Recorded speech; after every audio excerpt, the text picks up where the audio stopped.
wo afutuo bi ade to ne nuane dia ane o ma ne nya dia enko court enti bajime obeti red control for no nkroba no ne ade why ya na Frampong ontimi cooperate with red control for no and for red control for na ngaka say ya be fa to ye ho so ko pay 150 Ghana cedis per bra na ye de be ya filing fee ni bibia de amount na no brother kwa kosie ni e wo court araba na ye bo no utu anamon na o sanso e de be e bom paye e de taachiri o ye akomochire no na o bo empire no na utu anamon de be e de taachiri na rent control for aye sa pepepe e de ma no e prepare docket e de ma aye junior ama odeko aye court na proceedings aye de be e hyase e wo ho na efiri echina aye de be e de ekro no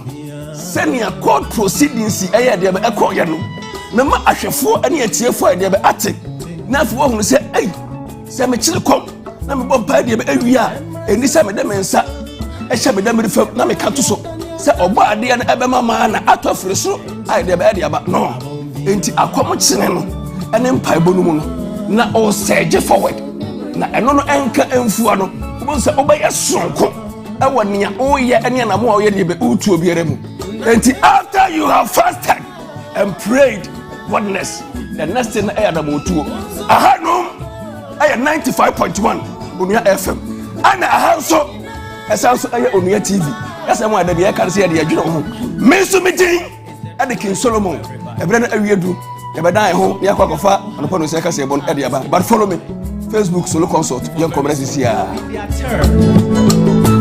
The God who changes the times and seasons, the one who enthrones and dethrones kings, will lift them up. For this is a fact of life. Let's go. Embrace is a season. Embrace your Daniel. Ain't you above here?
Oh, oh, oh, oh, oh.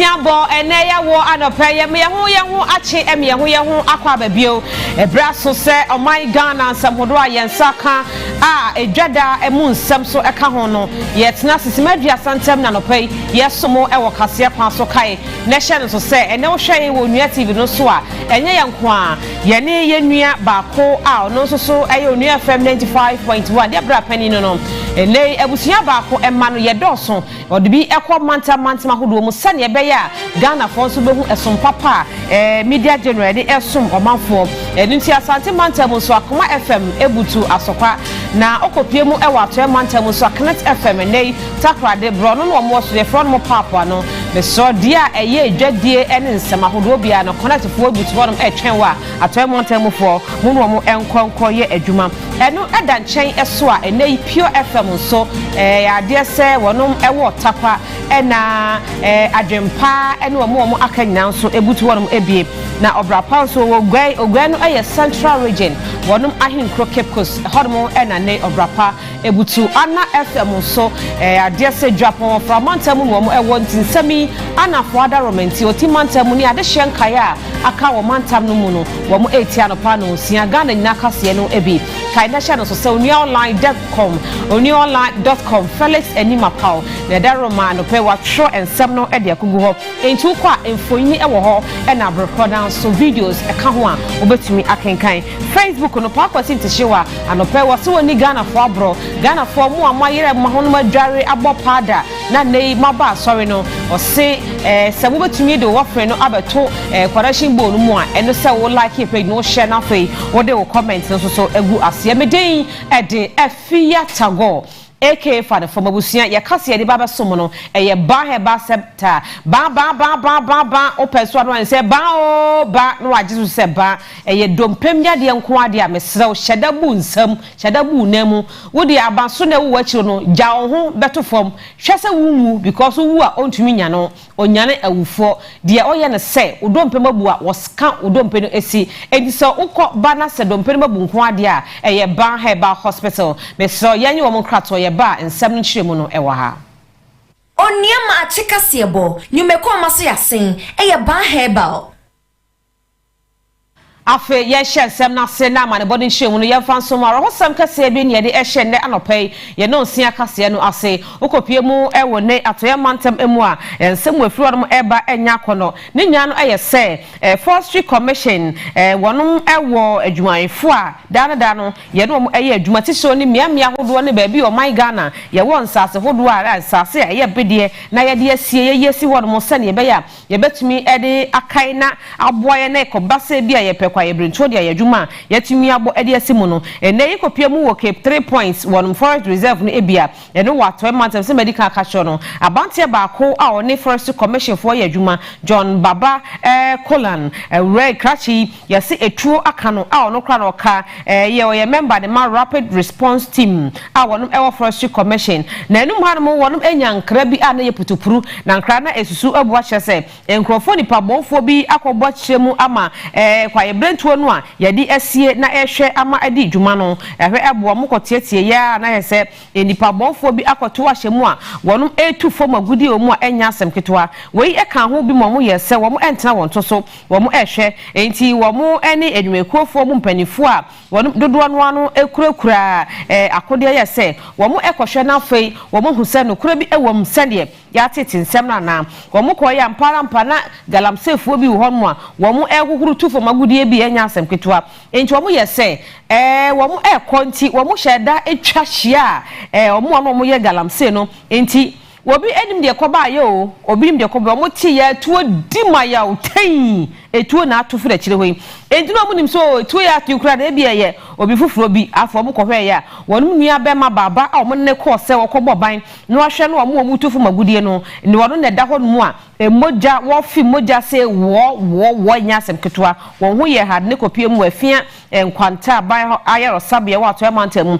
wo muduro na ade ne ni nyan e no mo bo akire se wo mfa ne kopie e wo Cape Coast kopon mu sabia ba ko kese ho wo mo so ko yo mjiza ade no ye credit wo mutumi enyi anhwa na chango akwado wo nsem eno mo kana chie so fanomra Accra ha me University of Ghana Medical Center yo mo hwemra enti oba yo mo ye ne skadutwa esro mo hu se tuo no wotim se etu aboba no baabi ebia kwa hye de tirim ene na koma ho kyese baabi a hyehye no tim se mu oya pa nyankopon kura na edi abantie ho afofi odaso te ase enka de besi asi edi amanom enti asam no so makoye case e wo Takoradi Central Police Station omunyanchi obi ade na so ye ka kono mo se kwan bia so ye nsa be ka wo mu na afi emra no ayadwuma Yeguso etwa anopa nonsia Ghana nyina kase no so eha eye Onua TV so Onua FM 95.1 so eka ho bi ene yesomo na enei abantie yi wonya finhia edu enso sebe efie enibi enti dada no wosore anopa hima na wadware nsuonyu o akoye adwuma ewo washing bay baby a eno so ewo kurokuma bi efro ho no mama so eno no ewo brem north mensimu ewo puemantem obi enka mu hyemu onye obi bone yesi postifo ekum wonum enua no ya ema sene ensem no siye no emu ade pabusuafo kyesa daroma IGP o mantie no ado mbre o mo e mpatam ho no wo modi abro ade abusua na wu ento mu hia sas atentene ebeye adwuma Abrante kwa ya wonya enfie dunson amane ekyeremu de a na wo ye adwuma ewo washing bay ye bu nsuo wono a wono ehorohoro kai bi ewo mama so ye no ewo empotem bi no ewo niwa brem ewo apeye mantemu na abusua no edetoni akase edimo ekyeremu se aposifo mi no ene ba ho se wono ebehoro wono ka na enam so menteme ho ase bi esi ye ewo wono aposifo yi entem ebra na adwuma wura no ede ato achiri musa polisi fon ba horo ka wo hono ma won mususu se wo mu entwia enti enya de se wo ba se so otime ehoro ka no ede ema na no anamane ani susuye ene se kamia te se de brofita ya te sa polisi fo mi enu won mo ede ko so ma abrante kwa wanya enfie dun so no eno anabusuan se wo mususu se enam so bi na enam so nti a abrante kwa watwa nananom ense do wase enam so ama won mo de no ekoto mu ewo new abrem government hospital said e be yanko betime agye no ayarhwe na so ni nyina ya wono mo eye no ankwankwese aga ya che so nam so a wahwere ne enkwan wo so mo de ka na ba no se mo de bia mo de mo ka ba ma ya horuma wo nso mu ma yeskanti me de mo ka we de me nhuro ena wo ka asa to so ka asa no na police ni sifrika ni ma wo ba se den na wo ka asa no so abai manka sao to peja machine no mo de roka na nsuo no gun aban ma nya investigation na mi hu di park police ni ko a we den okun no ene ma hu na ese ba bia mefa mehu ni pa mefa efise akonodi eho na mi fi late because sama na mo bonsam New abremo panya wono aneda aposi adwumakuna no ade atwedwa akire se sabrede ya baby aduro no wo benya pa se wo mo ade abrante no amu no ebeba bepie mo ewonkran ha ma che so motumi apapa amu no mo ahwede kode poten ya che se nam so nti a abrante kwai afamo ahwede ne nkwa na wei anam so ama che se nabusua no so ekokoye dempa ade ma womo se wo betimi ate ase ama aposifo no esanse potua ne de susu se enam se de aposifo no bro ya che so no mo bro abrante kwai eno enanam so ya che so ahwere ne nkwa nanso ni nyina mu de omo kan ye no aposifo no ante ase ma aposi sahene de atwedwa a che se enkran ha ene ba bi a wo de amu no e kire se de be obetimi abe papa no mo ayehwemu ehu ade kode poten ye nam so ema abrante kwai efa mu ahwere ne nkwa Yetwa amanebono eso na fe ya konsem foforo emu ene ye kaka ye ho sa no pay se wuti TV no ho na wuti oka mu etie nya ka no mu de Onua FM 95.1 ho na wode ato na TV ne de Onua TV so stations ahodo aka e wo maiga na mu so asonsem mu bi eto e de apete onuaonline.com amanebono ne brofo emu ya tro e de akogwo Facebook no enso ye didi se enche ebeba na fe ye hu sene yesi ekos na mu a mu nkrofo ma sonso no motumi anya bi atie na mohode ekoso ewo oman Ghana mu sese unim se amamai hodo a wonum ede won ho adom ekowa school no emu empanifo a womu eka ho na agya asrafo adumeko mu mpanifo meche chiefs of defense staff a wo mo ededa asafo adwumako ne amamaya te medical ka se wo mo kan ECOWAS ko no na anu ye bo mamane se ene de ye yi no enhyamude gaganto anwane bi eba bekoso na san hyamude no betumi asigina ye ahu se onom ede asafo ekwakoboa na negefo wonom manso twen ne apotwen no ekoso ho no wo mo so akobo ho ban aboa ma ECOWAS so share wo mo behwe de aboa ma so wia aye adwuma no wo mo anya bi anasesai enesi etie ene na ahwa sa nhyamude no ebe hyase nefo maako mienu ene wonom ebe hwehwe so ewo Ghana ha yi a hyase enesi ne edika ka cha mudada no na anu sei wo mo kopie mu ewo Abuja no no ewo Nigeria emanu emum na sa nhyamude no eye se no mo peso mo hu se aman no a wo mo kan ECOWAS ko no ho no obia de asrafo sei ene eba na wo mo kan ho abom akoto mo ade agu ye Nigeria ho no mo eno no sa nhyamude ne ko so antentam enei wo mo de betintam so wo Ghana ha ye se nyankopon se enye Ghana ha no betumi asisa agina ye na dabi buku bia kokopie mu aka so afimpi mienu ne aduonu miensamu Nigeria fo ntokwa Ghana no besi gina ya womunya asrafo de ko boaye ma asomdwe so etimi ko so na se ne yedi ka kan dada no se omanfo dodo no atemamufo pina no eka ekire mu se ebeya nkasa ntokwa yi ekoso ewo Nigeria hormo no wo mo ehwe na ECOWAS fo nkokorafo kwei wo mo fo mo nkodije mu kura na enso de yekeka kono de ahwe a saa de no entumi emaso nti ne gina ya wo mo besi efiri ne kosi ochena no saa nhyamude no ene wo besi ho gina ye ehu se wonom ede asrafo a obia ka ho bi a Ghana fo so ye ka ECOWAS ko no ho bi wo be hu dodo a Ghana fo betumi ede aboa na amama hodo aka no so wo motumi dia ko ne gye nti ukunu ye ukunu bia na wo de mpaebo ata na chi okoba nyankopon ayade wa manso afese wo be ya we na ansa na wakọ esanse bibia betumi asi Yetwa amanebono eso ewo Onua TV so Onua FM 95.1 so eka ho biemienu yewo enkran krodiem hanmo a stations ahodo aka so ewo mantam enkaye dodo no ano emu na enei eni hwekwan se Accra High Court wonum ekwa kosi gina ebi na sa gina efoforo mo akosi no wo mo kwose court sa daroma wonse edi ka ka che mo dada se maame abuna apa a ankane no ono no oswafo a wo hwe ahonodie hu ensam so Ghana fo bi chese ahonodie no de komu aye bola minister ankane asese ne ho nsense bi ebebeto dwa efa nkrofo bi ni ne nkoda no no omote wo mo kɔ wia no asam no kɔpie mu wo police station na afɛ kɔye ne no sese maam no hu hwɛ hu se wontena se ema sebe ne nsam ya banti aban no so enkoka enti wode ndibre no eto fam a wonye sanitation minister bio den so asenie no eda so egusu a omanfo so pina no eni edi akire bi wonom de beto dwa akire mu ese si ese ya ye kasai no ya de se na accounts anase ne bank accounts a ebi ewo prudential na abrokro na so se wa invest bebre na ebi so kra no wo societe general na sa bank accounts nya no panifo edo so wonom ede akɔhye frigim a wo ema no ho kwan bo ntumi enya access enkom ene na japade ahodo bi enti sa tumi no akɔgye ye no se hwemu guso a wonom eguso ekoso edumu na special prosecutor ese se wo mpanifo mo nanka ebre no modema no mo san so extend brodum kakra efa freezing na ya freezing the bank account any investment bi a waye no se na ebe ya ebetumi aboa na hwemu wi ahodo no a ekoso no nso bibia betumi akoso wano ede aba na anu de eso mo kokɔ bo search ewo ne fie so eno se eba beto dwa chemu sa America for sika $590,000 wo mo ko hu wo ho sa nso ena se de nis de opepepem mienu achirepo ahanso ni aduasa ene no so onsa woka ye ewo fie a wotim ewo abelempe no ye bro no ba kwa ewo nkran ha enti nya ka ho bi je se wo mo epetumi a wo betumi ede anya break akra no matrem se ne be ya hwemu ya ekoso no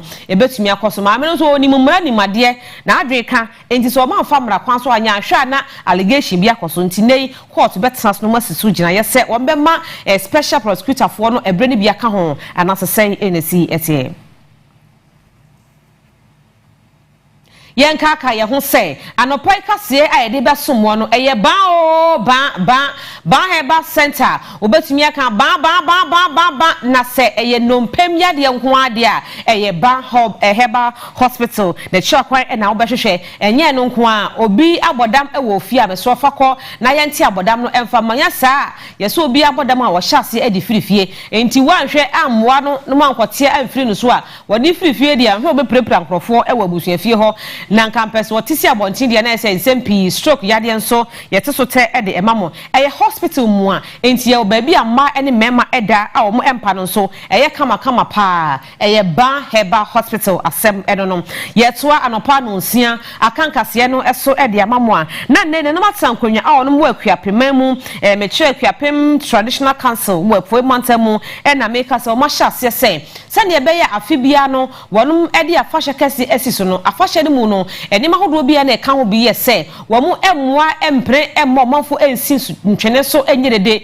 ewo akuapemam emamu ne nya no ewo hyehyɛ ya wonom eye e de e kai nanom ene nsamanfo a wonom ebeji akuapeman e de esi ho make se enyame eye adom a August 20th year yi no en wo mu e hye ase kosi September ne de toso adwunu enso banon drama no wo mu e de asisi so ne nya e kan hye wonto wo mu sese adaroma wo ye okuapemni na wo man mu nko ade a hwebo ase oni mpanifo ebe kosa nei se ne be ya ohawo ene amane bia nso ento enhye ayenhyehye ya nananom ahemfo ade atudwa ne nyina no efa odwura kese afahye ya nananom ahemfo ahodo ne omanfo ya wodomo efiri akuapem wonomo edie ho we enamso ama lawyer George Aduyobo ya wono ene chief of staff ade ma akuapem manhene osi ade yo kwasi akufu wori atudwa akyerese we ene de etoso emotwe ya chezonomo eba bedie ewekrapon na wona mwese so ade ato akuapmanfo nyina anim se obia hwe se de be ya nanan mahemfo ahodo esono ya wode aba no obia betie na wodi so na wode aye adwuma esanse tete ewobika ya mamre ane amane enso no nyade se de sesi etime ekọ edija honom etiso nutie ediso eboapa ama nanan mahemfo dwumadi ahoro ya wonmu edie nyina enso no etime ekọ nkan eboa ama bibia time ekọ yie. The eighth adai no ne anywhere ni mu na yebutu adai. Yebutu adai means there is ban and I say company at times say there should be no noise making in the community and our traditional area for the next 6 weeks. Into say the Nibubua about the 26th of September and ever end. But effectively, no, ever starts on the 20th of this month, not around to the 26th. During this period, no, it is expected to say, Obiara Bidi, this step community no lawyer Aduyobo esanto aso ade to adwa bra ne woni akase twetwe enkomo no wore atudwa akere se ankane no se nananom eba bonten ade nhye ena anase mpo nhye ahodo bi ye tesa ebetudwa anase wode esunu bi eba obi ahwese obetie na wode aye adwuma wona mwese so de atudwa akere se nananom ahemfo bejaku no awe enyinam so se wono mo behwese de beya timamfo nyina no ebedi so na wanmode sa emra ya wahye efa enhye hono aye adwuma pepepe na wadu atudwa kire mu se obibia ya obe na adwene se de ompese obedi so ne de emra ya ewo ho bia no eho behia pa se esiede edino esanse obi atweda yore na ompese obedi oman emna so a enunti ena himfie ewo hono eti se eho behia se ese otime atwo ya so a obehwe na wonomo edi so pepepe side directives if you equip traditional council eneba enye sebe obakofo bi enu akoshe nkokoro mu ena all this directive adia equip traditional council no atnase na osade yo kwese ekufu otoso abisa etibwem na preside over this meeting and some of these directives no Yentwa amanebo no esoafe ye kwa enwumasie ho nsemu enche na school fo ebe makwan won ema kwan ase ya pe dodo no eba be ko wo mo anim wo mo ko mango ba ko mango mienu class 1 3 ne 4 no na ekoba no sanso na ese wonum books ahodo a won betumi dia ya adwuma e wo class kro no moko e wo term ni nyina ne afi ni nyina mu no e wo sa awofo no eto na chechefo nso so ehwe ko hu se books ahodo a mo ede eba schools ahodo mu no ye de Ghana Education Service and as a Ministry of Education wo mo ede won sa sha se sa book we and as a books we no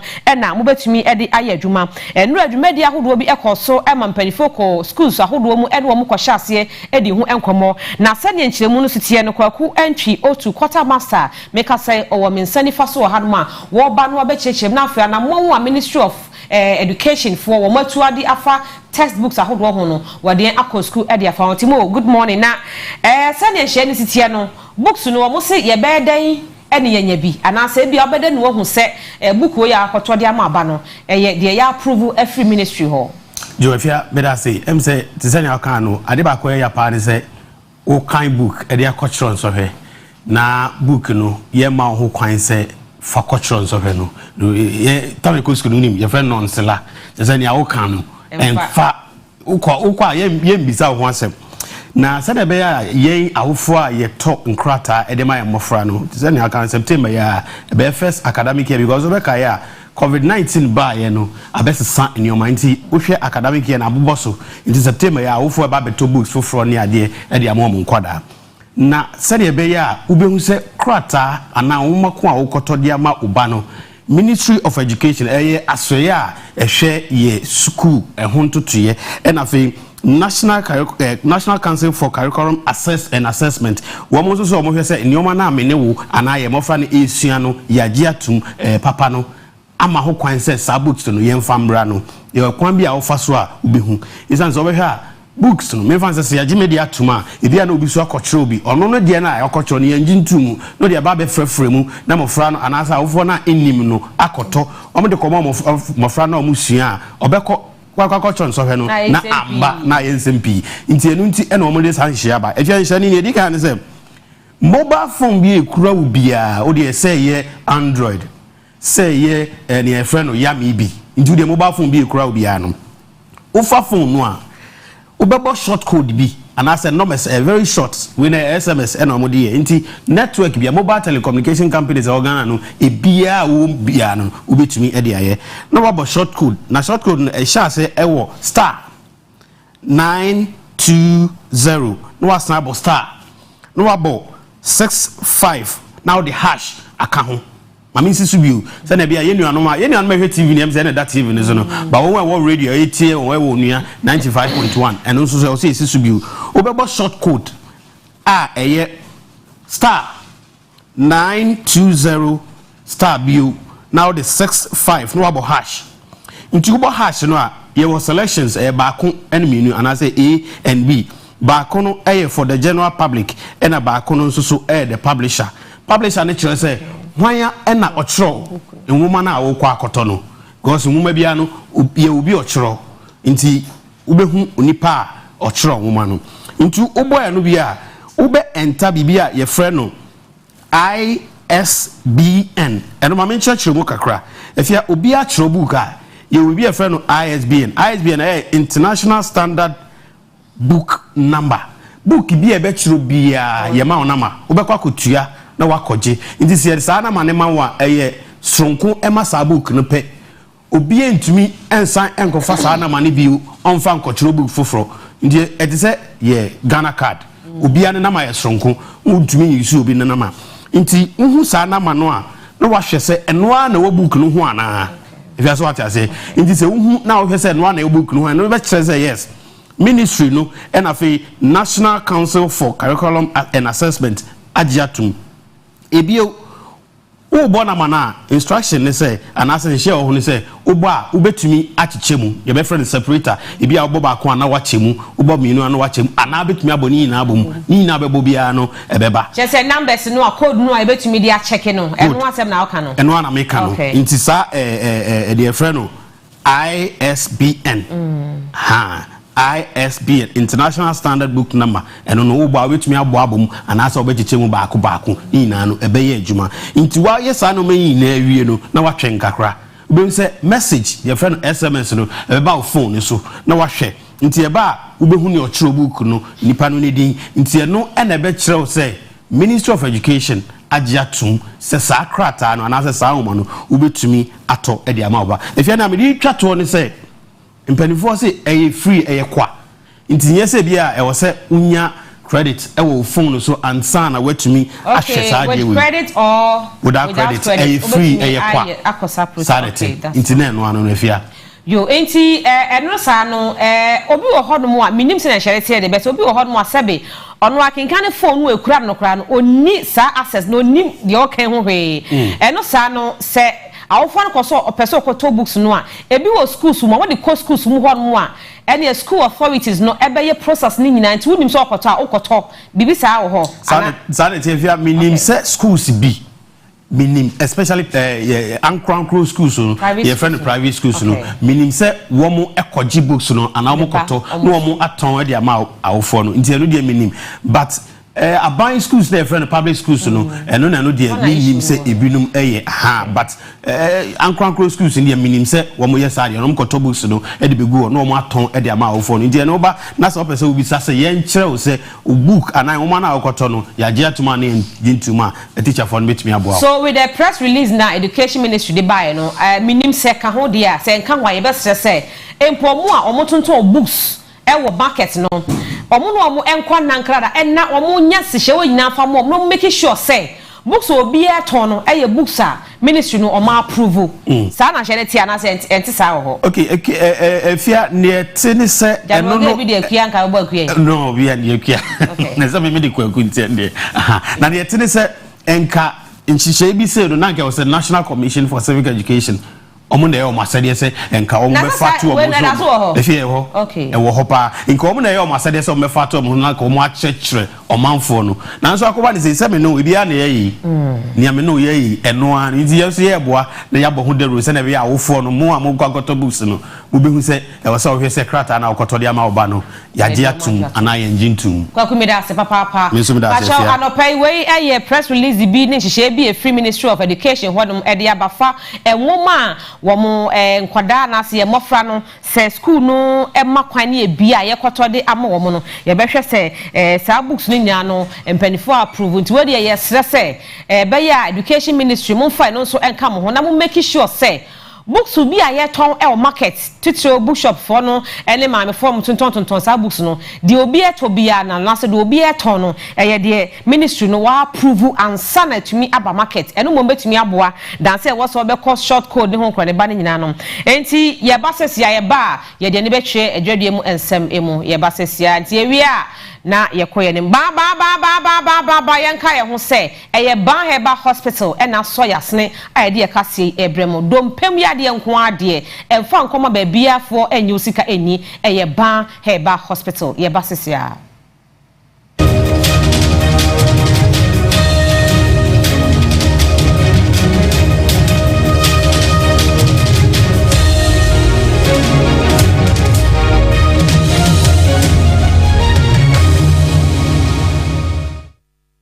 say Facebook no nyame ayadom afa na yaba betom ho enti mu aba beka ye ho no mo be like here page na maye mo be share na afa mo de mo comment no so egu ase boko e de amaye na afa yenko na ene dwadam nsam no se na esi etie eni wa afa na ofrifie na ukwakopie mu e wo konkoma market anadwa kesiem no akoto amo anantosu no eboa no se netie market no ngeni o papa so bi wo fie ne bia ya ne tomatoes board se si ano edus tite Sunday Wednesday my the omuto itosi no bia ba bebre wo pharmacy ni ho be pharmacy no mu hu ka na mo ni se itosi ni yo ba mu di free on mu ba market a nyina be sha market na buwa ha na ya fan se si a we no ni efi ni mo to no adaka ni se se adaka e wo ho no mu ye 1,200 yes we are 3.5 adaka ni 3 na ekom tomato itos ani kuma number cho tomatoes sisi ane boya he can say sisi moto we ye na we ye yɛ 4 million na we yɛ 3 million we ni we yɛ pɛ oh e di kakra na de na ama ne bo na boso aba bebre enti na esa ento se no asa eko a na dwa no so koso si sa aba bebre se ya na dwa no so aba fom kakra ya de ton se o mo ton ni o mo be ton oh mo ton ma e ito se de ba bebre ba mo ton o mo ton ma e ko mo de pa mo ton ito se no ya de ba ka miensa ka 4 ka 5 ya de ba se de ba za mo na mo ton ma e na ni aka de aka no de se si adaka no mo ton se adaka no ye ton 8 million se ba ya ko be 30 million oh sa ba ye be tam bi bedru no ye ton be 30 million 40 million kana ye ton ba se de ye aba ntina joana abofu so mo fu tomato boy ndi so mo fu tomato then na o ka mo se no ntosi no aba kakra nti o mu nyina bomode be boy no mbe di na gifti amampa agbogboshi market Onua TV afa ye beda ye nya ye ho asese maka ye ho na afa ye de kase no eba na wieye na emom ba heba hospital on telephone numbers ye ntumi emmo mamo abra wono na waso kase ase wo se ye bo na ye chechirem ye e de etrem meso ba heba hospital telephone numbers no 0244083482 and 0244988004 kai anopo de frɛ no na ka che ne se tago se me fro na me ka ba ana se ba obechi se ba na ejeja wo twa momo na de akodidi eno e de che susu ade ye dompam ya de bia no wo de hyeda ja wo ho firi soro ho na beto fom tokuro bi no ni amna bi na eda wo akiri ho no hyeda kotom na emom close bi hyase ho make sure se wu a ye ntumi nya no na emom se dompam nsambu na mbu ko nko ade a ba heba hospital behwe na wakeka dompe no edi asi amaw ye wa sabia kese ba ko ewo atonso ago ye ben agogo hospital no sanso na Spinters Road 18 Junction ye bia ho tema community 16 so ye hodom ebi na lahyebi so ye ben bawa club hodom a oni ba heba hospital enkasa na afo ye hwe entin free hodom moma ye nyi on krato ye ba omanfo birthday wishes a ahodo aba na no pe no ye de abremo Onua Maakye kasebo nyumeko amaso yasen eye ba herbal afei yentoa so na birthday no ene de aba so no ye bobɔ no tototo na yemfa emamo de ye de hyase edi kan efri same wo Dubai ahomache be yi no de ebre me o sitago me so papa we se wa anye ne birthday no ama me no benya asem o se abra wo tu kwa pa na sika nso no ene man sika a ode ko ye na sika no wanyi ebie wo ye wo ye twe dwanto ahene ewo gomu afete na nakwa enyanda osi Yankopon wo nhira pa ono anso so ya pasimaka hene ewo gomu afete enti Yankopon enhira na no pai samese wode ehia wo eno ede echie so a ene transit bi aba city mo so de dikan efri honorable asiedu honmo wo se happy birthday confirm Emmanuel Hansen Nkroma dodo afro Reverend Father uye host ewo fa Lord FM I know ewo sehwi bekwai ewo Western North Mantam ne mu enti Yankopon onhia pa sanso eno se Natasha wonso ene eye wawoda enti Yankopon a ohira obi entumi enome no sanhia ne bi na no pai ye de eko ede amawo sene ye so body ne ye fine no ede nhia no a ene ye de emawo nti asem ne tietia ene tintim no nyina enonom ye so aso na afre yakọ a hwan biem ene de bi abai Ike anopai wodi aba o say happy birthday eko ede ama Israel o wo hefa akosombo osi Yankopon onhia pa na onyo kese ye de nyame asem Fati Ahmed oboase na odi efi ebe Fati oni ma de do so pa osi kwa books na empanifo pese den de omuso mpedada na we de say omunhia dada fa ho from my best on pese omo awofo no hu se books bi a beto bia no education ministry na approve enti yese bi omo the new books bia na abanti fa sem pacho sa pepepe e na asem etie oboase fitafo fa ate wo no abusuafo wa kuma ene wo ma ne nyina nso anopai ye chia mo papa nyankopon onhyira mu nyina ma akoma na kufuado ensem enonom na abrampoma wo UK abrochimemu Vincent Doku anopai wodi bia ba wo so chia yempa wo chia yempa papa e chia Ghana fo nyina sanso na hwan na di we abai your friend is saying Reverend Okatachi Afrifa okay so the ben happy birthday Kodia man the brother Davis ya boatin or Asante Fijasi oh okay o say kwado wakata enti o say o ma happy birthday yeda ase papa Abdul Rashid o Takwan Zongo o so no pay udi bi aba chia Ghana fo nyina Ghana fo eda ase Fia Diamond Queen Start eni abusuafo nyina nso ye cheche mu nyina da mo asese da no mo ne etna e Facebook no eso eni emiamia ahodo when they we say ebaye o see a friend no debe agbozo James o say o wo hemfa Achimota school o say em say on crowd message no about the ba homache wan o say o see anopai wo hwe yempa na odan asenso na we susu ye hwan Jabesco ono nso o say on crowd am say o say o hwe anopai ye da asese o hwe ye da ase pa amponsa o se ni din de Kenneth Kwachi amponsa ono so hwe pa no chia ne mama Yvonne enti asem na eno no today my son's birthday oh okay o se ne birthday ne birthday ni din de Kenneth Kwachi amponsa efiri mama Yvonne ene abusuafo ni nyina eho wudi ni de wanfa ma na nagazo anope me chia pa da wase na nyame o chia wate nyame chia pa humble lion so anope onso so de bi aba a nei wuje umo sha eje nchia e wo Facebook no eso a enya asem keto aso wo de firi hefa brekum fosua ni fosu sawmill ayo brekum na de free ebaye ye da se papa fe yenko Facebook no so na yemfa entwaso emamo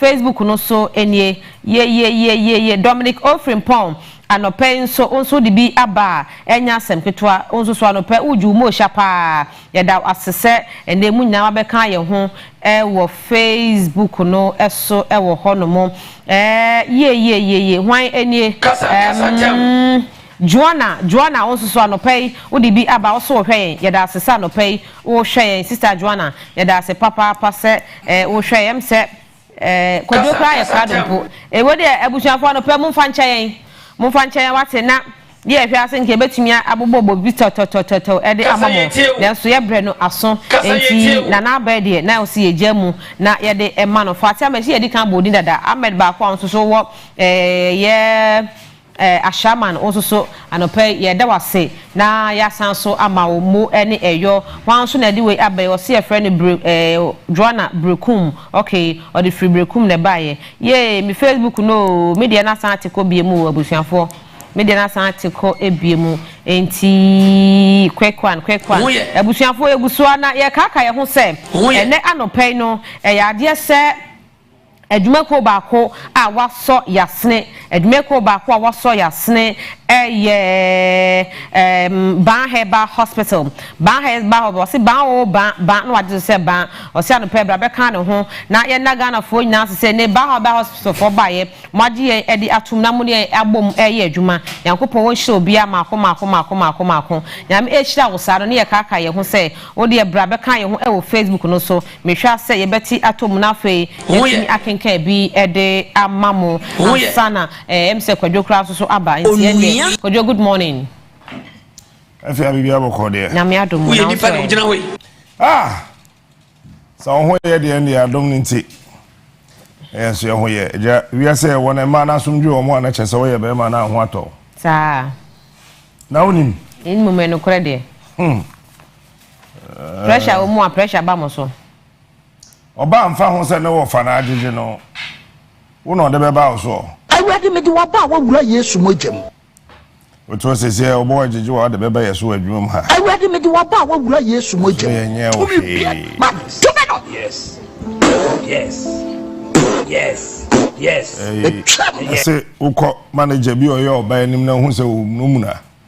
Ordinary pen pimpim table so a think twice enye wo. Efiasem. Efri baby efri.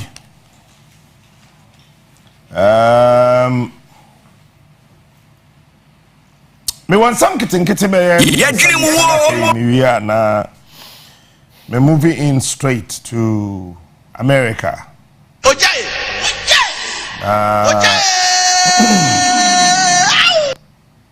Makodi nkomo bi e wo ho aba. Nan say no ya sesa yen sakakra oh. You be kone sa kakra na fe ehu de be. Na Honorable Efriye Akoto. Wani. Former Greek minister say. Oh, I don't know. Contractors say what Ghana here dey empesi etu amuka because omo supported by Omia. Ma, tumeno. Hey, Akoto. Akoto. Ojaye. MPP Samu race we wa ho man manage ni year. Okay, yeah, cry empesa mo be manage. Ti mo manage. Muni nse hunu ni sa penifo te se mo a. Mo ye mo ade te se kindergarten for no. Ma, tumeno. Mo nkoso. Enya mo amadwe ni kwa didi. Na obeba fie no. Etwa. Ibe hu aduane ko na mkodi ye wo nwura mu ho. Etwa. Yes. After all mo ye osono. So so te nwura mu. Na anopeye fear kind news no. Me am nim say me be kan ECOWAS. Me kan Sudan as someone the king of morning other shows. places. And the ECOWAS. Any Asama United Nations they have to we are seeing name about Ghana. He is smart. He is unique. He is the best. And one me kind UN report no. Na me hu se o enkrofo tam fi ho mo bo police fo din e ka ka to se Ghana police fo wo mo nye corrupt to say journalist Ghana and Central for the presenters e ye corrupt me who institutional e wo mem ha je bribe e che presenters any journalist broadcast yeah corrupt Bank of Ghana report to say yeah the 300 billion and it is solid police for one city omoje a whole 10 years about 300 billion I'm not meant to say, na say the police for one job kuta torch do do all say chum be say come me hon to me Wait.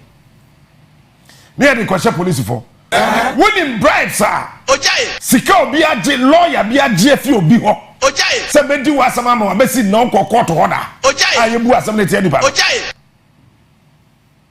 question police for United Nations say UN corruption report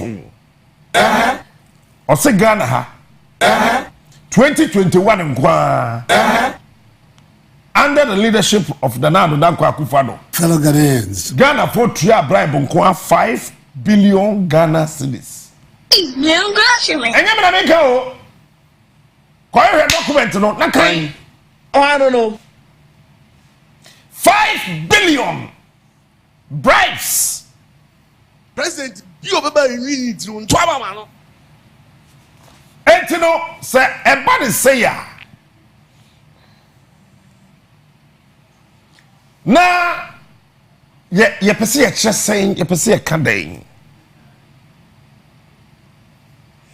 Onua sa niema we nyina na edidi so a ema basabasa yo esi Africa and me maka kire o say mempe violence them setting aside the president there I support it 3 million %. Obi setting another aside that I don't care. Tinubu obi setting aside that I don't mind. Ojai. Alasan Ouattara obi setting aside that I don't care. Because listen, the biggest coup d'etat in this world is to deprive me of what belongs to me. President, you obeba yini tiru ntwaba ma no. Mitie efia. Wani. Na akofa ECOWAS, that useless, bogus statement, you know. Yabi ate ho no. Say you issue na Abuja. Yabi ate ho no. Adwe no kwa didi. Tabrafo ne ebedie. Onua. Yadwene mu. Ya ba beto nti. Ojai. Mama me letter na yen kan. Okay we are to say. Pesa me kan sembi. Ojai. Africa on. She letter no pesa ya kan. Mane na ho.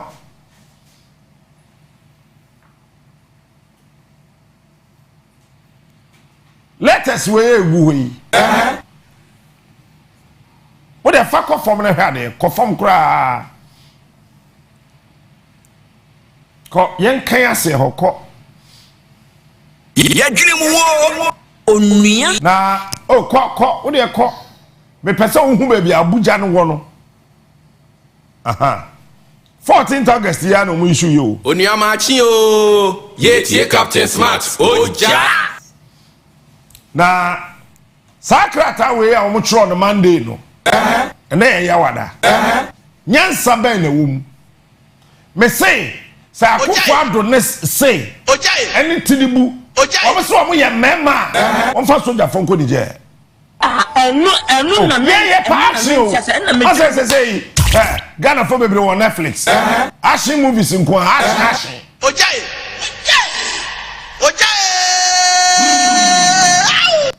Action kwa Abuja 14th August. Do what tell it. Yeah, Jackie Chan and Bruce Lee. Yeah, Killer and Blowman.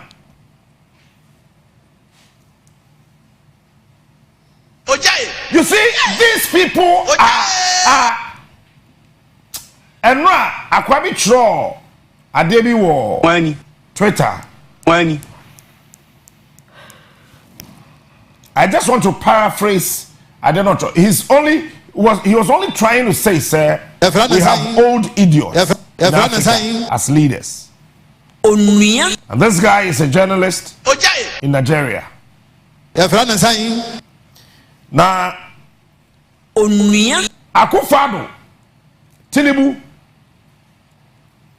Alasan Ouattara, and all the African leaders say, Ghana for Munchen you, and Tokwa SC, Ewo Ukraine, eti edio how abreye. There's a what dream here, Juba. Then yes, a what dream the kwa dia. What the Tokwa for Koka Ukraine ho? Enu na ment. Ana me na ment ya se. Na me tu ho. Ojai. Pato me na ment ya se ana. And Tokwesi Ukraine. Ema Ghana for ye teso West Africa, Africa, North Africa, East Africa, South Africa, ye teso. Now also with the soldier for Onua. Listen me train. Much do chain. Pato da benda mo ko da benya. Me pesa action na ho. Ojai. Ghana soldier for monya ready mon ko bi. Ojai. Gwen. Ubi abeti se wukunu na wo yiri kobi no. Gwen. Kope yi tima to ho preko. Gwen. Pam. Gwen. Ko so besie funu. Gwen. Ajeta. Am ka tiro. O se ade na ekoso no. Ye mpanifo na wo ebibire mu ha no won ti ase. Bibiri ye nipa. Afa ye shall letter we ase. That press release ye shall ase. Ojai. Omo issue the Monday press statement and say hunu sa enra Ojai. No omo okrom ha. Ojai. Omo ye meeting. Ojai. And then so Ojai. Omo okrom ha. Ojai. On may meeting. Ojai. Or Echna. Ojai. One metwaso. Tabra funi ebedie. Onua. Abi ate ho no. Sa Nigeria soldier for so the way omusi didi no. Wani. Omo betra ko ha be di aduane ha nyansa bia ni ade Ojai. Because say say Ojai. Niger soldier for na appointed one prime minister. Ana wonya we. Enu na ment ya say na medu ho. Say o ma appointed prime minister e won Niger. Ojai. Until then, I go as a partner. No. Oh, and Takufano. Fellow Ghanaians. Tinubu. Fellow Ghanaians. Alasa Watara. Fellow Ghanaians. Your friend is saying. Your friend is saying. Baku war Cameroon, your friend is a pobia. Your friend is saying. Most support to say uranium now won the journal. There be a France for and Sanko. Wait. France for. Omo ya mambefo Ojai e wa Africa Ojai e biblem a enye ye nyina no Ojai West no Ojai you see France e ka ho e no man Africa man entimi nko nanim bibini bibini ye nipa o EU kra de manfa nto nchen na omo de beba saa de bi na e fe no ECOWAS no ade mo say economic community ananye saa na then economic no ebeye war. Enu na ment ya. You guys, what is wrong with your goddamn brain? Bibini bibini ya nipa o. ECOWAS has learned. Wait. To faction attempts to bring charges of high treason against His Excellency Mohamed Bazoum, President of the Republic of Niger. ECOWAS condemns this move as it represents yet another form of provocation and contradicts the reported willingness of the military authority in the Republic of Niger to restore constitutional order through peaceful means. When they try to provocation, these guys are saying they will not budge, they will not give in. Enu na ment ya say na medu ho. And some form President Bazoum remains the democratically elected president of the Republic of Niger, recognized by ECOWAS and the international community. What do you mean by international community? International community yedi. ECOWAS yedi. And Kakufadu to Krom has said, bet Kurano or by just tax. Me bet once a minyamba so next week. Modia Montrayana Adiano Enjungu. Onua. ECOWAS condemns his illegal detention and calls for his immediate release and reinstatement. They are sick people. We are there now. Say you releasing no. Padi no. Oshedem no di kuskus. Enu na ment ya say na medu ho.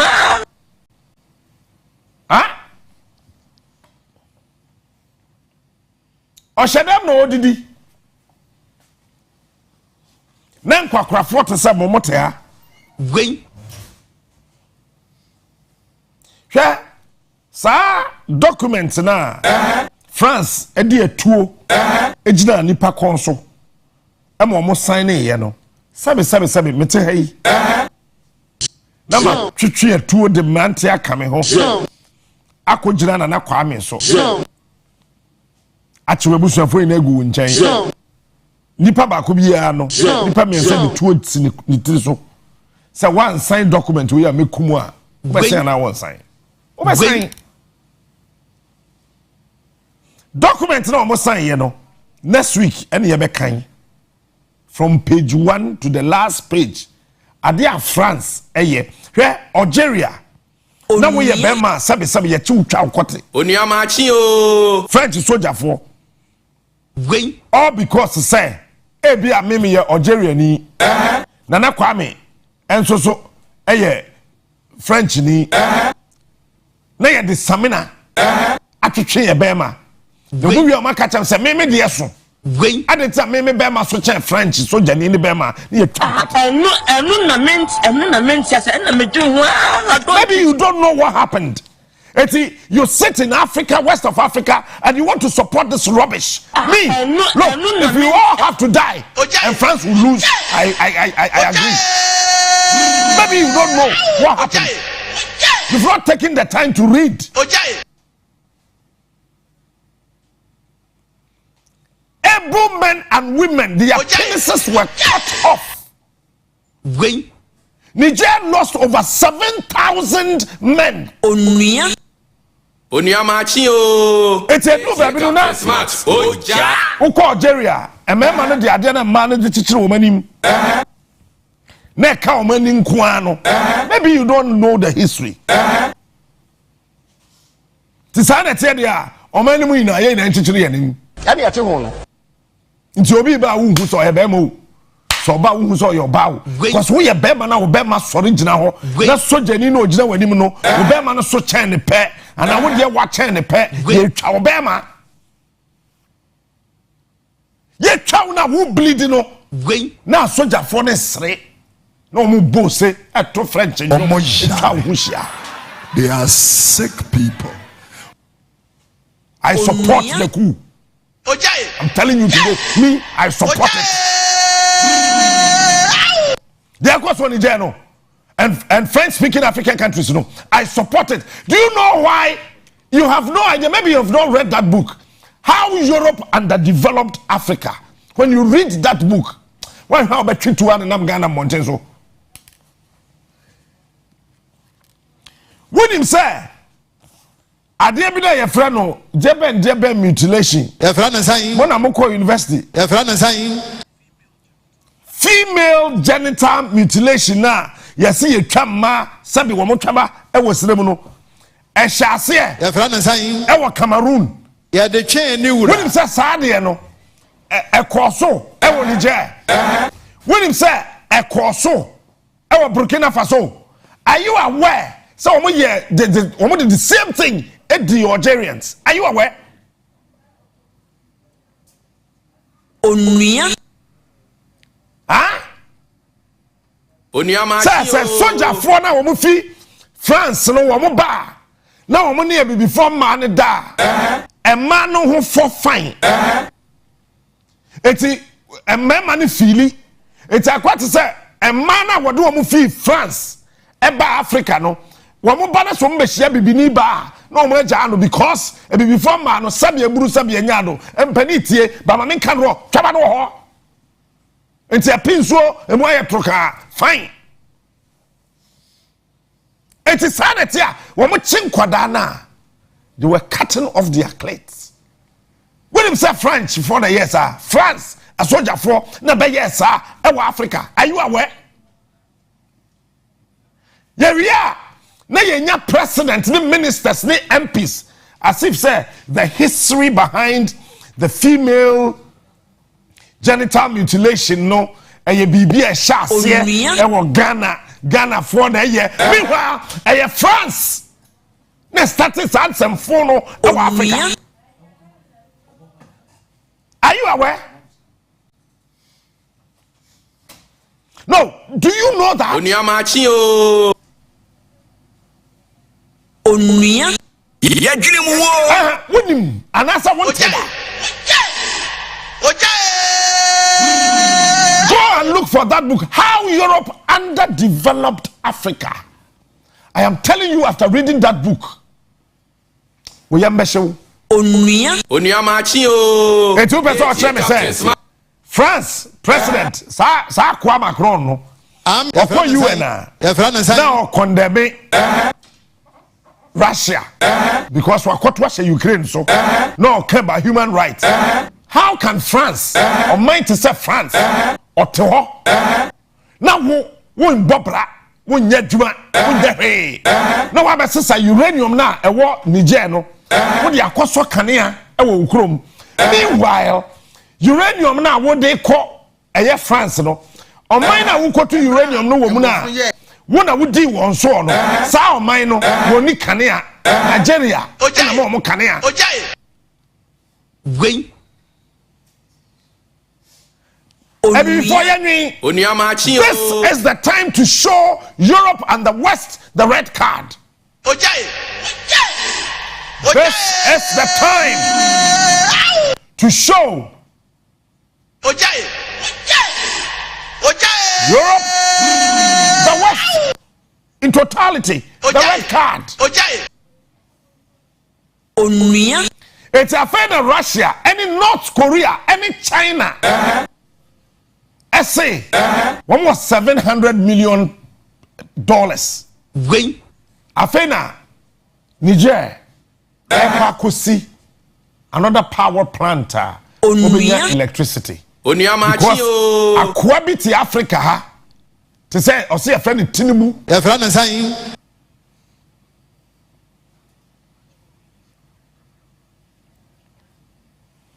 Mafia Amidas. Onua Maakye o. Yes. See a friend in Tinubu. Onua. Going. Sir, wa cut it off Niger from power supply. It's in Niger, Ekosumu. Soldier for say, Tinubu, God bless you. It is better for us to sleep in darkness than to allow France to come take our uranium away and render us useless. We are soldier Nina, we are doing so call Niger Kokwa wa boa.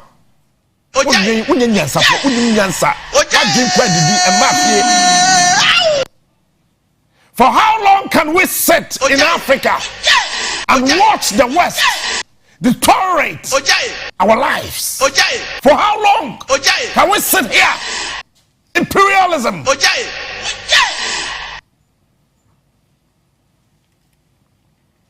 Our leaders just want to open their mouth, take loans, take taxes, do nothing, go out with young girls, mess every country up, do whatever they like, and they want us to respect them. And sometimes when I hear people say that, no, don't insult leaders. I had a meeting with Mr. Ndi wa matama. Who crab bomb me? Because listen. On my to say Burkina Faso. Captain Smart. Burkina Faso. Na ope 70 million euros. You assume that me. Burkina, he has 70 million euros. Time now COVID buy no. Now what me the Accra vaccines. Amu you know. Me France catch Burkina Faso say. Won sika wo no.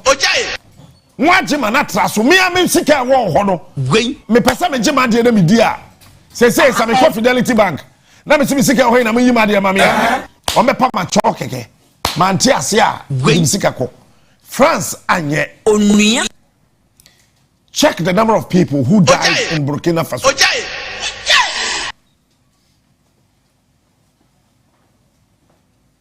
And these are the things we keep talking about in Africa. Violence that will kill Africans, I don't subscribe to it. But I think it's about time we begin to set aside some leaders.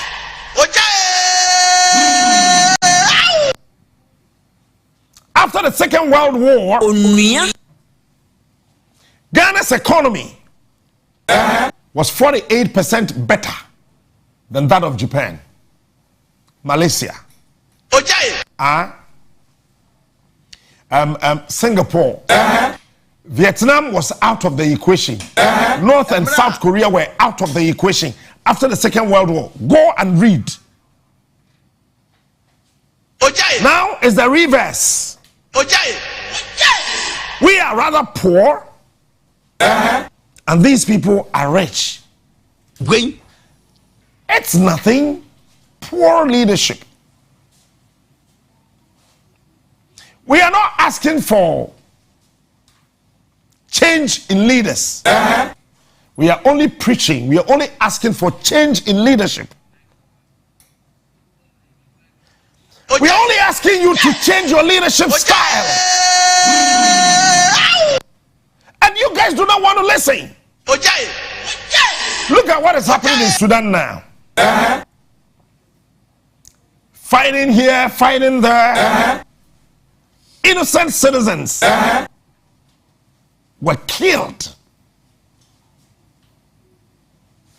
after several brutalities. The ruling administration says what? Yesterday, we have agreed.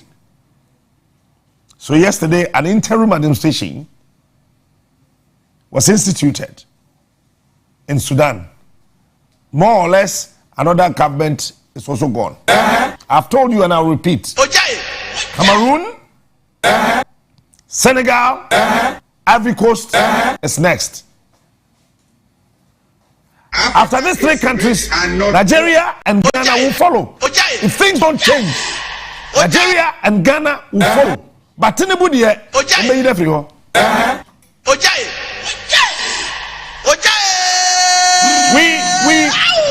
I don't know what is wrong with us as Africans. He is smart. He is unique. He is the best. Captain Smart is the king. And it's about time we begin to understand that nobody is coming to do anything for us. Let me show you Pobia, Cameroon president. What conference? America. MC no introduce you no. Obisa the bodyguard say MP no. MC no. Introduce you no or a party member. When maybe show video no. Pobia Tijom no teta. Oh, I don't know. President or Tijom. International conference to say your call, you know. African American conference. Na Pobia or to an tea. Please, I am not against old men and women because my grandfather is 102 years. He's 102 years. But if you ask Kwakubicham to run a 100-meter race with me, how is that going to be possible? Kwakubicham na kwahwehwe adwuma ama me amete yi 102 years adwuma be na Kwakubicham be pa ama me yey Kwakubicham and when 102 yes Kwakubicham ono na ekwatra se adwen se de be ya Ghana mebu na between 20 and 45 ombenya adwuma ye Kwakubicham na nan kura ho no we have elected dead brains to lead us. Let me tell you, Akufado, fellow Ghanaians, good evening. Nanano, Hotria. Or trace a wabroni call. Robinson son question wa hen. Wachata play na question se wabroni. No e Rebecca Akufado Okruma. Onyewe se wabroni pe na Akufado dwen no. Onua. To tap se wabroni on that presidential jet. Go to take pictures. Oya branch yakura anko be hunu se no ma mkata me ho kakra. Kubado ka unku ye wusia. What is it? Don't boy am pen ho asem wo yele mu mienu on e kodo baby. Onua. Shapobia. My shadow na make count. President, you introduce me to the man sound, ma'am. Here right now, so thank you.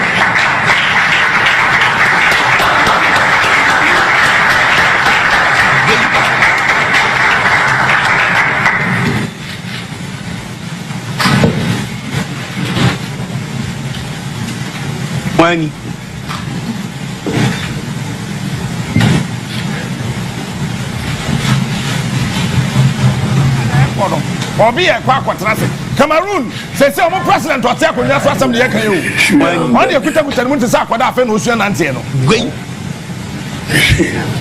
Onua The car some chairman. Na wouldn't say hunu me MPP ni me NDC ni uko Nigeria me APC me NDP there is some force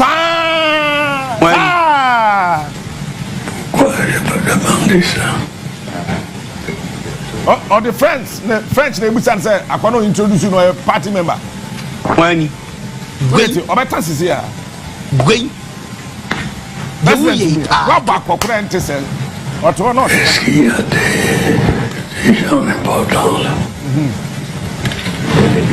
Osabu san say ehin not here no ehin na me wey enu na what's that playing for Cameroon ko America we have san say me wey gwen vous a déjà introduit le monsieur vous a introduit Onua il vous a introduit je dois parler maintenant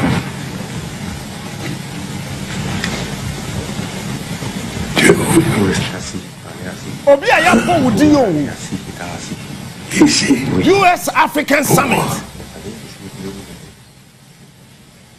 wa kwata na ni Eddie Campus chale boss ya bo wudi yo e se wo kasa tu hwe nyame nim ka chense mamintansa well please mamintansa mamintansa please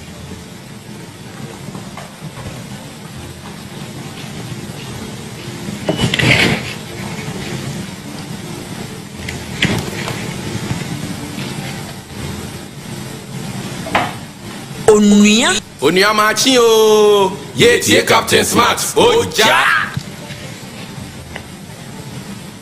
yeah. The whole Africa is a crime scene. Look at Pobia. For over 5 minutes, this man was sitting there doing nothing, saying nothing, or book paper saying, or cast on your here. I don't know. Pobia now here. Cameroon president is here. It's your tour, or who do you know? It's a pay. The bodyguard number.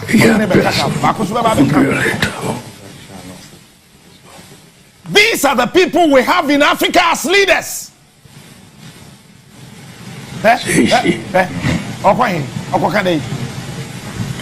The referee who are called was sorry or quatrassi. Consider I saw kind speech. When Bibini, Bibini and the power. Bibini, Your Excellencies, Mr. President. Paul Biya, president of Cameroon, so he is making his way up here right now. So, thank you. You see, Niamani bi ohwa. Yeah. Enra, I had one of the most useless defense to this debate on taxing. I don't know. Betting. And it's America for so more taxi betting. You travel to America, you tax so. Okay. Say ma Ghana habibili. Ada na Kufado. Okwa Canada kofa se wabroni. Enu na mint Ene bet ne ye pe o. Teacher say ye bet e wa America ye taxi. Ajeta. Ti da na do so pese wabroni e wo Canada. Ajeta. Yes sir. America.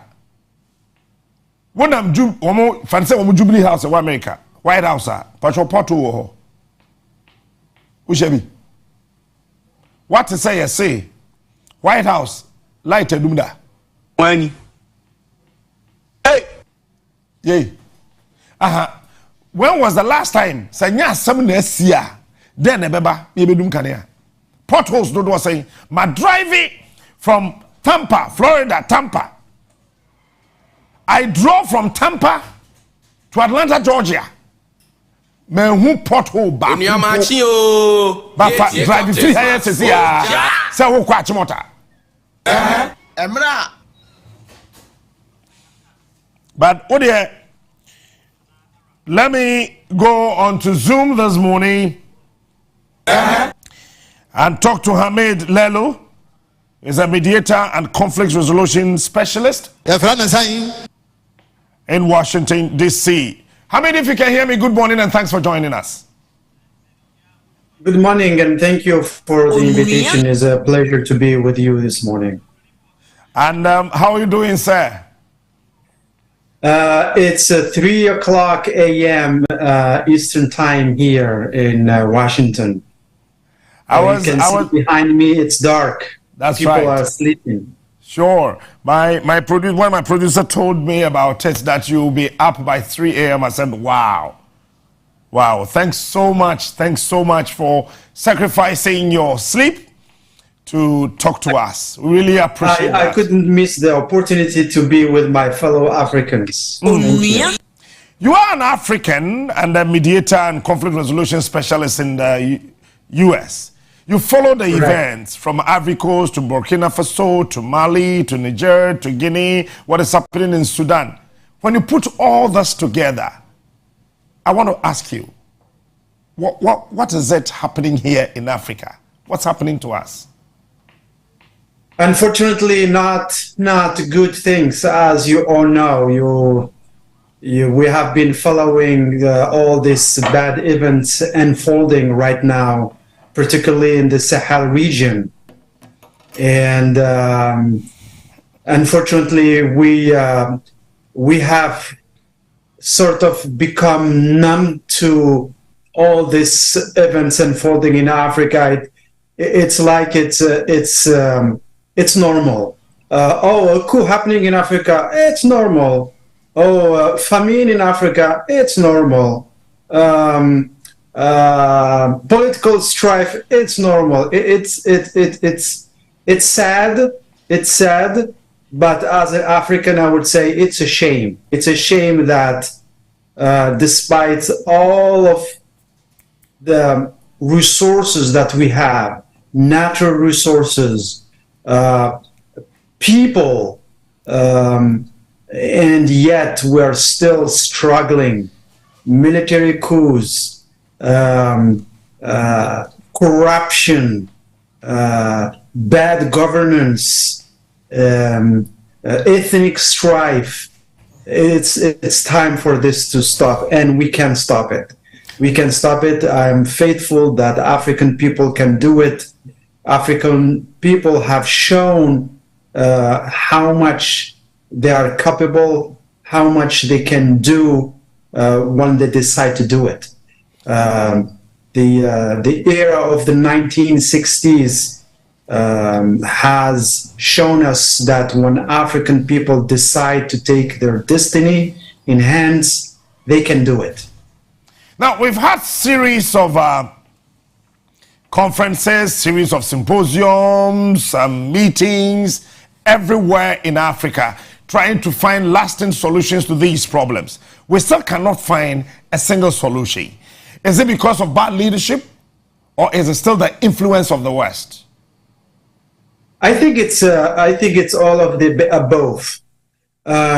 While the external factors play a great role in what's going on in Africa, I think it's about time for African people to realize and admit that we are responsible of what's going on in our continent. Let's take it at a personal level, and let's look at let's say from a cognitive psychology perspective. You as an individual, when you're struggling in your life, you can struggle, it's normal, this is life, this is something natural. But when do you get out of that turmoil, out of this bad situation? Be honest with yourself and say, it's the time when you say, okay, I am where I am because I deserve it, because I do nothing to solve my problems, because I let others take over my own destiny. So we have to work as Africans and say first, yes, others try to interfere in our business, but guess what? Guess what? It's a fair game. If Westerners, if Europeans, Americans, Chinese, and Russians come to Africa and take our resources, good for them. Good for them if they can do it. And if there is someone to blame, is we African people, we let them do it.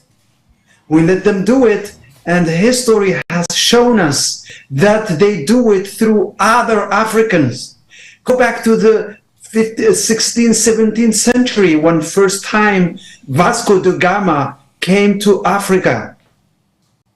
They came, it was a route for them to go to India. And by chance, they started stopping and starting those ports. And they didn't go inside Africa. They used Africans they met first to control other Africans, to take resources, to even do slavery. Slavery was done by white people, yes. But guess what? Who were complicits? African people. Some African people. We have some bad apples, bad tomatoes in our basket, and we have to take care of that. You are right. So as you see, it's both. It's external, yes, external factors. It's the West, is Russia now and China and the West, but it's also African people. So we have to look at these issues from within ourselves and from outside. And we hopefully during this show we can talk about these details. Okay, so yeah, yesterday I had the opportunity to go through a few documents, research put together in Japan in 1984 about the resources of the French-speaking African countries, and then also read something from the Washington Post, what they did about the natural resources here in the west part of Africa. Arguably, they were saying that the whole of the 15 French African countries, when you put their natural resources together, the 15 countries can take care of the entire Europe and themselves. Then when you pick the Anglophone, Ghana, Nigeria, and all the English-speaking African countries, our natural resources together, we can also take care of America, Asia, and the other parts of the world, and ourselves. Now, why is it that, arguably, the richest continent in the world, we still have the poorest people?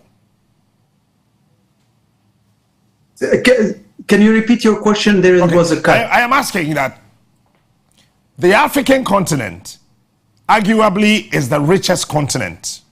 Correct. In the world. Why do we still have very, very poor people in our midst? Why? Why are we poor? Well, as you said, people are poor, but the countries are not. Africa has always been seen by outsiders as their bread basket. Europe, particularly, and France, since you're talking about West Africa, France, for African people to understand, France cannot exist economically and politically as it is now without Africa. That's right. You disconnect France from Africa, French are gone. They will starve. They will. I'm saying this, of course, it won't happen because they have resources to keep Africa serving their interests. But since we're talking about Niger, France holds more than 62% of Niger's uranium. Mm-hmm. France controls directly or indirectly most of resources in West African underground. You name it, oil, uranium, gold, and so forth. And of course, things have developed. Now it's not only France, it's not only Europe. There are other countries coming in because guess what? Resources are plentiful. We still have those resources. And every day we discover new resources. Maybe the data that you have now is obsolete. If we had millions of cubic meters of gas, now we have trillions of that. The same thing with the gold, with all other minerals and water and agriculture. So yes, these countries, they come and they take those resources. Let's say that Africa is also a young, if you look at Africa as a country, we have a bunch of countries, 55, 56 countries. Yes. The problem also is that we should not forget that Africa had gone through colonialism. This is an era that has affected us at all levels, physically, economically, politically, socially. Even our belief systems have evolved, sometimes changed. And I remind you of Berlin Conference in 1885, 84, 85. That's right. European countries looked at Africa as a pie, right? You remember that? Yes. And they divided Africa between them.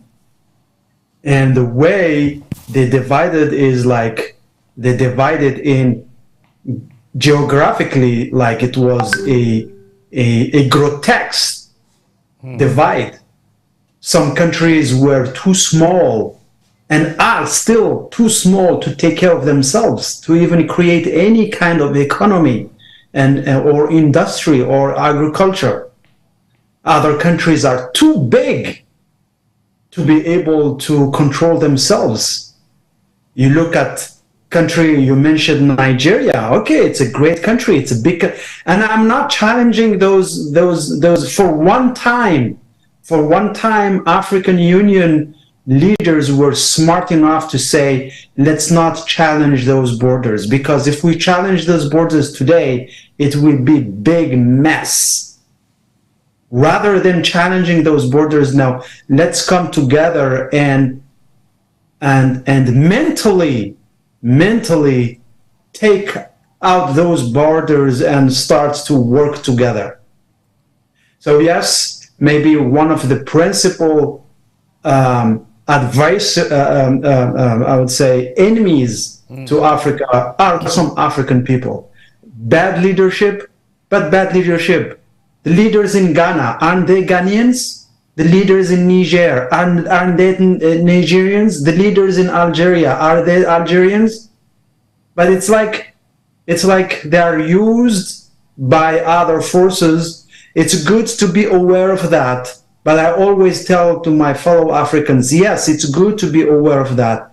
But let's change that mentality. And each time, look, we're talking still, we're 2023, and we're talking about, what others are doing against Africa. Yeah, it's good to be aware of it, but let's think outside the box. And even you as an individual, even me, I'm still blaming Europeans. And guess what? Our leaders, our corrupt leaders, they tell us the same narrative. It's like they want us to believe only in this option. This option is true. It's a reality. But what about them?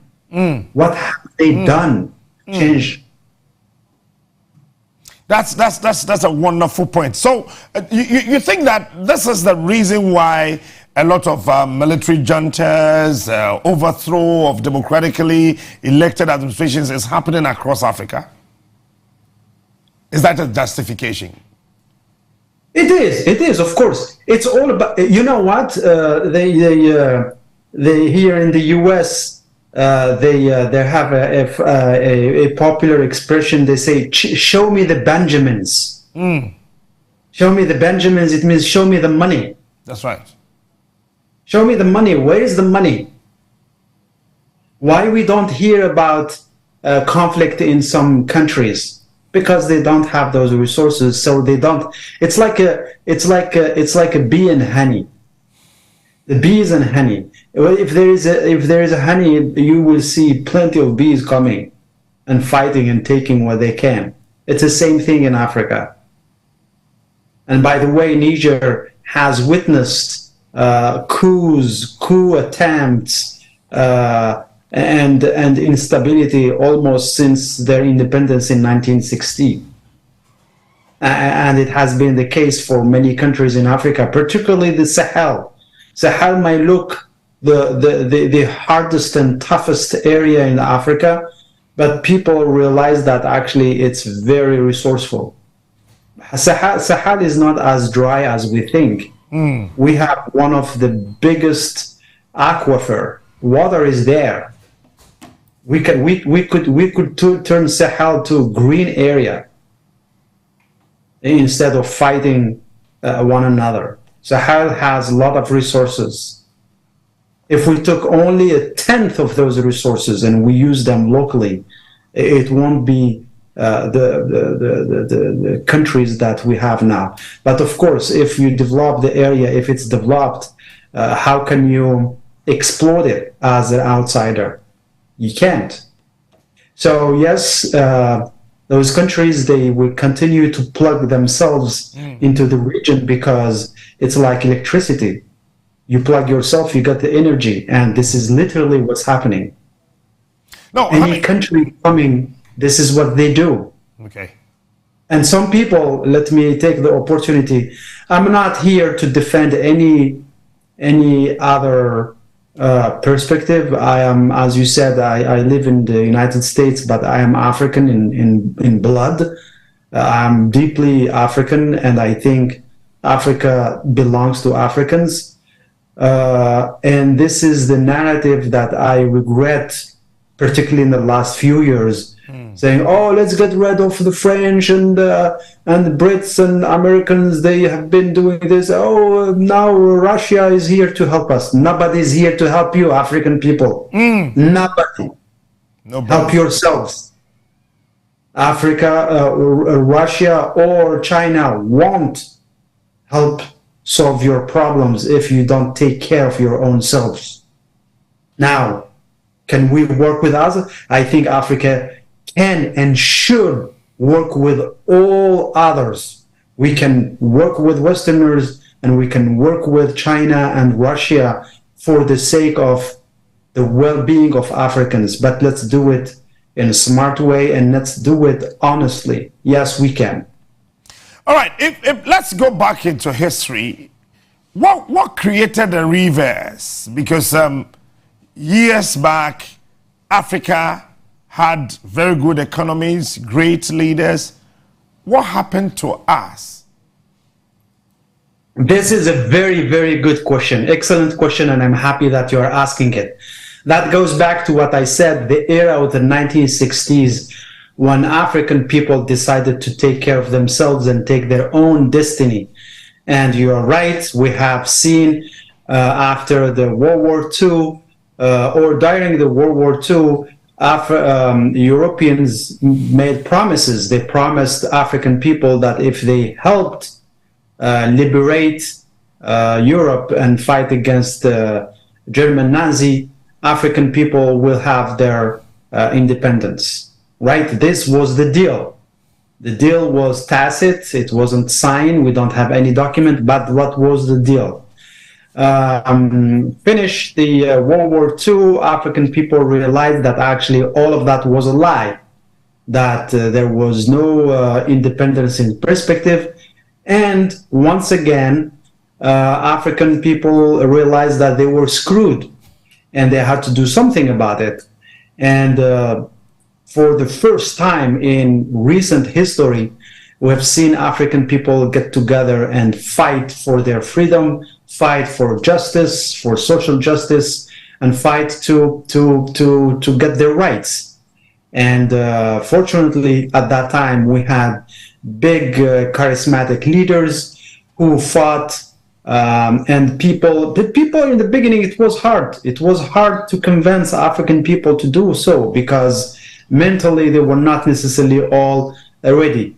But long story short, most of African people got their independence in 1960s. Two things happened. One thing is we kicked the foreigners by the big door and they came back by the back doors. Okay. So there are 2 points. This is one. So African people got their independence, but guess what? French and others came back by the back doors. How all of this happened?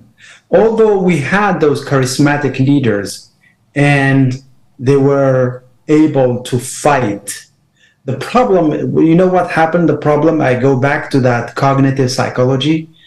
We as African, we have badly managed our post-war trauma.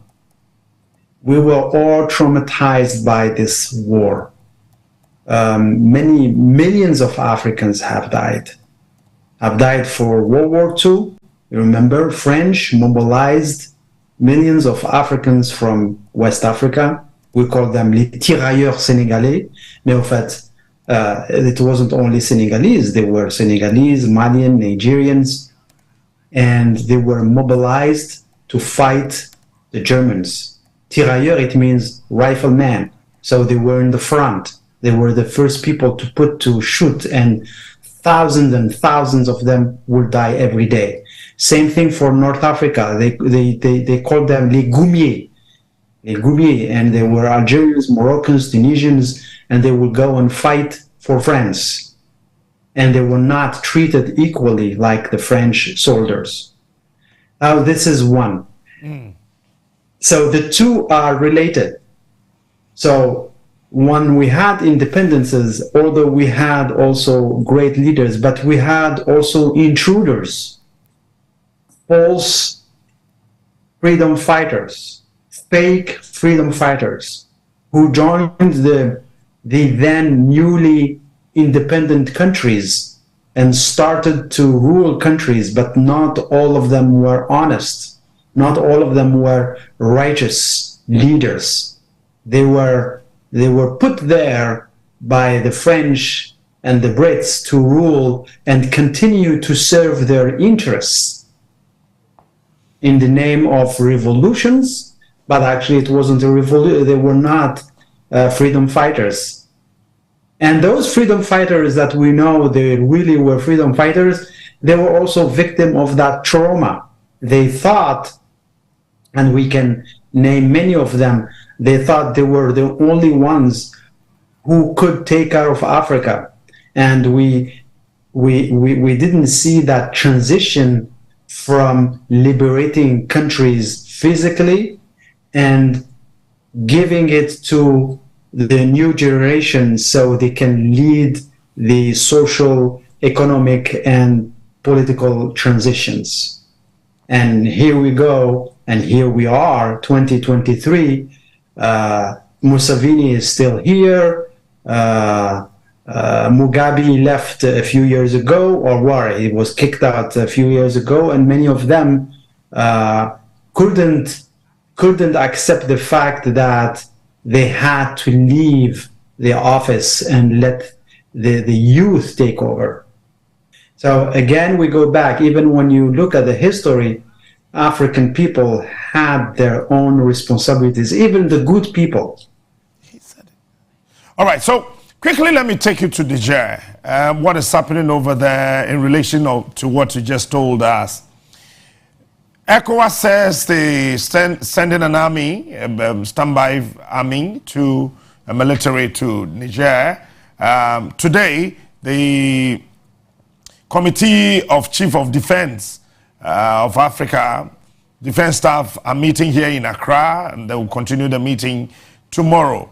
You are a conflict resolution expert. Tell me, is this the right approach? That's not only it's a good question, but it's a very difficult question to answer just like that. ECOWAS. Let's take it bit by bit. Okay. ECOWAS, as you presented in the beginning, it's a group of West African countries. It's a group. It's a great group. Economically speaking, they have achieved pretty good things. I have been to West Africa. Imagine that African people in West Africa had their own Schengen, let's say, space before the Europeans. Okay. West African people can travel between countries. And the Europeans started to do this just recently in the 90s. West African were able to do it. But we know resources, unfortunately, are badly managed, but the idea was there.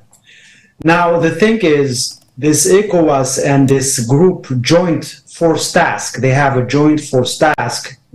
And the Chiame, the leader of the coup in Niger, used to be one of the battalion chiefs. Remember, he was the battalion leader, commander in Ivory Coast in 2003. It was the head, one of the heads of ECOWAS military who intervened in Ivory Coast. So the intent is good. Not the intent is good, and sometimes, unfortunately, even as a conflict analyst, the force or the military force is sometimes necessary, but you need to have all the conditions set there so you can deal with issues. Not necessarily use the military force, but use it as a leverage, as a threat. Let me explain. Okay. The problem is Niger. What's happening in Niger is a consequence of domino effects of what has been unfolding in the last years in Mali, in Burkina Faso, today Niger, and tomorrow what? So something has to be done. It has to be done by African people. Now, the problem with ECOWAS, the problem I see, ECOWAS is ECOWAS, but militarily speaking, it may be the prolongation of foreign forces. Remember that G5 was created with the support of the French. And G5 is Chad, Niger, Mali, Burkina Faso, and Mauritania. So these 5 countries, each one would provide a battalion. And battalion, we're talking about 1,200 to 1,500 men from each country to fight terrorism in the region. Now it's a new buzzword. So we're here not to take resources, but to fight global terrorism, right? This is a new pretext. And we know that in international relations, there's always pretext and context. So you create that context to do something. ECOWAS in itself, it's a good idea, but does ECOWAS have the resources to do the job without foreign interference? This is not, I'm not sure about it. And the other thing, when you try to solve problems or solve conflict, you sit and you negotiate. But what does it mean, negotiate? Negotiate, you have to create a power balance. And right now, we have power imbalance, meaning that the military junta took over. They have established their rule right now, so far. And how can you negotiate with them if you cannot show them that you have both the stick and the carrot? This is how it works. People think negotiations is just sit and talk. Yeah, you sit and talk it's like you're playing poker. What do you have? Which cards do you have? What are your cards? And are you bluffing or not? And when ECOWAS declared that they will intervene militarily, I hope they knew what they were talking about. I hope that those people who said that we will intervene militarily if necessary, they believed that they could do it. Because if they can't, or at least they cannot show the Nigerian military that they can if they must, we're done. We're done and Niger is gone. There is no democracy and the military will continue to rule. And unfortunately, this is what we have been seeing in Mali, Burkina Faso, now in Niger, and as I said, so what's next? I'm not a big fan of military interventions, not at all. But if we want to solve problems, we need to show strength, we need to show good faith, and we need to work for the people. So there is no ECOWAS now, because there are two options. Either ECOWAS intervenes and does something, or it doesn't. Let's say they don't intervene. They can't. They're not able to do it. What's next? What will happen? Now, but to the best of your knowledge, do you think they can do it? Looking at the strength of the military in the various West African countries, are you sure they can do it? Well, you know what? You want me to talk about Russia, Wagner, and what's going on in Ukraine? I would say if Wagner was as strong as it used to be, as it was like a year ago, if Russia wasn't struggling right now with Ukraine, I would say it's not possible. But given the situation on the ground, let's say operationally speaking or tactically speaking, Russia through Wagner doesn't have the resources to really do what they have done in the Sahel in the last 5 years. Remember, Wagner were, and by the way, Wagner is mercenary Russian group who was able to disrupt French in Mali. That's why French had to leave, because the situation, Wagner was able to turn the situation. To bad, to worse, that is another question. ECOWAS, if Wagner wasn't that, ECOWAS would have been able. And what? You remind me on one thing.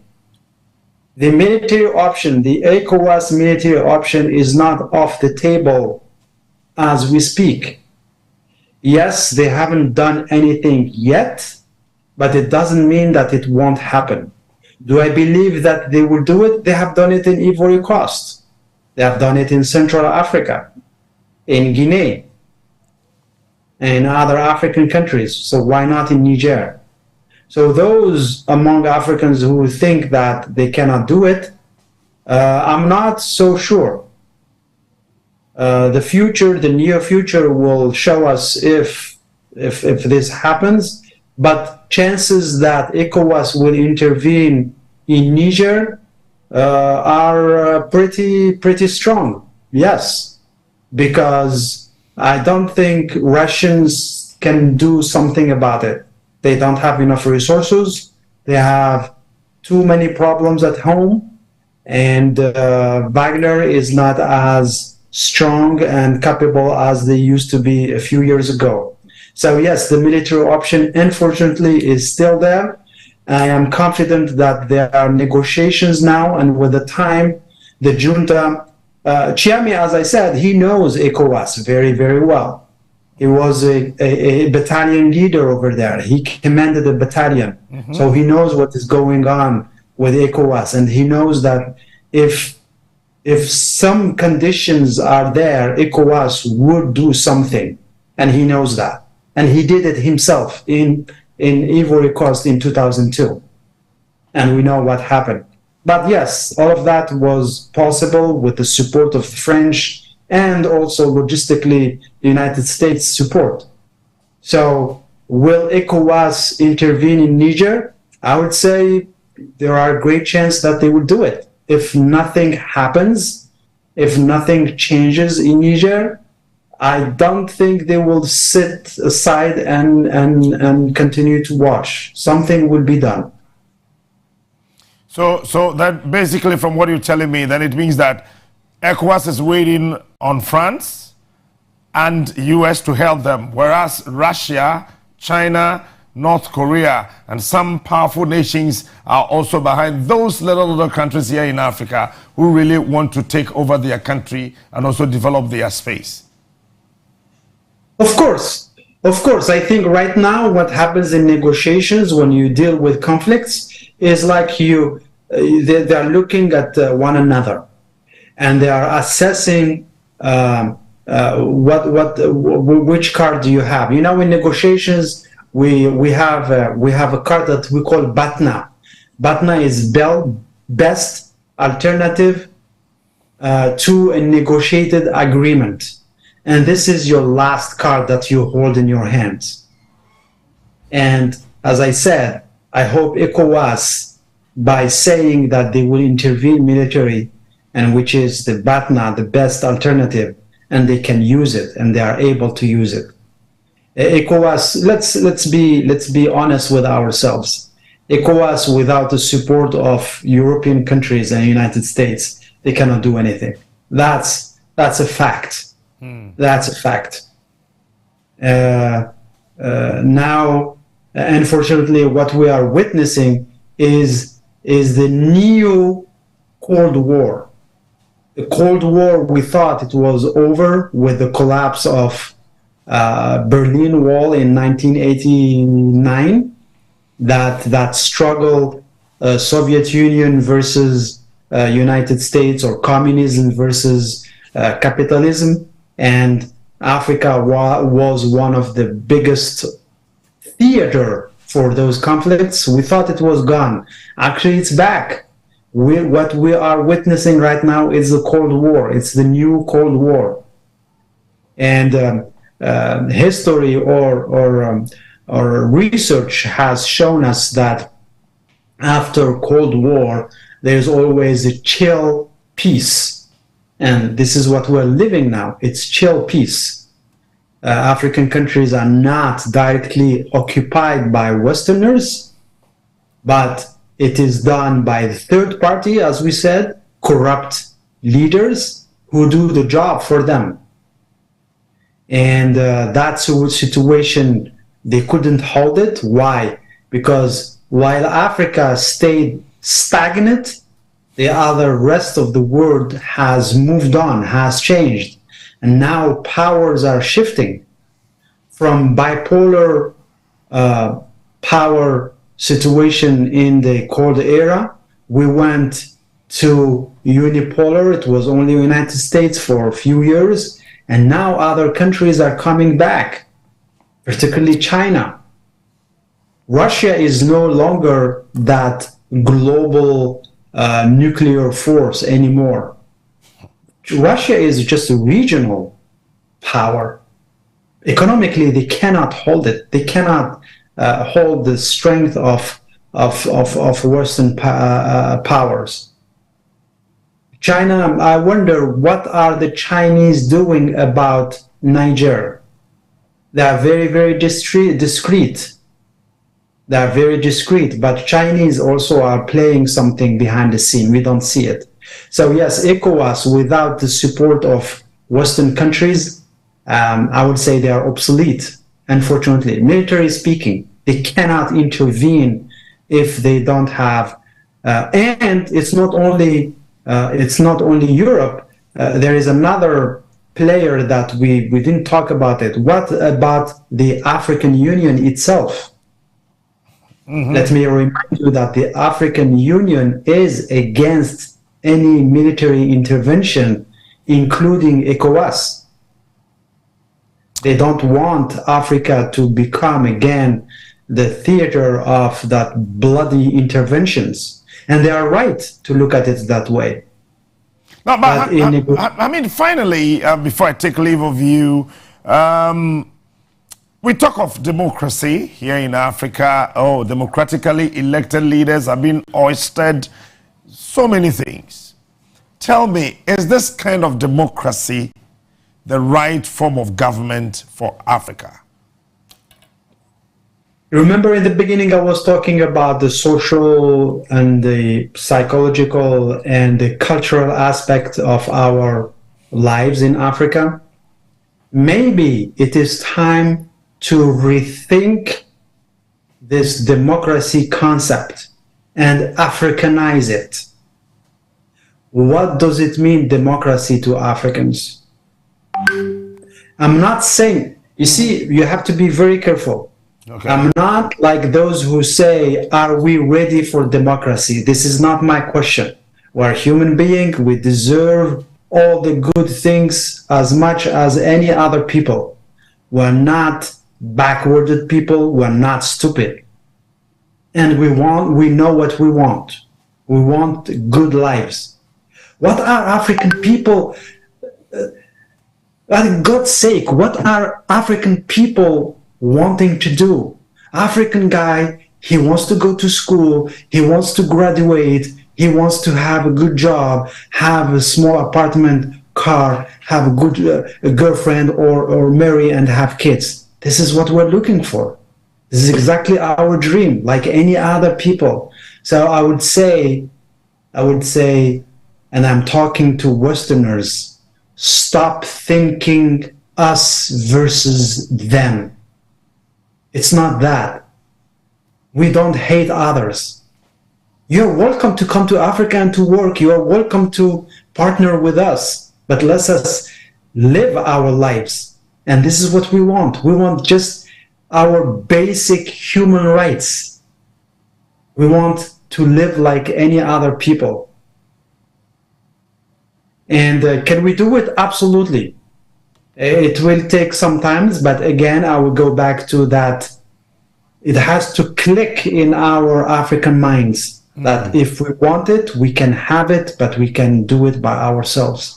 Okay. Do we still need support from others? It's that support coming from outside should be win-win, not win-lose. So as partners, we can share profits, but also we can share any losses. But how can we Africanize democracy? You said we need to pick those things and then Africanize them. How can we do that? Africanized. For instance, I'm getting there. For instance, if you look at the Western system, the democracy or the rule of governance as it is used in Western world is used under the school of Huntington. And the Huntington school says that the civil military relations are done this way. So you have civilian government that is in charge, fully in charge, and the military are there to support any political decisions. So let's say democracy is civilians, the government is civilian, the Minister of Defense are mostly civilians, and military are there as an institution like any other institution. And if there are any problems, those problems are thought together, but the final decision is made by civilians. Military guys, they come with their own expertise and tell civilians, hey guys, you have this issue, this is how we understand the problem, this is what we can do for you, and this is how much it will cost you. And as a civilian, I will go back and say, okay, do you have other options? So as a military expert, I will give you 2-3 different options, and the final decision goes back to you as the civilian government. Can we do this in Africa? Not yet.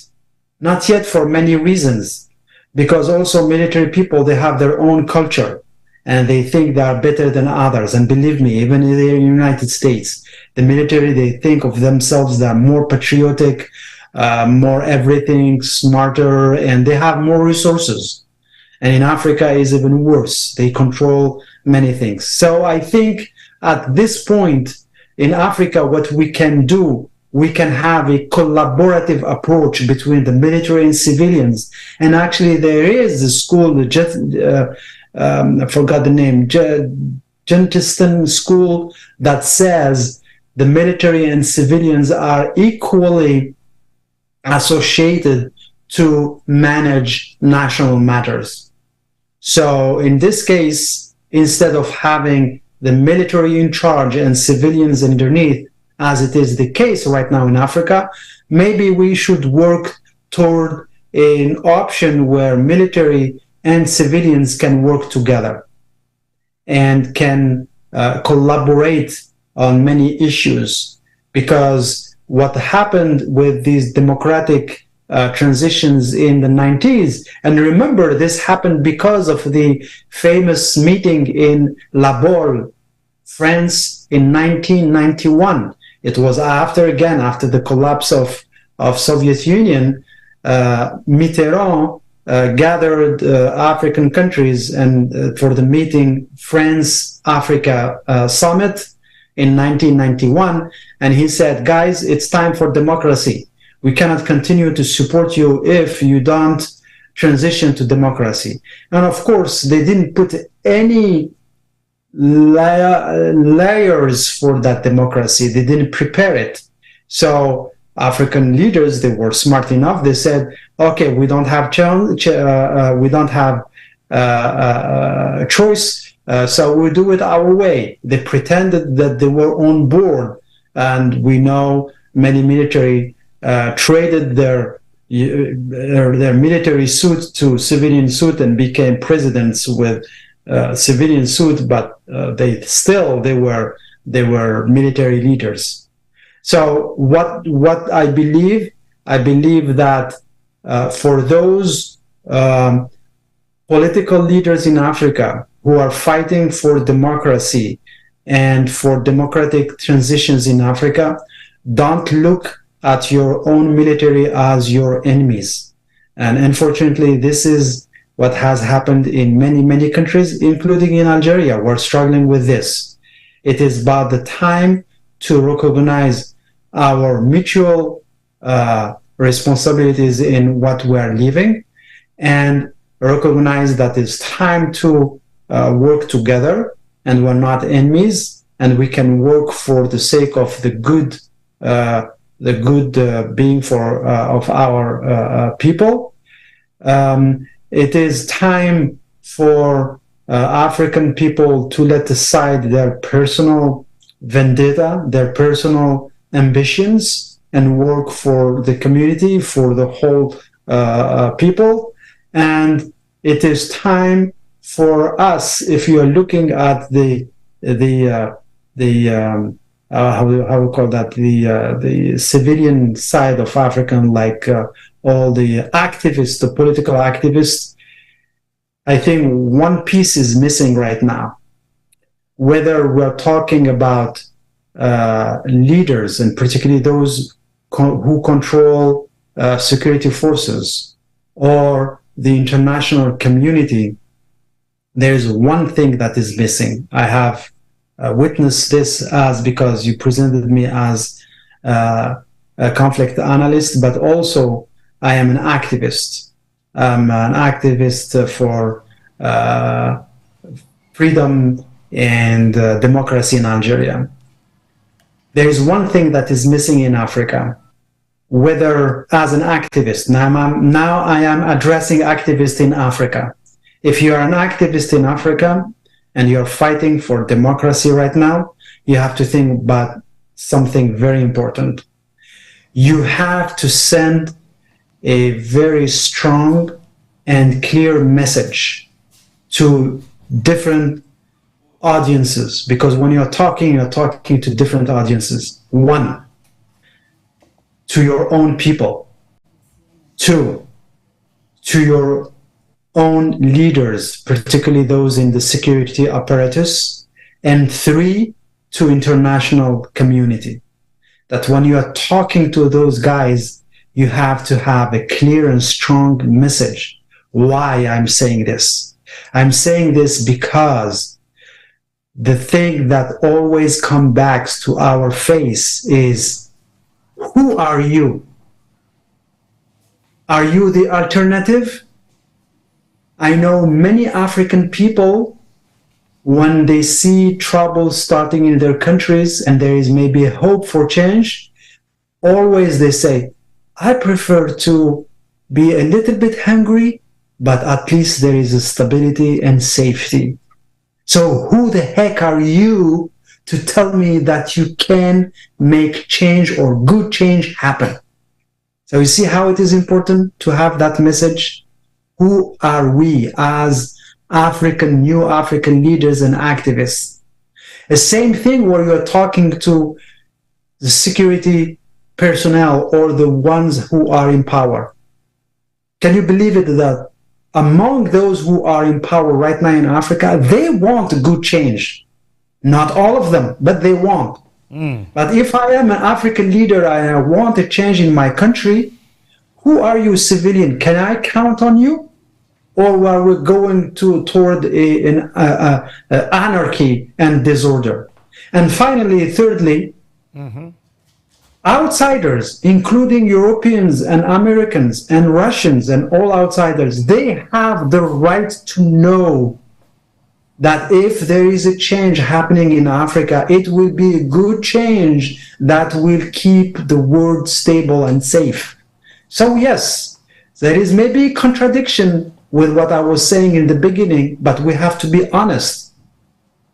In North Africa, we are minutes from Europe.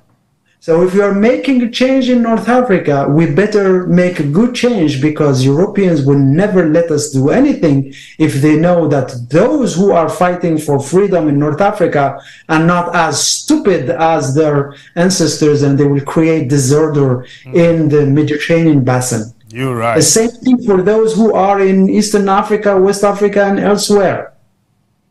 Those resources that we have in Africa, they are our resources.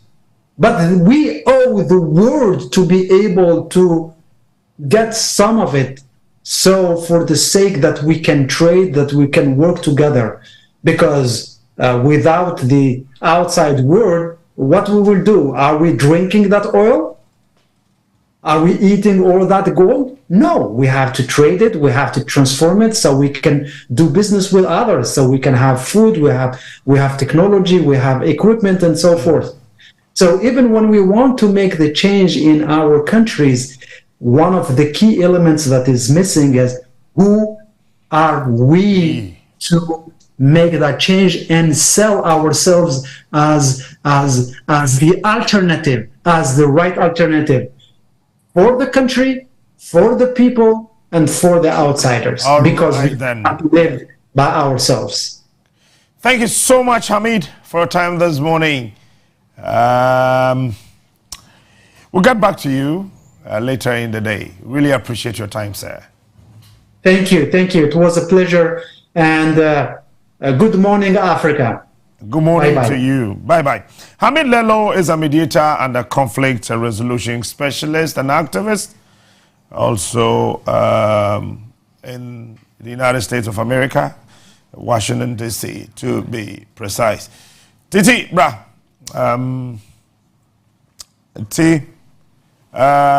Enkomana ya boni na no Titi bra na Titi wie de wo ho na me ba me boni na atofa de ma refi Farouk Al-Wahab ebeba nde na fe ya hwe Sudan Sudan, South Sudan, and then ECOWAS, Chief of Defense Staff for Asia ewo ha ene echinano yiwie ena. And I think we'll move into next week. And next week we'll look at how Europe underdeveloped Africa. Hey. That is from Monday. We're looking at how Europe underdeveloped Africa. We'll have people who join us on the show from Zimbabwe. We'll get some from South Africa. We'll get some African Americans in the United States, and then we'll have some French-speaking Africans who also join us on Zoom from Monday, Tuesday, and Wednesday. And we'll look at how Europe underdeveloped Africa. And then Thursday, Friday next week, we'll look at how we can save Africa. Good morning. Ghana CNN, Sonia Maakye. If you can't beat them, join them. But Papa na kasa no me feeling no. Once I was bisa no question now straight to the point. Ghana ni aka. Oh, my first akwanya se na menchia Ghana man panyin another. Na menchia. That is that. Straight to the point, you know. When I say to Mr. Onua Maakye, say you done a Ghana CNN. Ya no, untimi anu agani kwa yi train no na say went to a boom. Ye teach you a classroom. National project na say ya ne ye kro no. Wadaro ma make catch us say medima for herbal. Medima for herbal so say anopai wa woni me say doctor de ne watch ne mienu. Enti a kira say yare bi a wo de kɔ ne nche no time eda so or diagnose wo wie no catch us say o yare we nyame ya adoma mama bosumi miensa bosumi nsia o yare ne bekɔ a da kokra emeto so ebekɔ na wo ho atɔ wo eye Kumasi Ghana fa na ba bia obekɔ ebuakwa agogo na woni eye doctor akwako di enkomo from 0244 774 282 0244 774 282 and 0500 727215 na woni mediba fo heba eni enkomo doctor de o se time eda so ene ntimesro hye so emame na yare bia etete wo no fakọ na doctor entu ase ema Adama West Africa semen kancho say wo pe enupa ya de begu no baye so a sabe ebetimi aso kama na ahoden su wo mu a Adama West Africa nupa wo mo de abedwa so ma me ka bibi ncha wo say ye wonuro ni bi wo ho a chemicals no wo de gu no baye no titru ntos ne meko nyadro de keka ho am wo kote eso na kote beto no ma acha ye 2 days bakwa na hu tinsuo e chese chemicals na wo use ye no enye papa kope Adama West Africa for de ni bi ye wo travel ya chese no ye boy ye homoden se eboama akatia etisi kokos no ye yi omu nyina e de free hono mom e na fa nsu ye wo de ye de eku enwura once chemicals ni bi wo a wodi ku nwura no na ekum asase na nkasa emu eye ahoden am ebe ma no baye no aso mesro with block ente sam wodi eku nwura no nkwa ho adwuma na eye na agya asase no emu no nyina e de ama no watimi e de aye wadwuma wo pese wodi yem me pacho ye wodi edigu carrot so ye wodi edigu eye lettuce ye wo tomatoes ye wo meko ye wo nkruma ni nyina no mesro AGIL wo kwa don si atworo gu in capital letters wo pe Adama West Africa for de ni bia na esem wa e na wo kro no your number is 027057 5030 and 0302 787687 Freya na woni ye eni enkomo na mesra wa anopedium enkomo me de bra no e de pasitibra dewa ata dewa afa dewa afa dewa afa dewa afa dewa afa dewa afa dewa afa star 446 hash to them 1 to 39 ene mo amo ena ya titi ye didewa ye ntua e ena ya titi ye didewa ye ntua ye se ne o mekyere ne ntia enkrofo complain simple me ya sure say enra captain numbers no de ma no watworo mane mo say 31 and 630 enumeradian oh they say 31 kura bona uta uni explanation menya no enti me sure dewa ne ye bekyere mu ye se be ya wudi a wo be hu se ampa wo qualify say wadi na wo sika no so wodi nkoade a e wo seba enti de enti a wo si wo sika ne ma no ye bekyerem say bibia ye fine star 446 star 446 star 446 dewa kajagum okay enti sena ye customers munim no dada no dewa ya saba no pay say be cheche chop money dewa 539 lottery the only and best and easiest lotto game utimidi every day twice in a day, you have double chances of winning. Okay. You have an upper draw, no, chop money, no, 10 o'clock and up bia. And I want enumerate draw, no, 7 p.m. Okay. Now, you start an upper draw, now you draw, no, 8:30. But as a na, time, no, too short. Too short. Because you're best sorry, we're drawing and we're basing you, we're finishing home cry. Okay. So I try to nim. Okay. You are 10 o'clock. 10 o'clock. See, wow, we try day one, no, nim say, yes, time, no. And then me baba catch us say assessor time no to 10 o'clock. Okay. Anope bia sharp. Nti si ameno ka say 8:30 with 2 hours.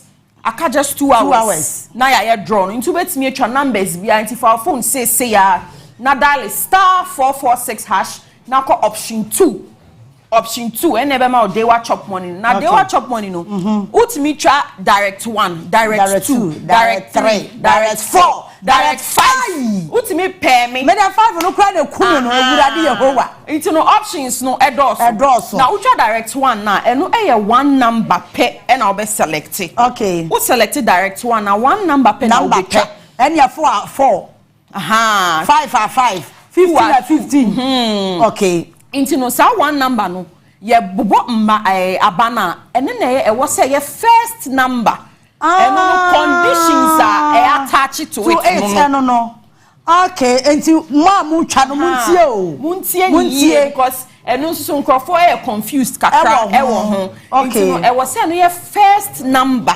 ebebo so man say 10 ne bone ye be ye draw na say wo yi 15 na e was say de be di kan tom no e 15 eye 15 and half okra wani wundi ene de wunni okay na fe direct 2 ni de epiemu anyhow bi a wedi and found say epiemu first second but numbers be born here 5 okay draw numbers wedi na direct 1 udi a wedi usika na udi try no 20 times nti so twa 2 cedi 2 times 20 what a direct 2 no 40 times hey direct 3 no 400 times Ade. Direct you want to suffocate me with money? I'm not you want to suffocate me with money?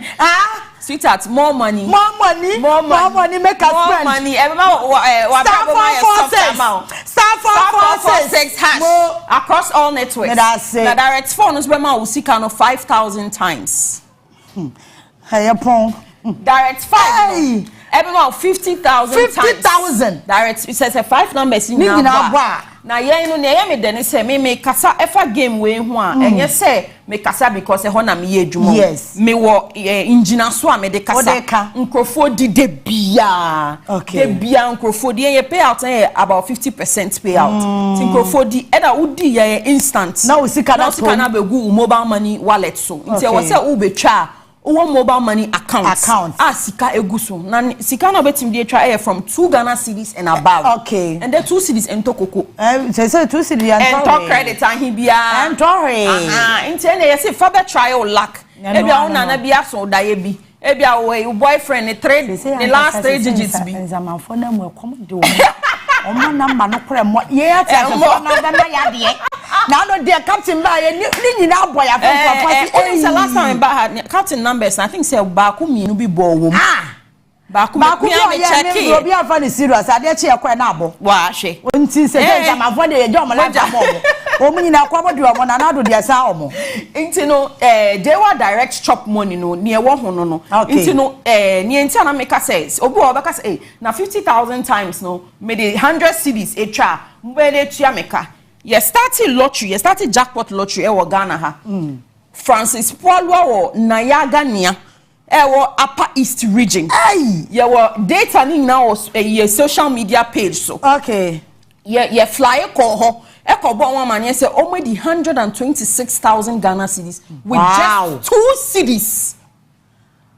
Hey, where the Amazon de na ben exam and for the dia we na for the you would dream with just 2 cedis. I'm telling you it was a life changing moment for them because ultimately say na me yes sir if you say the day one you na twa bi o aha fe yanko complaints na for the ban so okay enkrofo say omudi amusika na ma okay enti kire ho kakra bi okay say ye ni ye wo ye can say third party operators okay mobile networks and telcos okay e bia wo fa phone no wo bo no e bia na network issue nti anko through enu betimi aye one e bi wo a wo boy ye no wo benya prompt ni say enter mobile money pin e bia wo ye no ekọ but unconfirmed system ni to one ban anko through enu betimi aye one issue which is technical another issue so ni say obi wo a o twa ye no before each draw no 30 minutes before each draw no you close bet entries okay 30 minutes before each draw you close bet entries in a day there are 2 draws into ucha no pa betimi edi ucha enumere so betimi edi and opa draw on 10 o'clock enumere draw on 7 p.m. Mondays to Saturdays bia ye draw mienu into ye ma double chances of winning into ye fa say enumere no o ebia no pay we wa kobo 10 wa for phone what that start for 6 hash we try 5 cedis 50 cedis 100 cedis. But try and ebia ye nko say nsuo to affect telecommunication into no network ni nye into by the time we betwa wie no na 9:30 abo eno sa no ankotom ento ebe ko ochina die nim ebe ko china no pa die mu sa utwa na no pa we ya ya chop money na ebe ko ochina no pa chop money die nim but so utwa na enumere before 6:30 and after 6:30 ya utwa after 6:30 PM ebeko ochina enumere draw ni mu sanet nze so ubo for ochina one bo for ende ntin so ubetwa bia make sure say from from your fan said the whole say chop one now beba you have the whole of today say and then I person wa ba na ba you have now about 2 hours to go less than 2 hours to go say e bia for say wa ba no person win na hu say we die na you have just 2 hours to go e bia we relaxed kakafully so maybe main bomb for ochina and no be train after 10 o'clock draw no now abo for ochina so what you say okay time no dey so but e ha kakra no ma me chem na ti ase ye etimi man say anopa de no ye bo draw no 10 am wo pese wo bo na wa ba no e bo ene anopa ya bo before 9:30 so one more before 9:30 ebekwa koto ochina draw no one hwa na wo number na abonne wadun ya wo se bia abon na no pay wadi patcho wani undi akoto ochina mu patcho yenti asesa yan hwa time ni ye etimi so bia na obi wo complain bi okoto ofremo obi wo complaints bia obetimi afre e wo 0556 259 249 0556 259 249 and I say 0532 479 879 na un se bi mo ha na ondi o but complaints ba medi na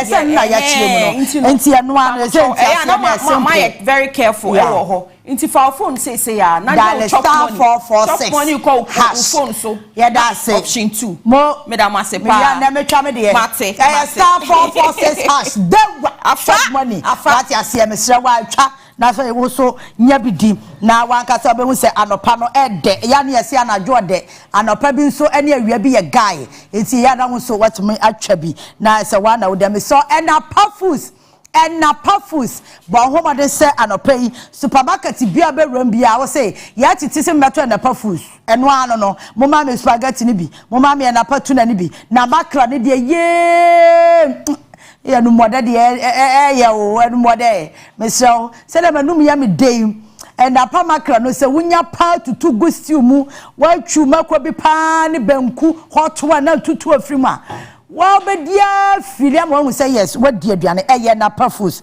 wo mo pe na wo mbem watimi ahye wo sesa anwa mo salad bibia me so and na pa baked beans no eye serious but home dey say anopai wo be pe bi na wo so watimi edi supermarket bia abowram na wo so ko pe bi eto yanko bao ba wanko pentikos yanko bao ba na no ya zieni munya me bao ba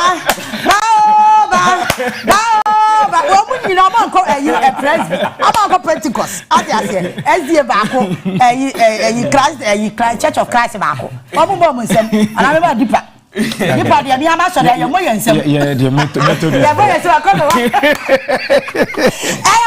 ba esa prekese no ofitu kwoti ara ne ho agi afiem because they say wa gidi wo krom ha Ghana ni biase ba biase wo pese wo na chia na chia wo pese wo do mpe no eya se dia aye na na be ye wa na ape wo bo chusu ni obi na chusu ba wo because ba ha ba wo ne de se do mpe benya ho pa se wo chia de enya Ghana ha yankwa ba ko na kwe ba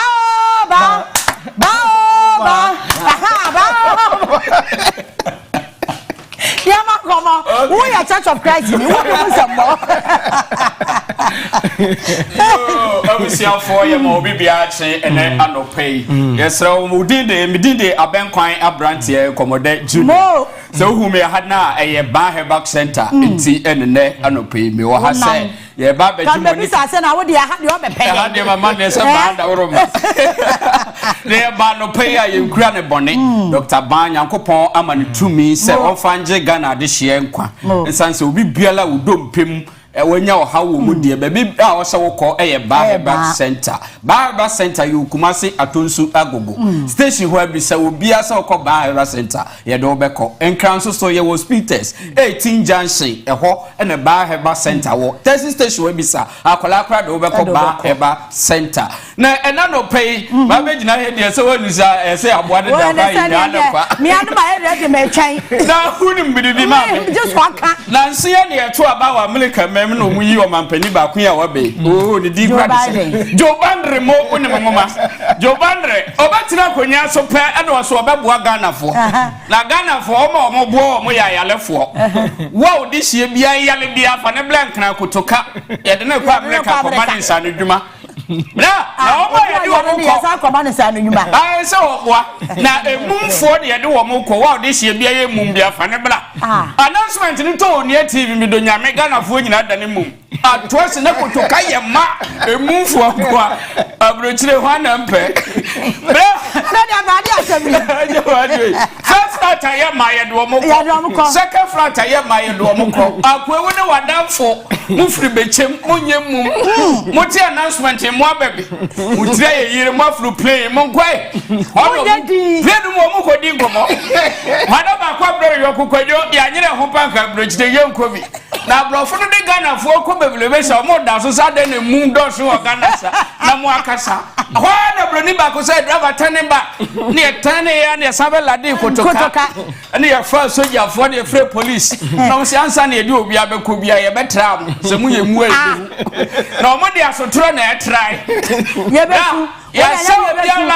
besu ye besu yo di kani asina so nsaw do ataje baba yi bayi ya so ye mfo na ko fra ba di asinu saw baba yi bayi ya so ye mfo na ko de na fo mu firi benchi wo mu nye mum no o di line no ye dro mo so ro mo firi makodi no makodi a kire ani so ka hu sa ye line wo ye dan e dro ba ko so di asinu saw ataje bayi na je ni bro di na nte no se ko o jina ho twen na dafu no woni ado say na dafu ne ba wiase ye mo na so tuntu asada na so je ne de siru so no sa de ba no so to bu e mi ma mi o ka yo o si ni ba be no se krase nya na so ye mu wa se papa so je mi ye mu o de o si mi ye mu ma dafu ne jira wono bi sa no ye fa na dafu kasi come here nya na so ye se papa so je ba je ye mu asotro na ma ya kasa ke we na ye ni dia e ya Dr. Baheba Center ba ku ni bo ba se enya ya le nko a ni pa bia wo se wo sre mo we therapy o ho eto kama na wo do ka se o ma me na wo yale wo fa na wo yale no e ma ne nka dem ene ni pe ni adaje ye ni adaje na wo san yale na wo adaje kura na da se na wo se yale ye etitutum ni ka sisi a na fa ba number no na bra na ye show kama de do mu ni se enye operation sembia na wo hospital no na ma na ye de no ba keke ye ha ban ye Nyankopon sie ni aduaba no na ye fa ha ne sa yale de na Dr. Banyame amane tumi minim se ne kwala be no pe kase o e ba ne kase pa de doctor dem fura omo ye nkra no o ti me ka se fa na mpa ne ma me fa do mpa ne ma na je na mpa no o be bu bom sempo na Nyame ha no so me ya se o uswaness o ya accountant word yi duan kwanta me grufi ena se ba bi dompe wo fie ho nyina ya se bo o so de fa na mpa ne ma na je dompe eti ma me papa odofo wutie me na no pay wo de fa number this is ya Dr. Ba number no 0244 988004 0244 988004 ba dompe Ebra say one chile Etitumrika ebra kumasi atonsu anasa ekran spinters. Na say ya de be ma na otua be kwame wo hoi. Me de ja me de kura ase sam no wafo a abubu agu dem nyina aba ba ho ma bagia ya. Na o de tra ho. O ya le kwa fa odi mbra. Ajo ajo. Wait, therapy bia o wiase o. Say yaresa. Yaresa. It's one way of treatment. Yeah. Say the yaresa. Me hwe wa obegini ache. Me da se. Unse nipa bia wo sere a. Yeah. Emma ede nkwa beka wo ho. Okay. Na wo mu na nso so a etew nkwa na so. Etew nkwa na. Ade nkofo bi nkwa na so atete. Tintu sa won tan sere a. Ya sa asere. Na munya mu na no. Na mu na kwa wani munya fe. Ha o kakra. Ma me mfa kakra bi nka. Mo ye wo ade bi a Ghana ha. Ya to atwene. E wo se yesan. Wada brijo. Muna woni ade ba akon. A na wo sa bidie ni mu. Se udi aduane na pause wo mu a. Na anopa no se bidie ni di kan ko mu a. Eyi pause ni nyina afiri ho. Ntina kidney ni ho. Na hepatitis ni ho. Because of anopa na run aduane na udi ye ni nyina akoboa no. Nti ne ya awuduro no. Anopa ni bidie ni ade a edi kan ko mu. Ana body na nso so no se wo hwe body tiri na na yiri nyina ya haban as a la bi na hihye ante ade ewo mu ne se sa la na ewo mu no ete se subsidy be ma ntini bajo banyansani beti mase ba ye bu ne be doctor kan o kan nyina besa ya ma na ba de bi na koni pedie mu ayaresa na bi ade no enti se na wutie me na praise the Lord no bother brijo and Dr. Bami ame ko transcendent enti me sraw shia me mo e was spinters road mo say ye proceed ene how sabeda brijo na wo bon untumi mforompa wo yiri tukuru aba na wo to mo na wa ama ande yempe ene wo de ko ayi courtwa yebebu awfo yebeji awade yebeka cho sawade no otumi gun don ye mo number no once again ya number no 0244 988 004 0244 988 004 wo from say ya was Spinters Road 18 Junction udru KFC ho na taxi station na ho na abuso mo say wo ba Dr. Ban o mo do ba why say Kumasi the same thing me okwa ye t-shirt nko na show na ande wonya dru ho kra na taxi no ye t-shirt ncha na memforo ene na ya kra adwoada akopem efie da memene da ni nyina da bi o mo hye ba t-shirt mo mo ya de o mo ata de ni nyina ba ahye so de ene o mo car no bibia ba na bo ho mo ya de chairman of pay Church of Christ ene ezie yankwa ba abankwa sa de wa sare nya mesa ba o de abankwa mo wa sere sa e je so kwa ba heba wo yare ne be kwa ma wa sere e simple bad ye kana se ma yetimi kwa da ye dano ye can because we know what he can do Mr. Oba heba de wo do ho to ne so a unompe no be tenetene ho beto yare bi e show ho no ne nyina be ko doctor me da sia do pay abankwa na sabra ai right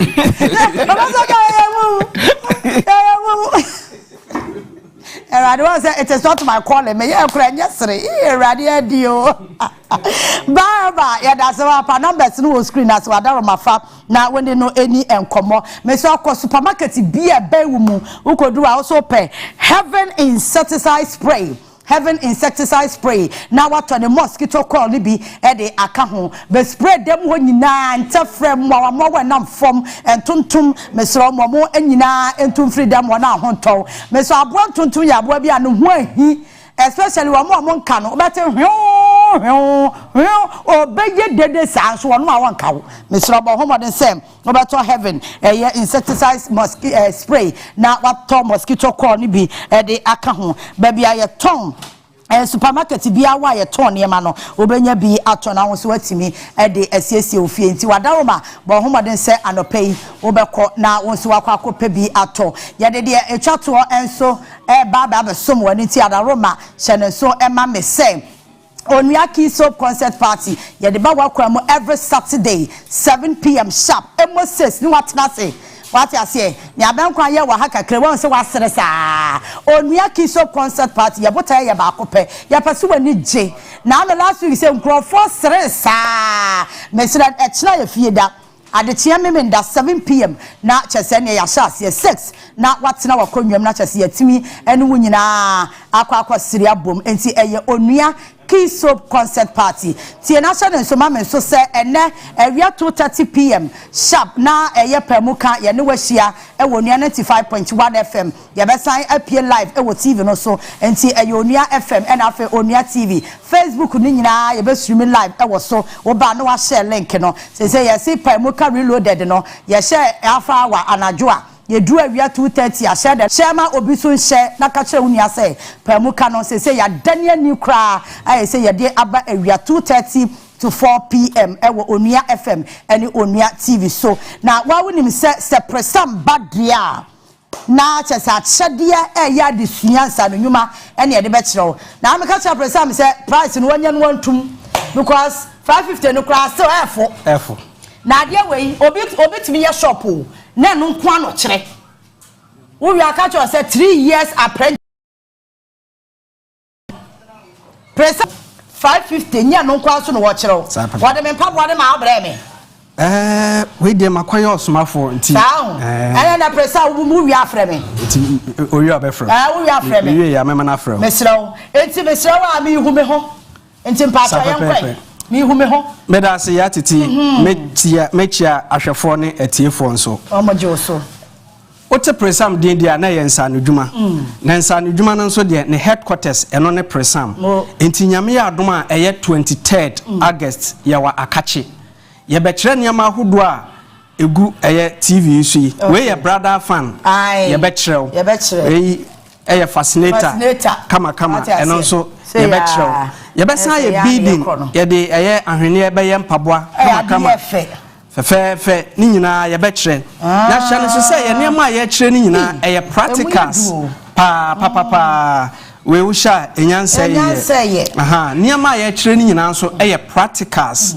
we nye TV na ye di beso na ye yimfoni a kire say ye ni say fidi gadochi wani tuam ye de materials no amaw na ya tro se fa we tu ha na wankasa watimi aye enu nti hia yen nyame adoma on the 23rd of this month ya agasi ya wa akache enu achi akache no chirem e voter region akache abo na so pe asema akoye bibia enu nti nyame adoma 23rd ya wa akache akachi abo mo asese me dia ba meda ase enti ya wakachi abo nyame adoma 23rd August ya afi on the 2nd of September ya wakwame nkoma circle eye water gardens wa eho ne yewo afi on the 9th ya Ashama government school and afi eye on the 16th eye in Sound Presbyterian vocational school afi kai say niam a ye kiro nyina no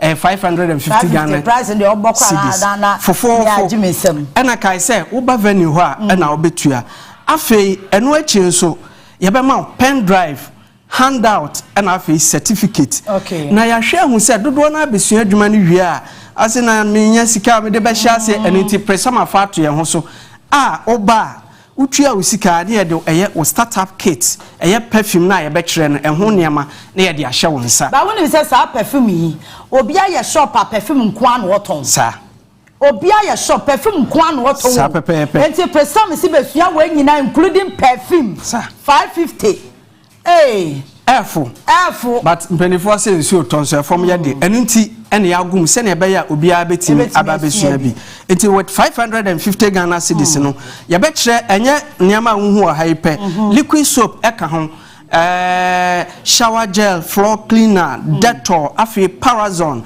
ye be kire eye bar soap afi eye perfume nanka say eye body spray no ni nyina ye be kire afi ye be san kire eye biofuel digester papa ni bi ebi o ho a ye kira na so obi ba ye bi ma wa acha 1 year obon se eye ensuo no flash e be return eno enye papa na mo wo ba presam dia ye be kiro eye papa na wo ya guarantee ni 50 years en said that afi wo pese wa nso ye beye bi ma wa ye betimi aba be ye bi e de ama aniti Presam Cleanse Ventures ma ye fa ye no ma hodo a yedidi dwa no ye mfa ntudwa wo betimi afre yo 0559 209 309 0559 209 309 and I said 0246 78 96 95 0246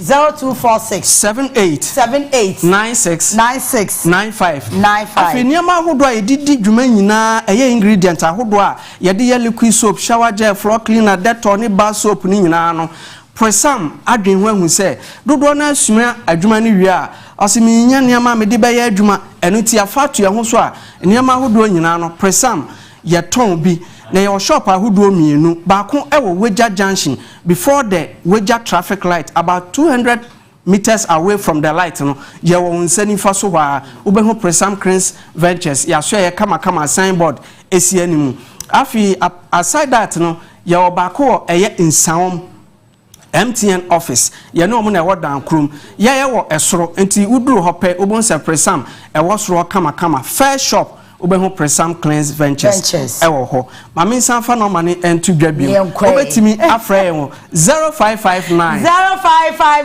209 309 0246 78 96 95 friend na ma hodo nyina so a obetimi aba join e wo training ana say open yam ni bi nso ato a onsa beka ya medase papa it's Presam Cleanse Ventures eno no makama cho say Presam de wote ne nka no wa say ensa no nwuma e na eto aso sika wagi eye kuma bi na watimi a kiro ne ma nyina me se perfume no nko apo obi ka cho say bra me kiro perfume ye na menyo even 1000 Ghana cedis kwa wadomo ba we apart from perfume no enyamba be bre san ka ho ya obenya e wo mutimi sro fa numbers no na woni wo mo eni enkomo Mr. Wama me Jenikel 442 why I say enie emema no enum pakum no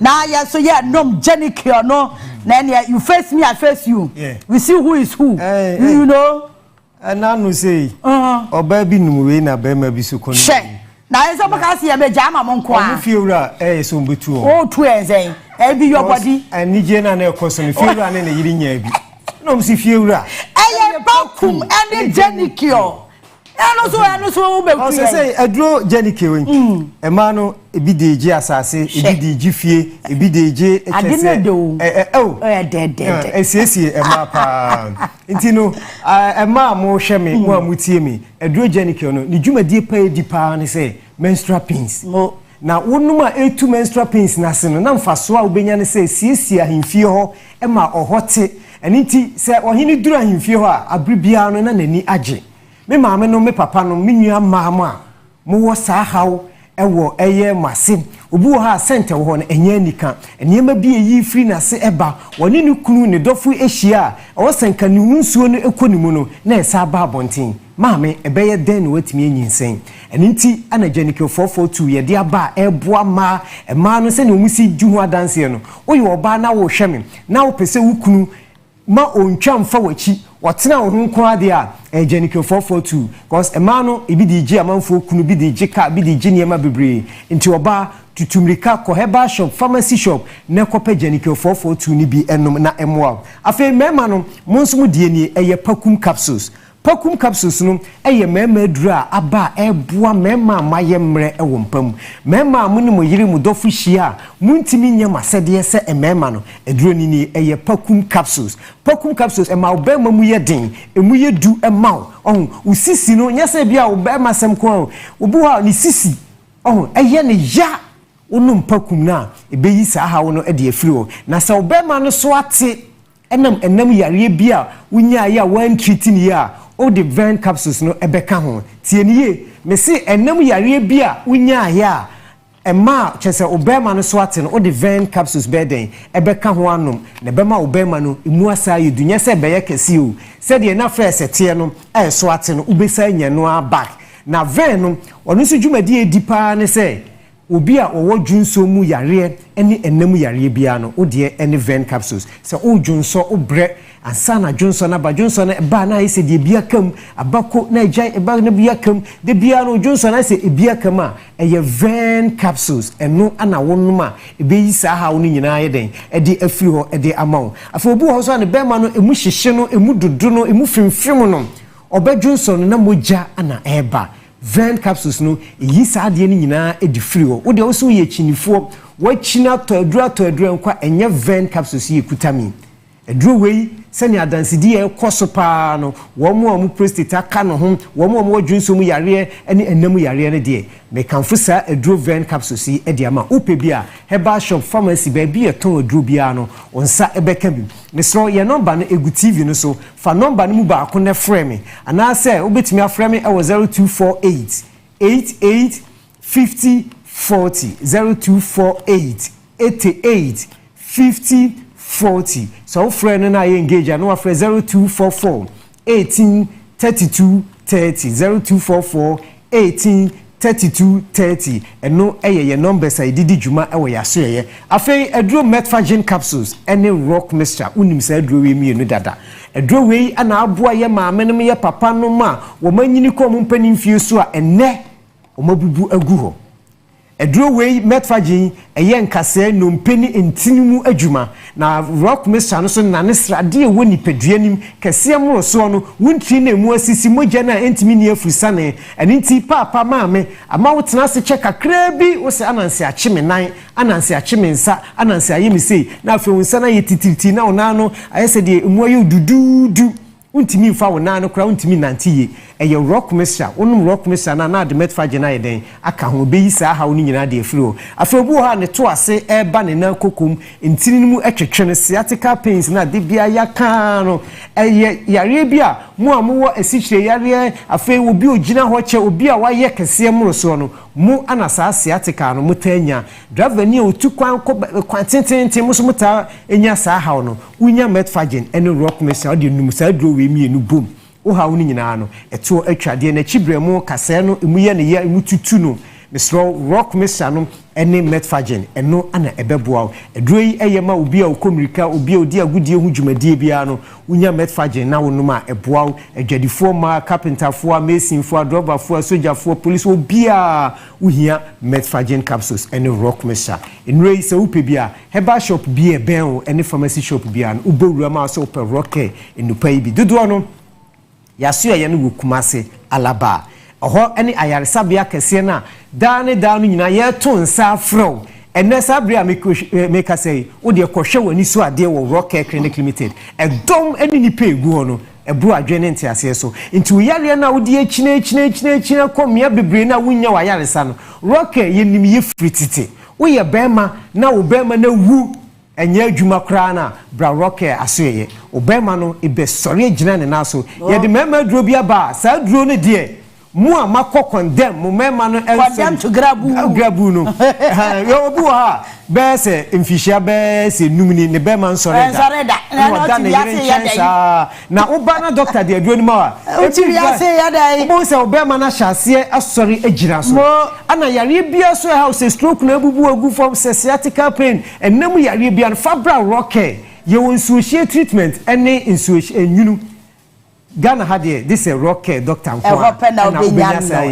Kumase Alaba baby a wo Ghana bia no Kumase Odu Alaba so pepani siko sika ye ni fie no ne di nhwe ni mu number no ye 0248 88 50 and 40 and 0244 18 32 no egu TV no so nti number no egu TV no so phrase see na ye monkomo na ye nyu ha Janika 442 and afa pakum na afa wo de garlic mixture na wona say bibia edidadi eye rock clinic Mr. What's a rock head ya wakasa de say apomode ya papa ene enupa ene ode esomwo ene ti ya na wa pebia to ho ye den a na watimi ahwe onua ba chi da bia because ya ready Mr. is not your portion inti entina so ema yare enka wonto hono ene de nkoma aka kire edoso pa ye na memfa sa akwanyo so na menna director homemade local food ase enra birthday party no ma yeso ye di ye de wa ha captain dia no ma wutimi say yes eno ade no mo se package ni mu ye eno ano na o mo sa aborofo ne asantefo ewu se obi apede nkwa agu ho homemade local food director no pay ye chiao Auntie Victoria Banini wonso belated happy birthday nkoma nyame esra papa wadaroma baby adridiem ye twa ye ho ye ba papa na you cannot feel bored listening to him waba our hub na ene de be koso no wan kasa wo so yi wasum na wotimi etie bi ye ba sisi a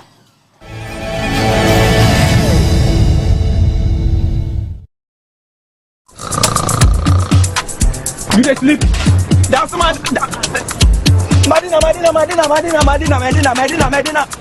Madina Sentuntum say wunna ma de jume ma wonsa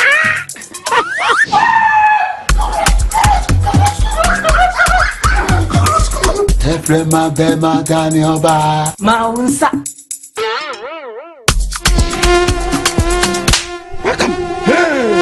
Sentuntum ma bo asumuda ma wonsa That shall not slap.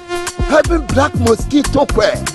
Common tontom na empom wisie bebre na ema wo mowa na ema wo nhwem na ehwam having insecticide spray hwam na sanso kumu a wotu ene omo wia nyina na having naphthalene balls and having perfumed insect repellent no kumu a wia na senja hwa we chiri having black mosquito quail empom wisie bebre and say wo hwene so ehwam kama kweno emubu na jumo size no don't shit to me no. And a heaven spray, heaven naphthalene balls, ni perfumed insect repellent no. Ekumwa mutu na wa nam from nothing just shanwechi. Heaven dear bakope. Heaven dear bakope. Heaven dear bakope. Heaven dear bakope. FDA achi edrede krato yatum. Betway is your gateway to a theme park full of gaming excitement. A whirlpool of wonder where your favorite games come to life. Where you can take to the skies with max payouts that reach into the millions. All in the palm of your hand. Visit betway.com.gh. Terms and conditions apply. Betway is regulated by the Gaming Commission of Ghana. No under 18. Bet responsibly. Betway. Bet your way. Honey, new sample and a pot evaporated milk. Tasty and creamy, right? So and napa milk, a custard one a fine. Na se Tom Brown no rice water muswa a nice. Honey trip na baso with the napa mayonnaise. Na midaya salad any burger. Fries niso and napa tasty ketchup in a good side. Coffee ni jollof niso made the napa perfume long grain rice. Oh you are. Don't forget your favorite napa chocolate milk drink. Oh, more so. See, honey, you are sorted. I'm in control like a pilot on Napa Airways. Mama. Me, you know. Napa, I can't stand it. Just a moment. Napa, huh? Yeah. Oh yeah, Jack Macron no more. It's you cannot guess it there. Hey yo, contomre. Udokuni, tomato sauce on your baby. And a pasadine for box with salad here. Hey yo, stew and a jollofa. Never to the one that don't know it though. Or to that. And the ball of ya, or meant to be a doa.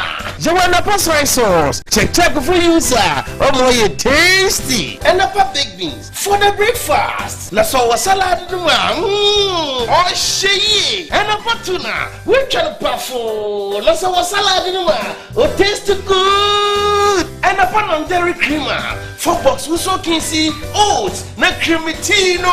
You and a spaghetti. Talia papa B. Mansunin sijadu re. Nafa and a spaghetti no good. What and a pataliano are you ready for watching on you with you?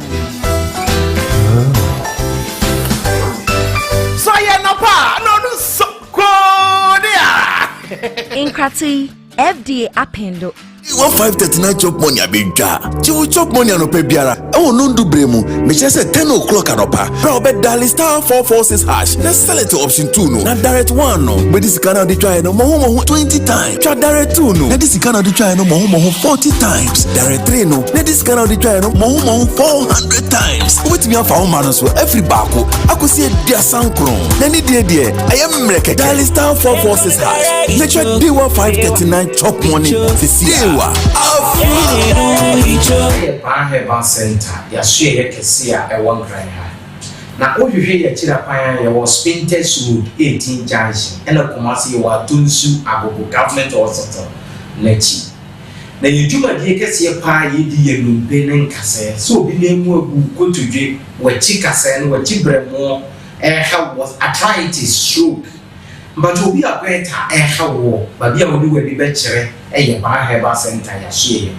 Na yashare ya physical massage physiotherapy ya wash man mema de wo ha ba bia wo free ba bia no ye betumi a show ama wo ho ato maame we say you stroke ne adambo ne etwere yare nko ade ya ana say kidney problem ne hawa ba bia wo du be kire pe ye ba Herbal Center ye betu ase ama na yenkunumede. Ghost of face, you don't have a clue. They say a lot of shit, but I keep on defending you. Them say them see you and another man in our bands, and if I still trust you, I don't have no sense. But I say, Yasaba, I have Onua 95.1 FM and then Onua TV. Sharon Somame say, Fijuana be seen no. Yaba Union Sports for no. I say Yajo Mumrenina as well no.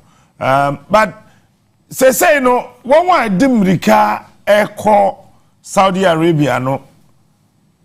Let's know. I'm sure it's not going to end anytime soon. Kwan and Krofoko name say Obelivi Bibi. But one son I make sports stories no no. My info web boy any this possible on Cratway. Patroeba Meka de Honacho.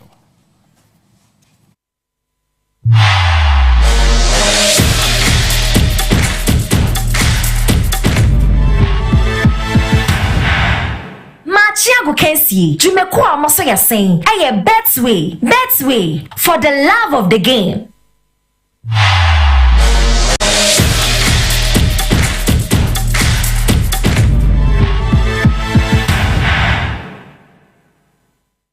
Right, eti, what shall players say we are simo mumu do akese edu omani ache Saudi Arabia.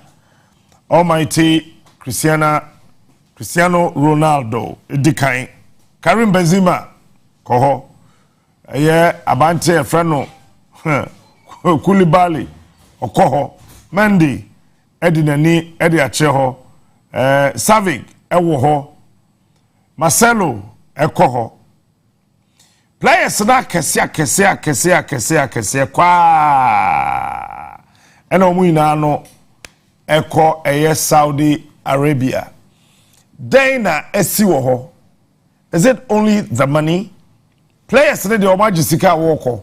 But on my Saudi Arabia no pacho eye sika ntike kejana. The agenda is that let's build our football. Yem building ye de ni. Ye building ye ensu a. Yem ye ni an ko pepia FIFA.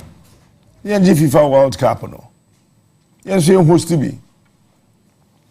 Ohunim de aye de yade eno ne nam so e ma fe ne ma say onim se sa de we nyina enkomra se exodus ni na no Saudi ano mani che no ni na afi bra pedin Ronaldo ono na akosi sa niam we nyina e de aba ntenam santi won aka so mo ye nkwada mo na chi no obu ni choice se Ronaldo kodia ene won so on bedi akire eyo sa timonko yeso yeti Onua ha ya twem ye besi bia no kan ebete na yeso ya catch eti for and so ewo ho nti won a edo omani akire Saudi Arabia no here list no ontimi bo timba ko ma bi kachire manyane nte pa se omo person omo Saudi Arabia 11 teams what Saudi Arabia ina no one top 2 players won't be you for me team to play other countries. It is almost shower Saudi Arabia na show. Meanwhile Ronaldo boss out Saudi Arabia. Or shower Saudi Arabia be Ghana. Saudi Arabia a share France. Saudi Arabia team B akoshe we ba hwan mo na kobo ball no. Mane, Mendy, Ronaldo, Benzema, anyone mu nyina. Nti de da no. Mary sports no. Mary han. One way so yasem ya de bre wono one crato de.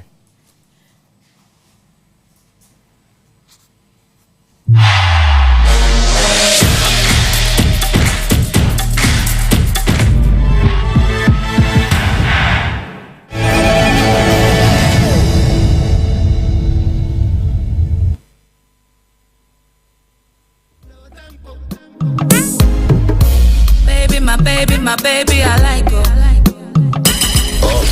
You every day I want to see you from my side.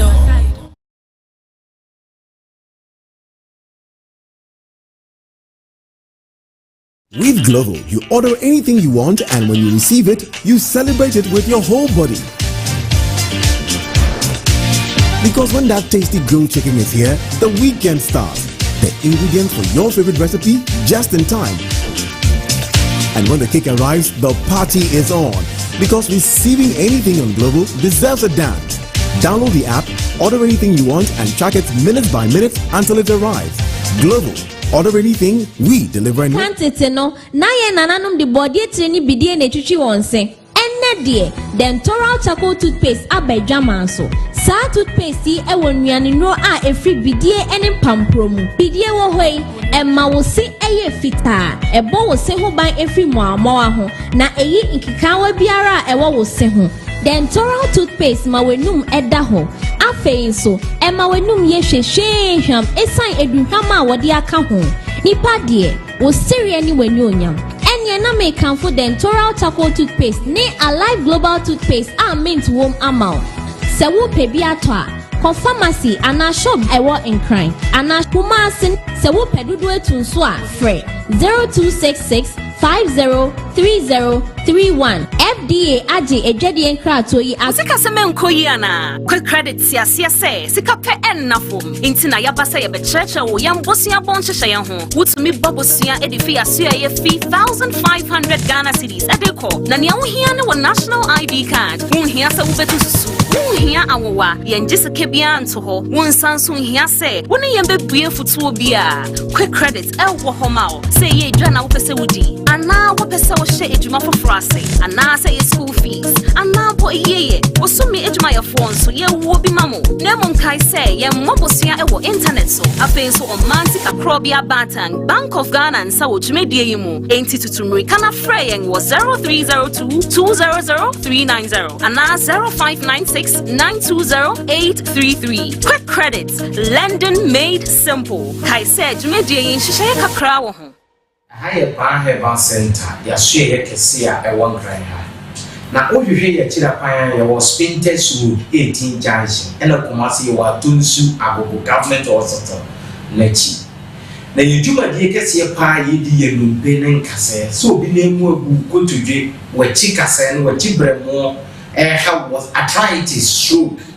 But to be a better how war, but be only when the better a Herbal Center, Yashia.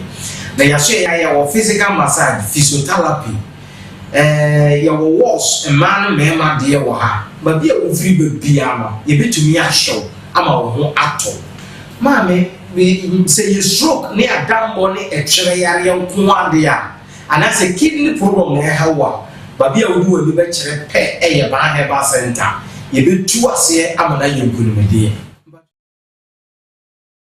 If you don't hustle with me from the beginning, oh what a shame.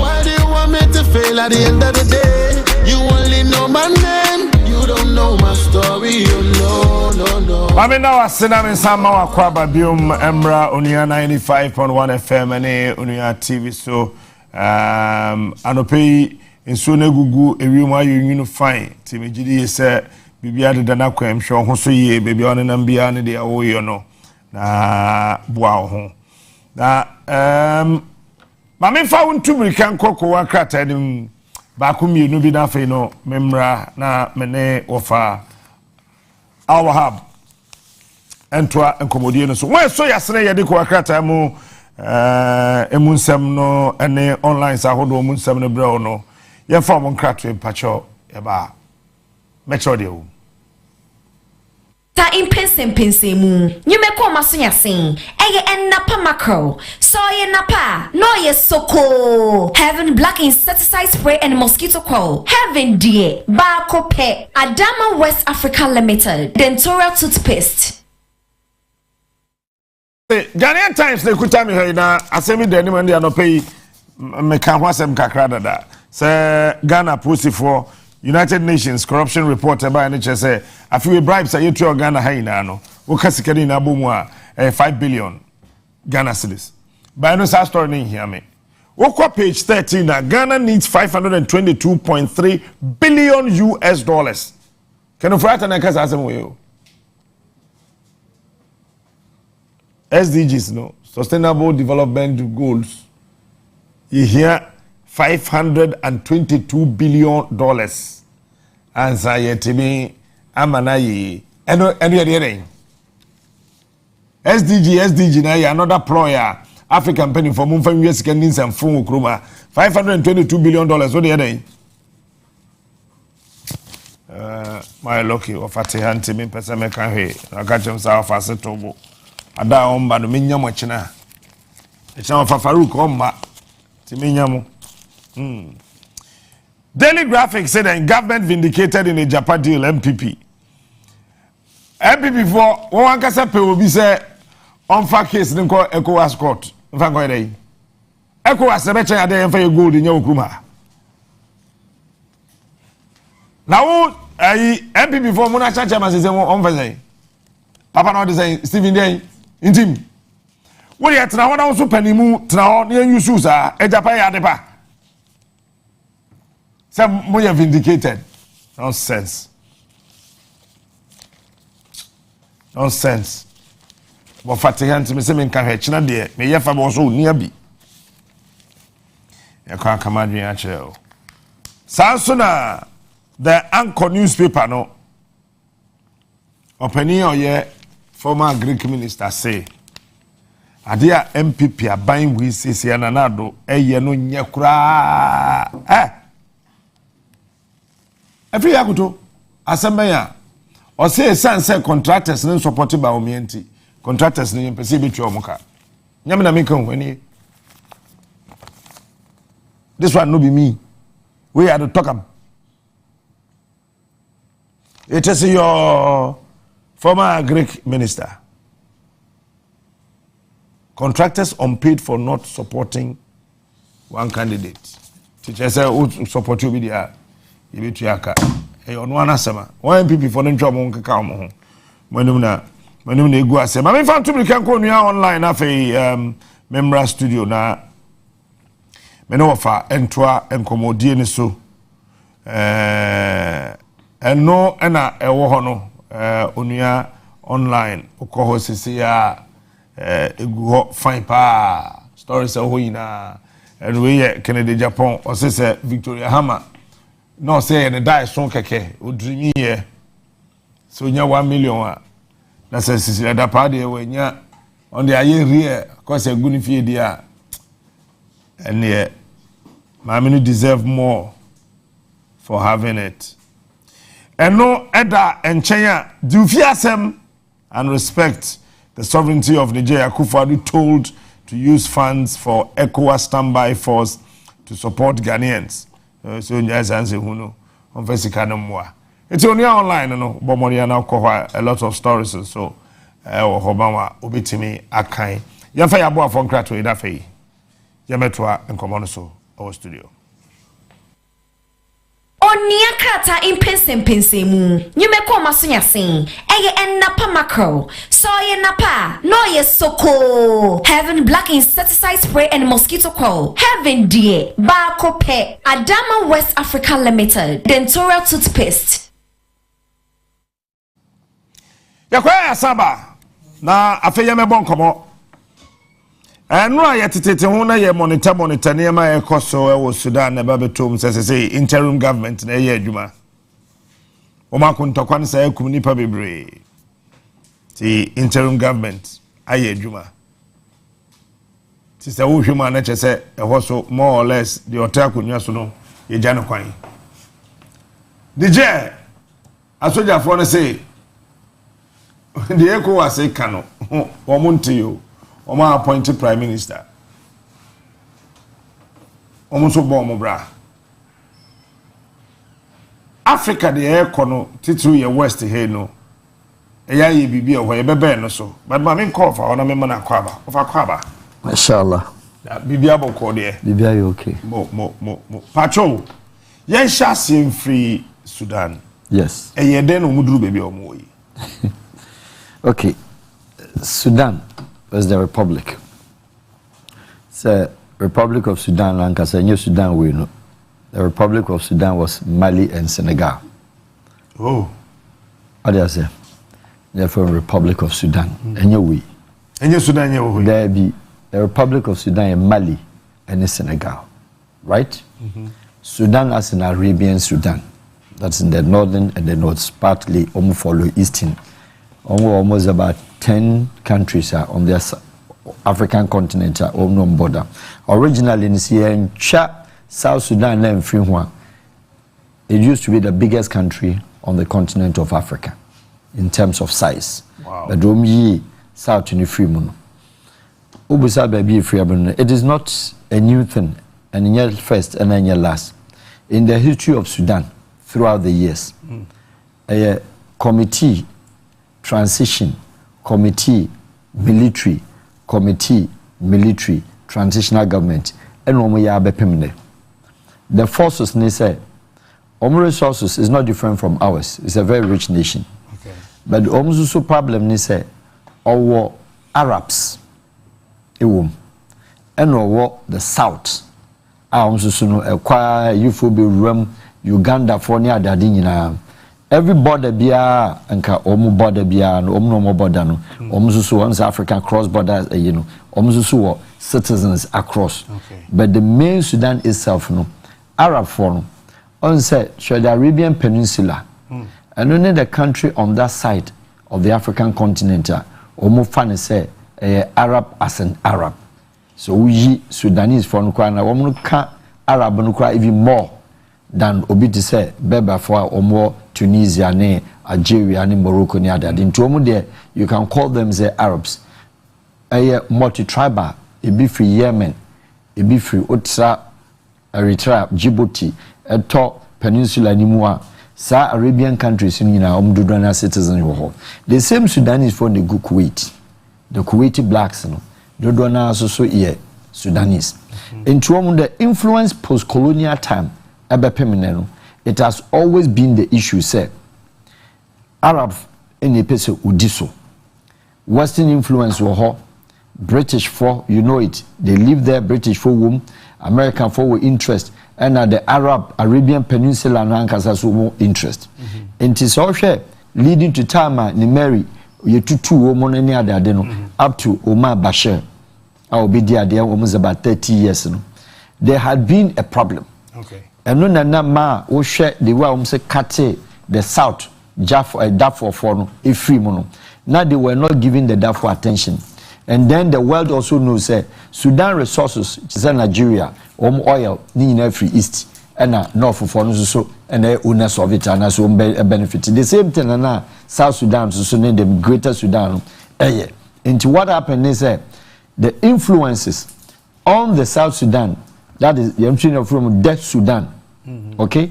With Republic Sudan, my chief say Mali, we are from Death Sudan. Death Sudan country, no. Omu dear, Omu Jumsika from South Wasa.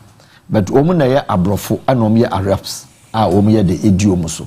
Until up to about some couple of years. Nan Tokwa, Aleri, Lord Resistance, Amimu, and John Garang, Oshea, and Tokwan Koswa, up to the point the same African Union, the same United Nations, omo confuse you try so me broker deal se sanity dia yemfa south for no mo nko ye the south for no mo makwa Umabashi no ontiase because I be cut down certain resources time Umabashi agree so mbema Umabam that was the fight leader leader was John Garang show kwanya Umabashi any African Union twist 10 no Emma no say yeah have peace niyem fa onye ntokwa ne yenja ne yenye the vice president into the South Sudan and the Greater Sudan no on beti ase and the John Garang so move free room ho afi peace aba ya fa enye Arab as a president and vice them Arab and then the South and the John Garang by no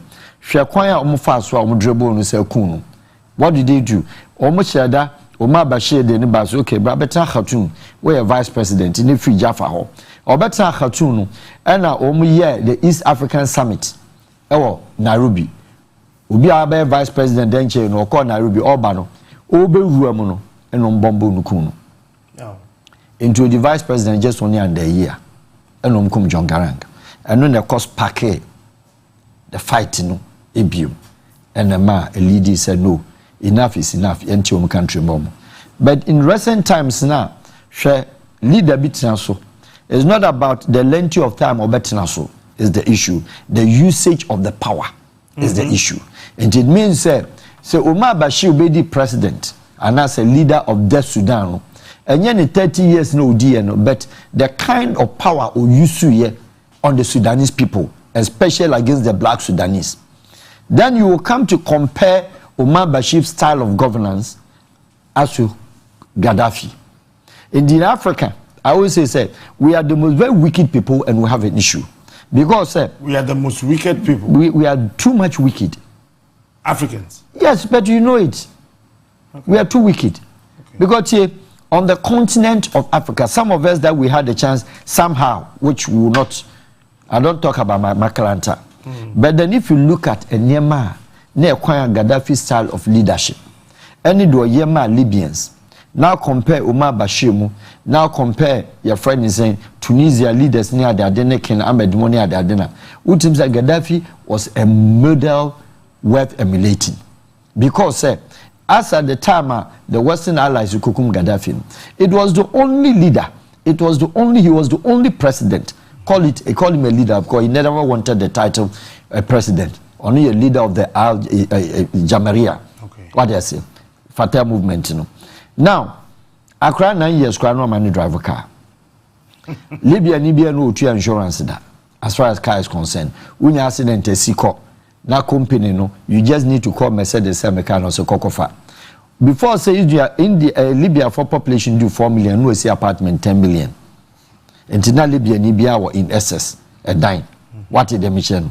So much. If you 10 biya in the supermarket, every man to be obeying your man, the Koma Bulgaria, and the Koma Romania, and the Kokoma Hungary, a supply Czech Republic, Poland, and near my own Gaddafi ato supermarkets are only the Maum.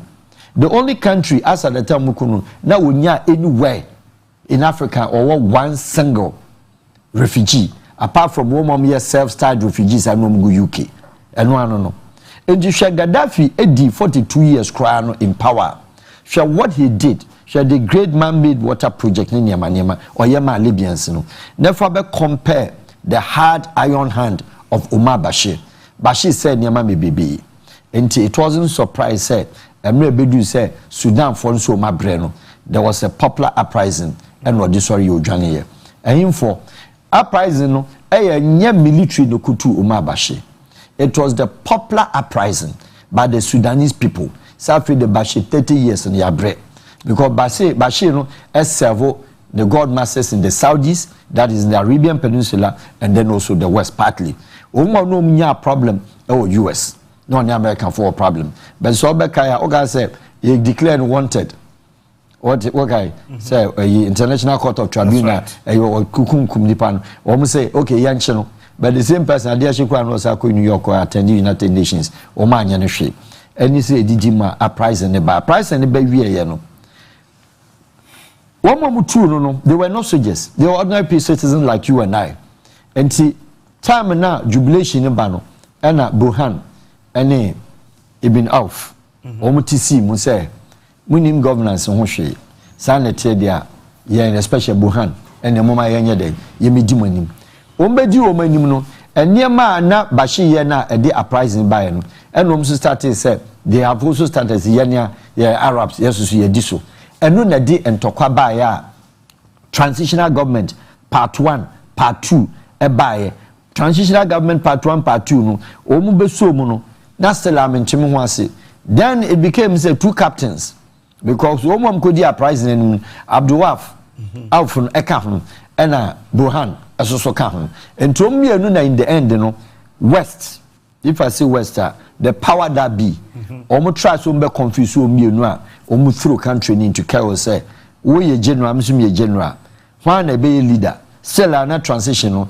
I say esheki ena Sudan for and talk about so we share in the governance system of Sudan from from independence let's call it a transition and committees and the Republic of your friends the Sudan ebepem baby away and the issue of Sudan one African Union we need that power we need that one so betimi asolve na wanya hode wo baby da yes and our western governments they know what they want and what they get from that country especially wherever there's a turbulences now who's involved it tells you what actually their mind is going and what they are gaining out of that fight and then Bama Sudan okay afi yamra yembenye hakra ECOWAS still obrage ECOWAS brage obekonije sisi ya me no kase wo ma soja fo mpani fo ye nhyimu wa hanne ene achira ome kwampa obetima can on paper the reality they will sweat what's that me say paper so ombetimi can on paper say baby a omoye a conference e Kempiski a omunum tin aduanu du lunch time a do obedi a check bedi fish omberry Ghana for mpemfo ombedi fufuo Togo for couscous Côte d'Ivoire for ombedi a friends a check fish bibi a kokohe and good fine who's in Ghana and at least a discount because certain patrons any hotel for Benyeska and only a very good thing but what I say muko general sinom shishe uniform no aduane ombedi nano enye aduane ketwa if not anything obiaji in hotel room your mom suite and ECOWAS tuaka respectfully no with all due respect obia amfa na irama because oba confab I am military na ire mabi but obia so ne ga bedane or Kempiski and that should tell you the kind of meeting now mokoye ne no mo pa mo mianko Kempiski ngohwe say general se na ma ba no ebi o either so o import ye am advance party ne girl edika as a secretary anaso oba akra no akra guess be short Major say I'm waiting to read the communique. I want to hear me. Communique don't be issue. Yeah, but say you have a confab, you have a meeting, you have a summit. So there should be a declaration. Now communique no. Why they lead the action? Ghana ni host. And I want to believe said the draft proposal no. Tinubu and Ghana and a draft proposal. Okay. What I say? Because when we play neutrality cards, we are part of the French. Because French countries now more ban 11 akano, except Cape Verde. Oma akano, we use English for new free man. Now you Cape Verde new free man. Oma akano, French for no. Ubi akasa, obe very cautious. Captain, what you say? And to one by draft proposal and probably Mr. Ghana for never started. Only Nigeria. Yes, so Edinburgh for bachelor. Oh, when you Ghana for bachelor. Ombetche papa but defense for nyina bekum until now ECOWAS the declaration about area we are and you betima investigate but I'm just going to tell you what is going to happen. Okay. Yes, proposal any talk is free of charge when you see proposals any talk a free of charge is like what Dana also that dreams you don't pay for dreams but reality you pay for it. Captain, there be announced that I say why president of Ghana.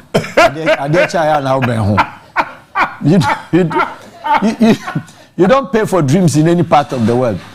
Dreams are free. They are free of charge. Ubetima down now to go now dream. One say you nipa wo ha dream dia bo chim say now take now we obedu anu now to umpakra na isu aburu kra ma what you say. And dreams are free of charge, but realities you pay. Okay. And the dreams of ECOWAS, they don't pay for the dreams, but the realities they are going to pay. And then my analysis I may and say ECOWAS so obeko in openness ye accounting auditing. Okay. ECOWAS or the one sika na eco.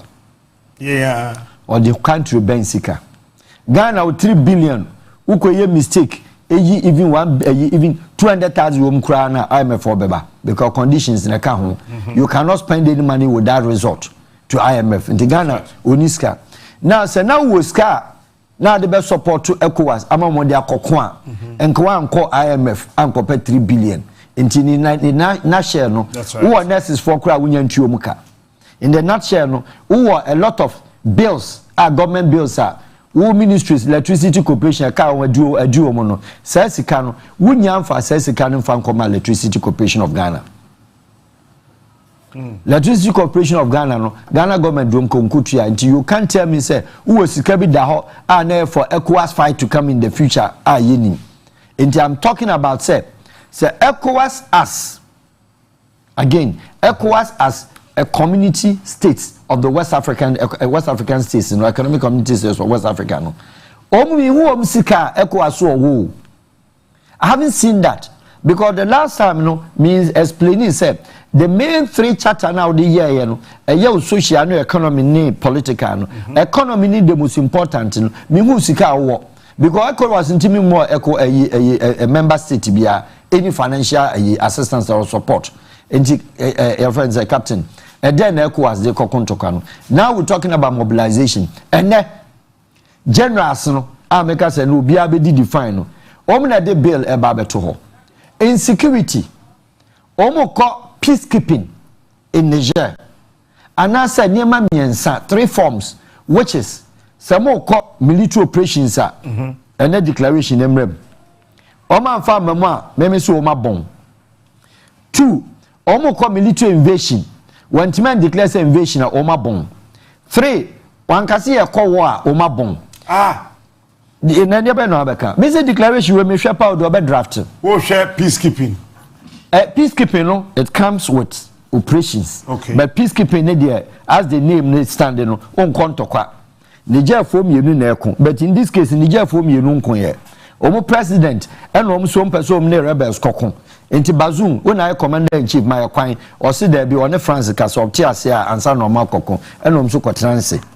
Enti one two constitution one yeku what setting aside. That's right. And our foreign minister catch omo said the abeni ye twen Bazoum ama France ama ne kwan am ya kokon. Foreign minister anso ko no say ne Bazoum onye president bi na omo so nya kwasa sem Hamani and omo Hamani so tenase and ono ase okay 3 days na o twen France no ono no Gianni no waje. It is still our constitution is intact. Into any peacekeeping issue because BBNC why I say ebia problems 2 fashions na ko yenye ne sa. Nemo military operation was subjective objective motive anything. Entokwasi Niger ye 2 Bazoum ye de na shedem me koyo operation 1 akoyi Bazoum 2 ye de ko Kaloba Palace ye sa de na Kota Palace o any operation subjective and an objective say uwo ade airport ya ukoye enu delay bi anim snipers na ekọ specialized forces obi anim de okoye omo kwaya teta chani ya che no ana say ya pam the group no ya kopeyi Bazoum ne family with them ya dom ko Sudan your friend say Niger parliament ya sa corre swear in because constitution ne there and say wasa kodi the president any operation now Senyo operation amo say na mo kan Kempinski na mo kwade a mo miehu invasion is saying Sudan for ebi a oni Chad ekon ana oni Burkina na ekon ana oni Bibi na mo ECOWAS for say no ye ntia ma Chad emma no ma baji Sudan aboso your friend say Niger aboso eni sa na tie dia ana say Bibi koso a ECOWAS feel say ye betima a handle country ntie ko invade be pa try say invasion no mo kwa na we need any records. And I would need any ABS or team military invasion. I'm referring to the generals no meeting there. Now, in the case of it has to be a war declaration there. Nature say Army of Niger. Our government be on any federal government in ECOWAS. And in any case, ECOWAS is not a government. ECOWAS is an association and a union. In the union, only government be neko. And we could declare war. Say Ghana ni Burkina be hit Ghana army hit Burkina. Then Ghana say our hodi yani Burkina ko full war. Any war. Any be no mu kwa na debi. What about peace enforcement? Peace enforcement is whereby and to see two leadership. Now we two leadership no. Me fan say we MPP we the NDC. Nemom asumdwe bia ndi ho anase mente me ho ase bi ma. Enti ye the interim government bi asi ho. Na say interim government on so obehwa me ato aba no. We have to get a certain you say omun call for peace and their friend peacekeeping. So the enforcement and the keeping peacekeeping and peace enforcement, you know, there's no difference. Okay. To keep peace and to enforce peace, what is the difference? There's no difference. And tinya we no sa declaration be twa no. So ko peacekeeping ya be peace ikura break you ho. And ko enforcement is so a ya be hwe adekudia enforcement in seeks to attract. Nemo me say in the state of Niger, what to the president by coup d'etat, as we call it by now, even those who are kumnipa. Nessa musumu quarry state in India, you can only do military operation. Now be a military operation we are. Captain, the dicey aspect of it now, ECOWAS for Dimwa say. We operation you will not the bazoon. As I'm in China in 10 years soon. Ne yatunu. Yatunu no. Yadina shadem. Maba be yino. Modi ni sia dem ko ne sa betum be sa be biom. You have to guide him in 5 years no nkonwie. Na yenhwe say ECOWAS. I don't know me and I think say I don't know who advises them. It's very critical because excuse me to say with all due respect, Oma bomb. HSA say we call military operation so kuji chiania. Maakye say Niger law constitution utu ana uye coup d'etat we declare a treasonable offense. That's right. Treasonable offense in 3. Either a firing squad and they didn't share from near Bruna Buonu and they be slashing in throat. E be sida. Manasari omukono. What you say? Dauda wanke. Okuku Manasari assassination or assassinatino. 11 leaders in nyina no hweku d'etat jibo oyeku. Enti omi obi a sa kuku sem no e ade a omnim ehu nyansa e no ma ya che. Uyi Amadu Tanja now you Yusufu a bazu weni no obi a oba be president a wadi 2.5 years a omtu no. Enti ECOWAS kona wo kono. Se ne wo se yenkoko a ehon na showcase in West Africa kwe hu fight ache. Ye hu military fight be at that bigger scale. Some of us no ye nyini ya pesi hu sa fight ni bi go ate ho asem. E wa other countries ye hu bi. Me ba what you say. Now ECOWAS yedi ka che say so omuntimi nche say declaration kro dey connect. Chair His Excellency is back because military generals ni share we are. After na head of states editin no munya no mu yom don report come His Excellency Nanado as a host. And also after ni nuamo no dey akoma Tinubu as a chair. No munya analyze say na generals ne ka. Say omo koka deployment ho asem deployment no ho na meba. Deployment in the captain send ya be no. Ghana you have soldiers 16,000. Untimi ni 10% enfa war. 10% untimi ni. Abra nya Ghana and our offensive one country be kon. In 20 for soldiers 10% in pay. And the Ghana 16,000 you know one. You 1,005 and it's so more 1,006 na eko. And this Ghana no me ye troops na ma. Ekoa masala che Ghana 1,005. Togo the military omunu 6,000. Oyi ni 10% a 600 in Togo so nya 600 faka Ghana de no why for na mass so we mass and arithmetic so 1,005 Ghana 1,006 Togo so the 600 upon we are His Excellency the military 2,000 oyi 10% a 200 faka ho ayi ni 2004 what I say Guinea Bissau the military 4,000 munyi 10% man 400 Sierra Leone, the military 6,000, we need 10%, 600. Gambia, the military 450,000, we need 10%, 450. What did they mention? Senegal, 6,000, we need 600. aggregation of all these countries. Never Ghana the Aneka home. Nigeria 230 ni 23,000 never ni na bebom no. Military na air corny nyina omu 30,000. And ECOWAS you don't have money. I'll be team their support to 30,000 troops. We are not on China.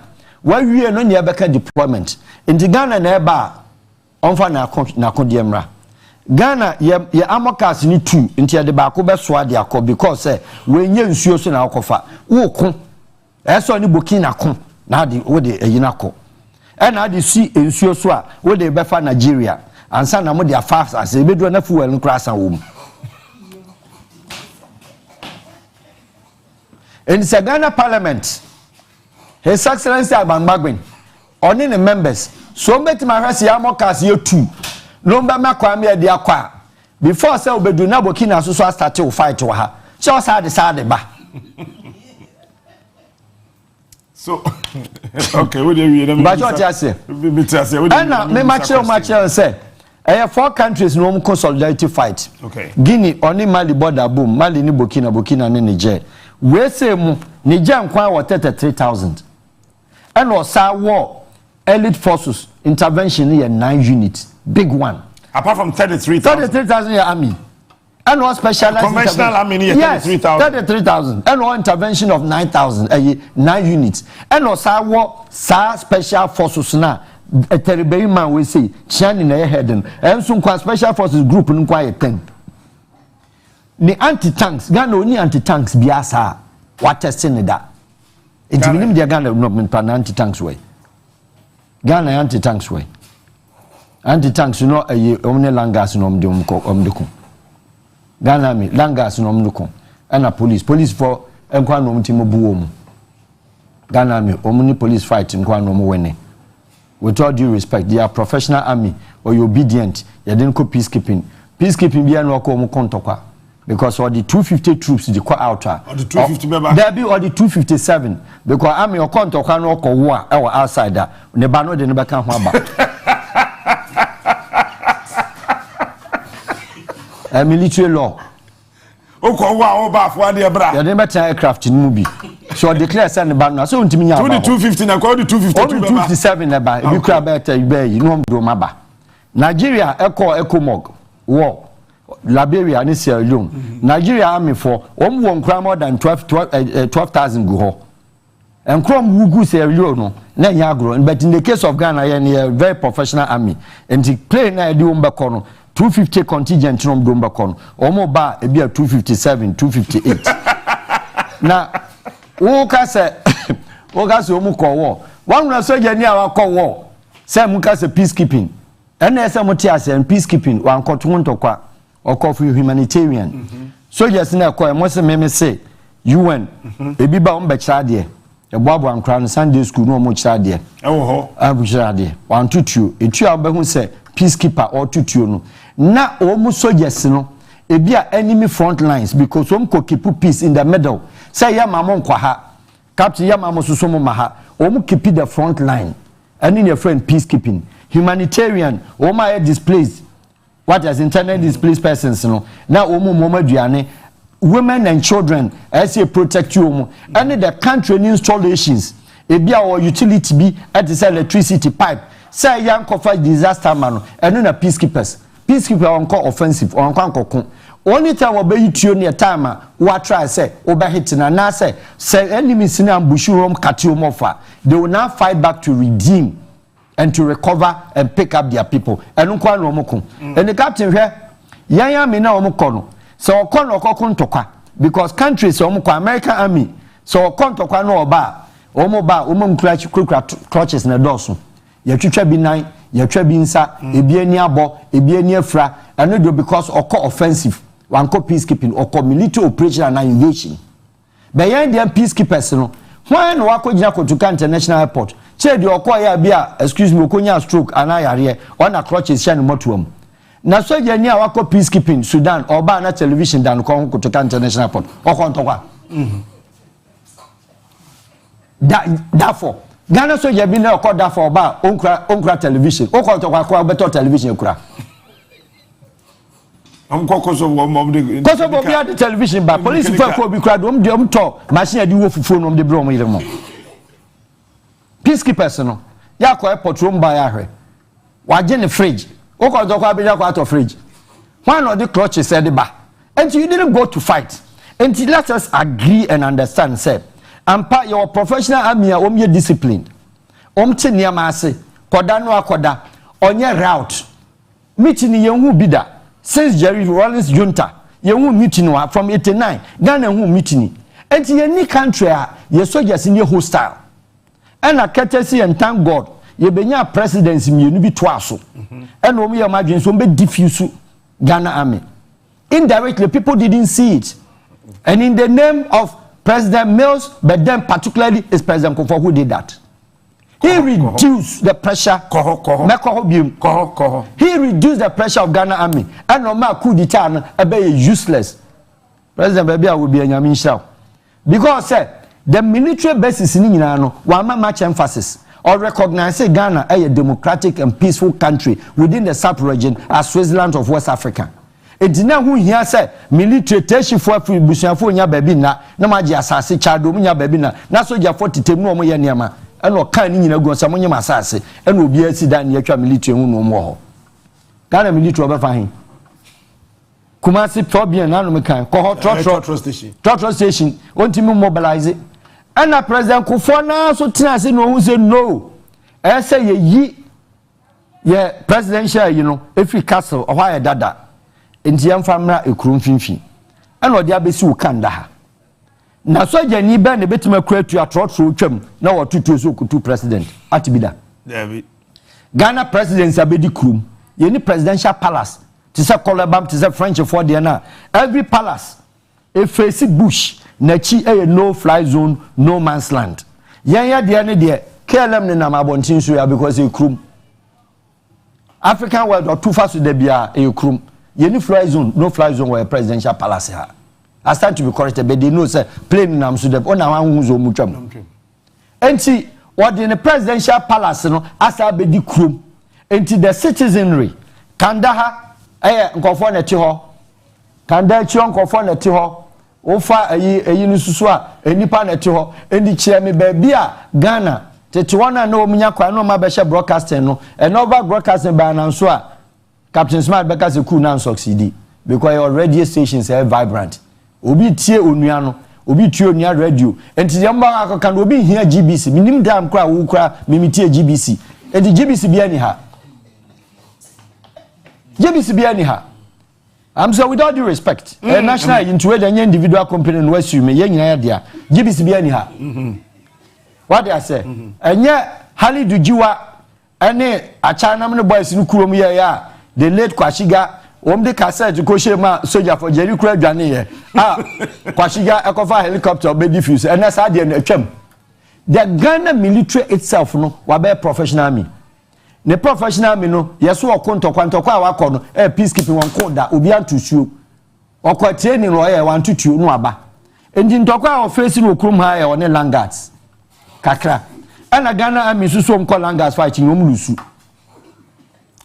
Soja for ni langas agenda no fight o mlusu da bia langas pamu oko kaso a langas defeat military da bia the only fight o mu ni an o mu Ghana police and o mu hwe o mu oko barras bia achi soja ni bia tra no makobu no madwom nipa ene de also bia no mayom din na free honti unhim de achen like as a barras bia to atwa so such a country we need problem o military ma o pressure umili 20 million meeting because what benya young officers almost 26 27 years first lieutenant second lieutenant major Ghana or 24 years 27 years no umini na major what did them cheno on marry we gentleman we bachelor come military camp eye bema camp ni another one your bigger one Gonda Bras ne takra dem na kwhwe lieutenant small young guys I'll call them young boys we mi amanketwa na 27 na kwhwe girls omoto soso akawom du omagufi na sebo wedi nka so nkokon obekun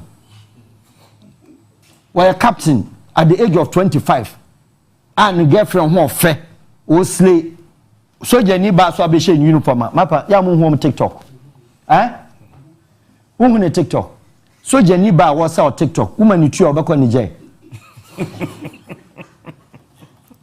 young captain negat say minister otui form ni wom kokọ military force per mark barracks so e mark against yi what they say it is not a country you what problem with our military because to tell you the truth even if you have to talk about Ghana police in here kuda police why kuda uko Southeast Asian countries nya police for you Ghana police you kuda there be we follow constitution from Kwame Nkrumah time bepem law and order any account krado masagu police barracks Ghana ASP big man senior or police officer obekono no ne constable at the airport police station omu nyina use one toilet we waha ASP sometimes omu nyam from kakra na ne yem onya problem na wo biem opie pe oba horonsa constable za ono no akoye ne sa ne man kwa pressure ba toilet no so no wo salute no je ne salute ansa no ahyanata ade akọ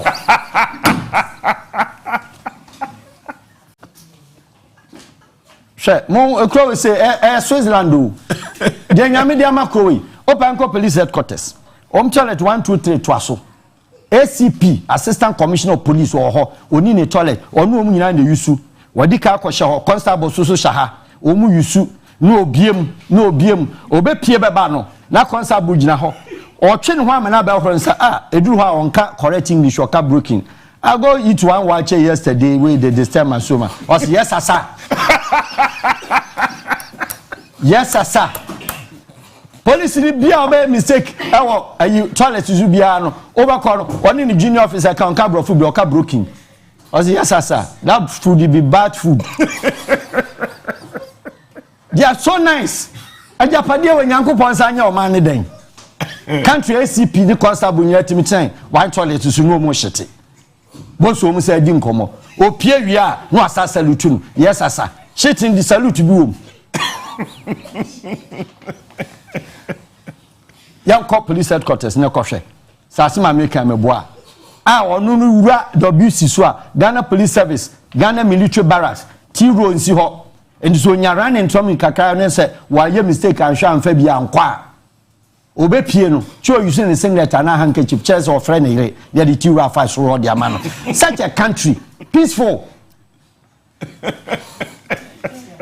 Captain Smart, we are talking about realities. We are not reality. We are not dreaming. Sure.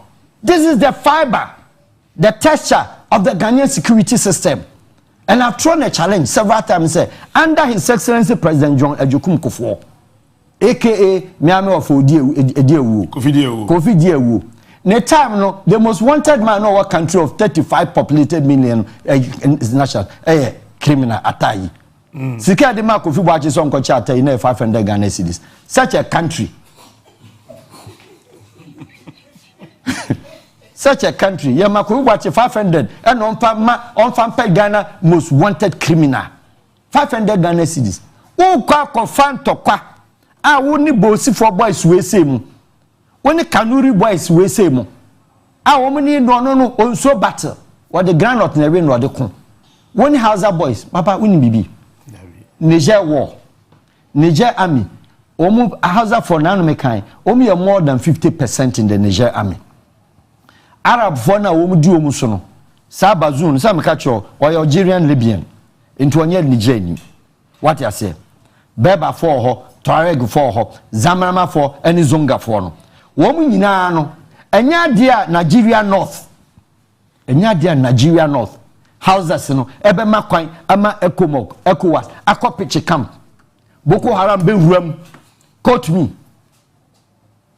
I know back from base 900 miles between Niger and Nigeria last border and so now the charge in Cameroon di amano share me baby bia mode mu base ne beko enti na wie ya mo se mu ye declaration our hub wants to know Captain Smart wants to know the listeners wants to know Ghanaian viewers wants to know say yate ase ye supporto ehimfa na modi military ni ko abra Sierra Leone Air Force abra Gambia oni Air Force abra Ghana na mu no ni Air Force no on tutuo owiem da eno oni aircraft eno oni reconnaissance your friend say equipment eno oni drone na wode ko sesia airspace me say awie ya om kan che so ma Niger no ma hu the basis of Niger army baby omo zero Ntumba be die sika be di. But maybe they will fall on France.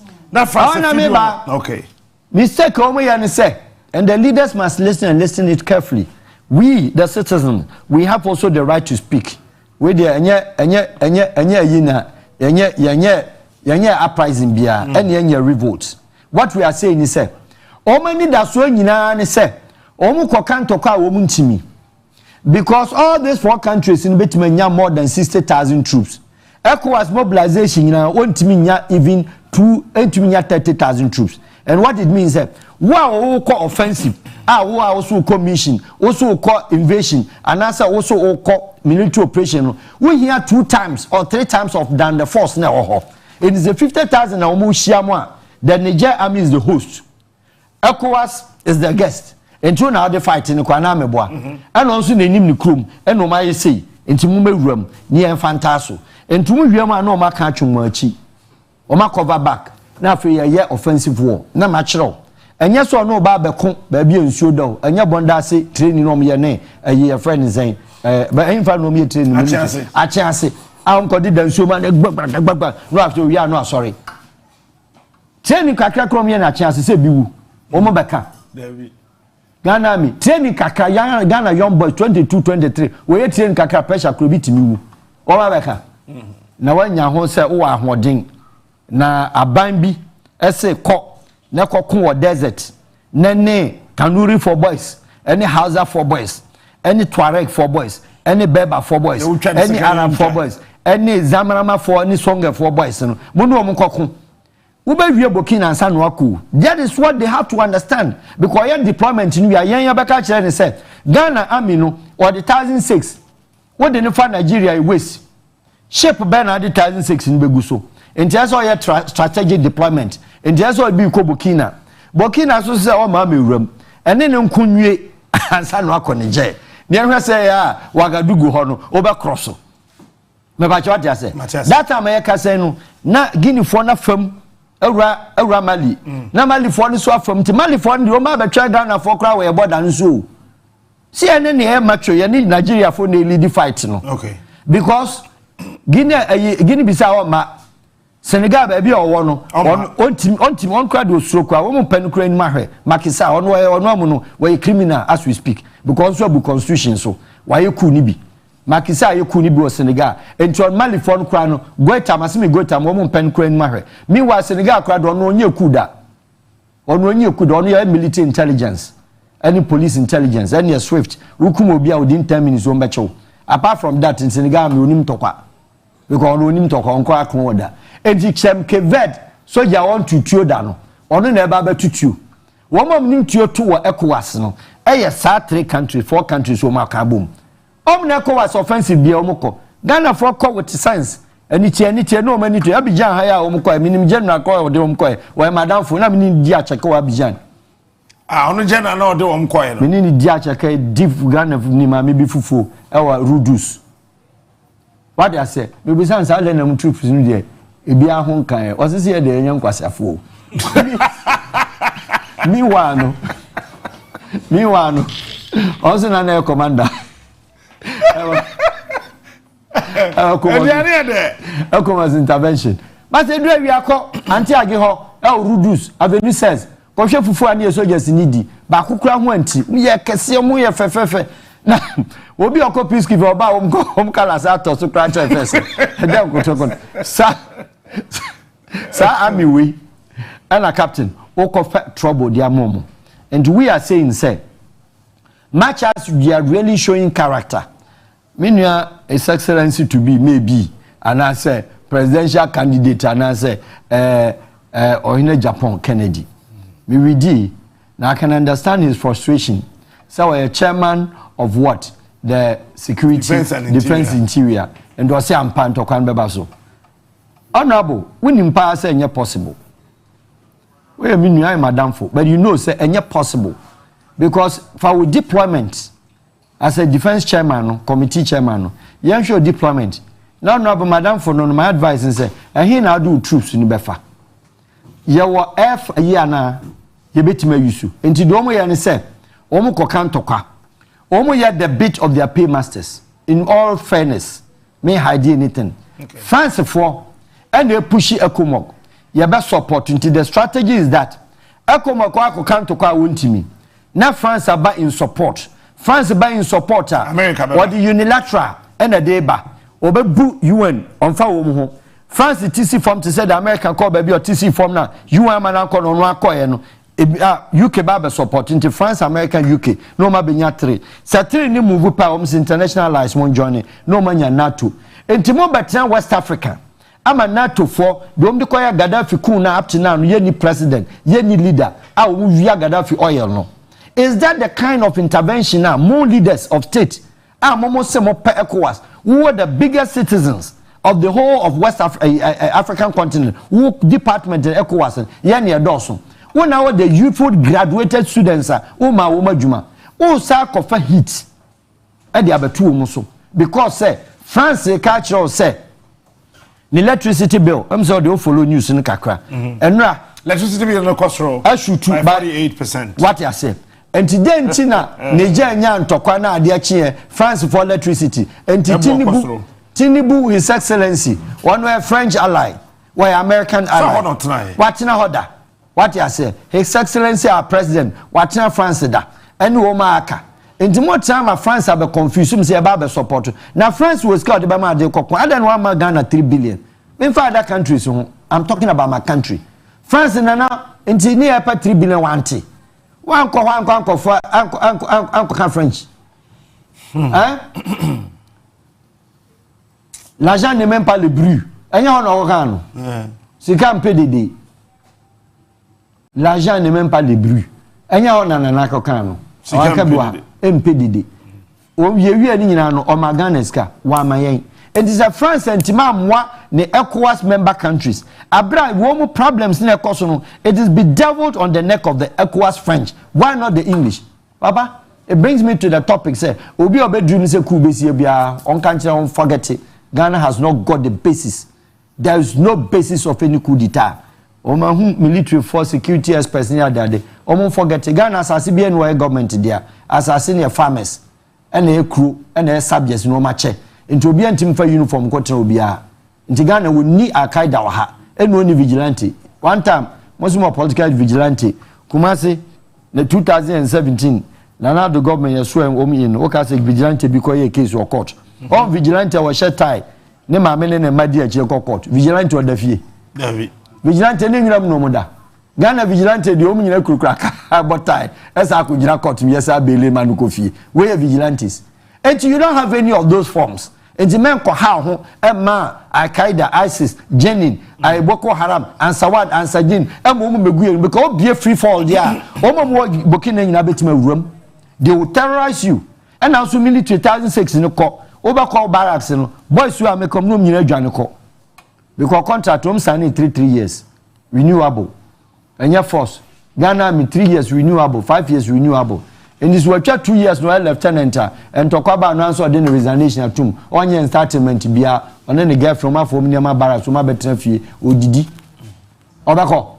So we cannot afford say you better destroy the fiber of the peace na yakase one because why election back to back mo wia obi awia election this UNPP wia yanchi obi anko ba bia political front governance, administration, management, yenya CEO, chief executive, ministers, oma vieska, obi anu fugitive. Yeni Ghana fugitive you oti abonting. Yeni political prisoner, captain abitin, oti Ghana jail because no MPP and NDC.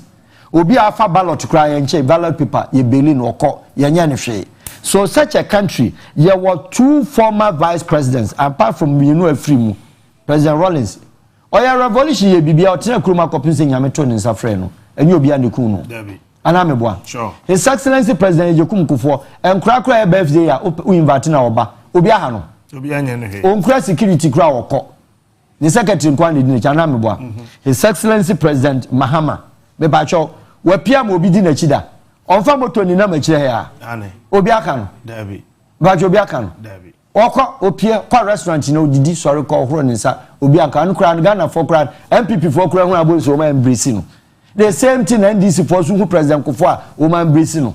So Papa couldn't fear NDC for my house. Omni ni nkomo. I had done for where a statesman. Sure. This is the kind of presidential this year war. No calm, no quarrels with anybody. In the emphasis peace in Nko. Now His Excellency Nana Danko Akufo-Addo say the military for and they pushing say yanko deployment and now parliamentary subcommittee minua Ken don't kwan there me no nya adwen there me no nya adwen china because the chairman we very well say we need resources because ye army na da ho no ye niam our equipment no it is not enough. You need enough equipment ye de bekwa akọ support Nigeria or enough equipment and or enough professional army na no mo say so ye ni binum kasa me say omni Boko Haram nkunwie ansa no makoko Niger omni Boko Haram or say soldier for no omo conventional and na Boko Haram for so ye guerrillas. Yes, na a conventional army on the gorilla nko. And then I smell better catch you say. Me catch us ana kan. And I me catch you no. Obi a guerrilla warfare. Onu ro kon down to sekotre. Also light me kikino. O ran suo ma 3 days no pie. No training me. Training o Sheku Vera. Udu Cuba how no me. Welcome to Sheku Vera. O me bi o Morocco. Me catch you bi o mo. Morocco. Ami ni no. And then you man you na bit back. Say on the country. You school of pickpocketing. Obi dun go school go see pickpocketing. Oh Cuba. The Morocco, yeah. Morocco, okay. It was school of pickpocketing. Omia gorilla welfare any bi ho. And ye bi o Cuba. Na Ghana no, ye train say bi o Cuba da. Jerry Crown ko tire mu do mba no. Woni kwa Jerry do mva so. Wakoje amnesty side ma mo nyina kodi America. E no nya akwa rule in the government. Now these are the guerrilla fighters. Boko Haram the guerrilla fighter okusian here. Enye Timbutu. Wono odi train wo Timbutu amali ha. Gawo ha. Anu kwa guerrilla fighter Nigeria me kakakamu ntimi hande wo mu. Na wa saba be fa the whole ECOWAS region. Samom yenko abra gini beside soldiers 200 peneba. His Excellency upon we are soldiers 2 and edi 2 back beba. Say no soldiers 6 ni kwa 2 back. Kafa ni for cover enu kwa no okra arms na ammunition ni.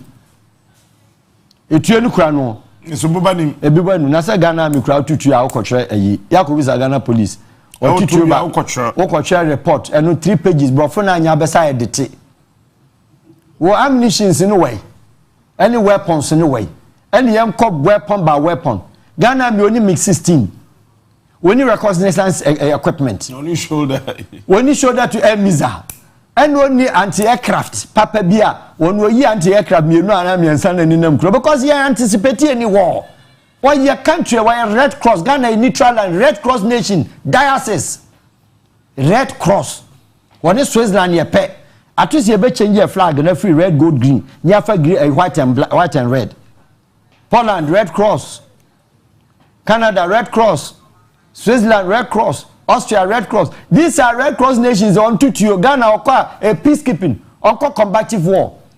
Combative zank or a or NATO the NB of Afghanistan. Ghana ko peacekeeping kwanyaza. Na peacekeeping kwane.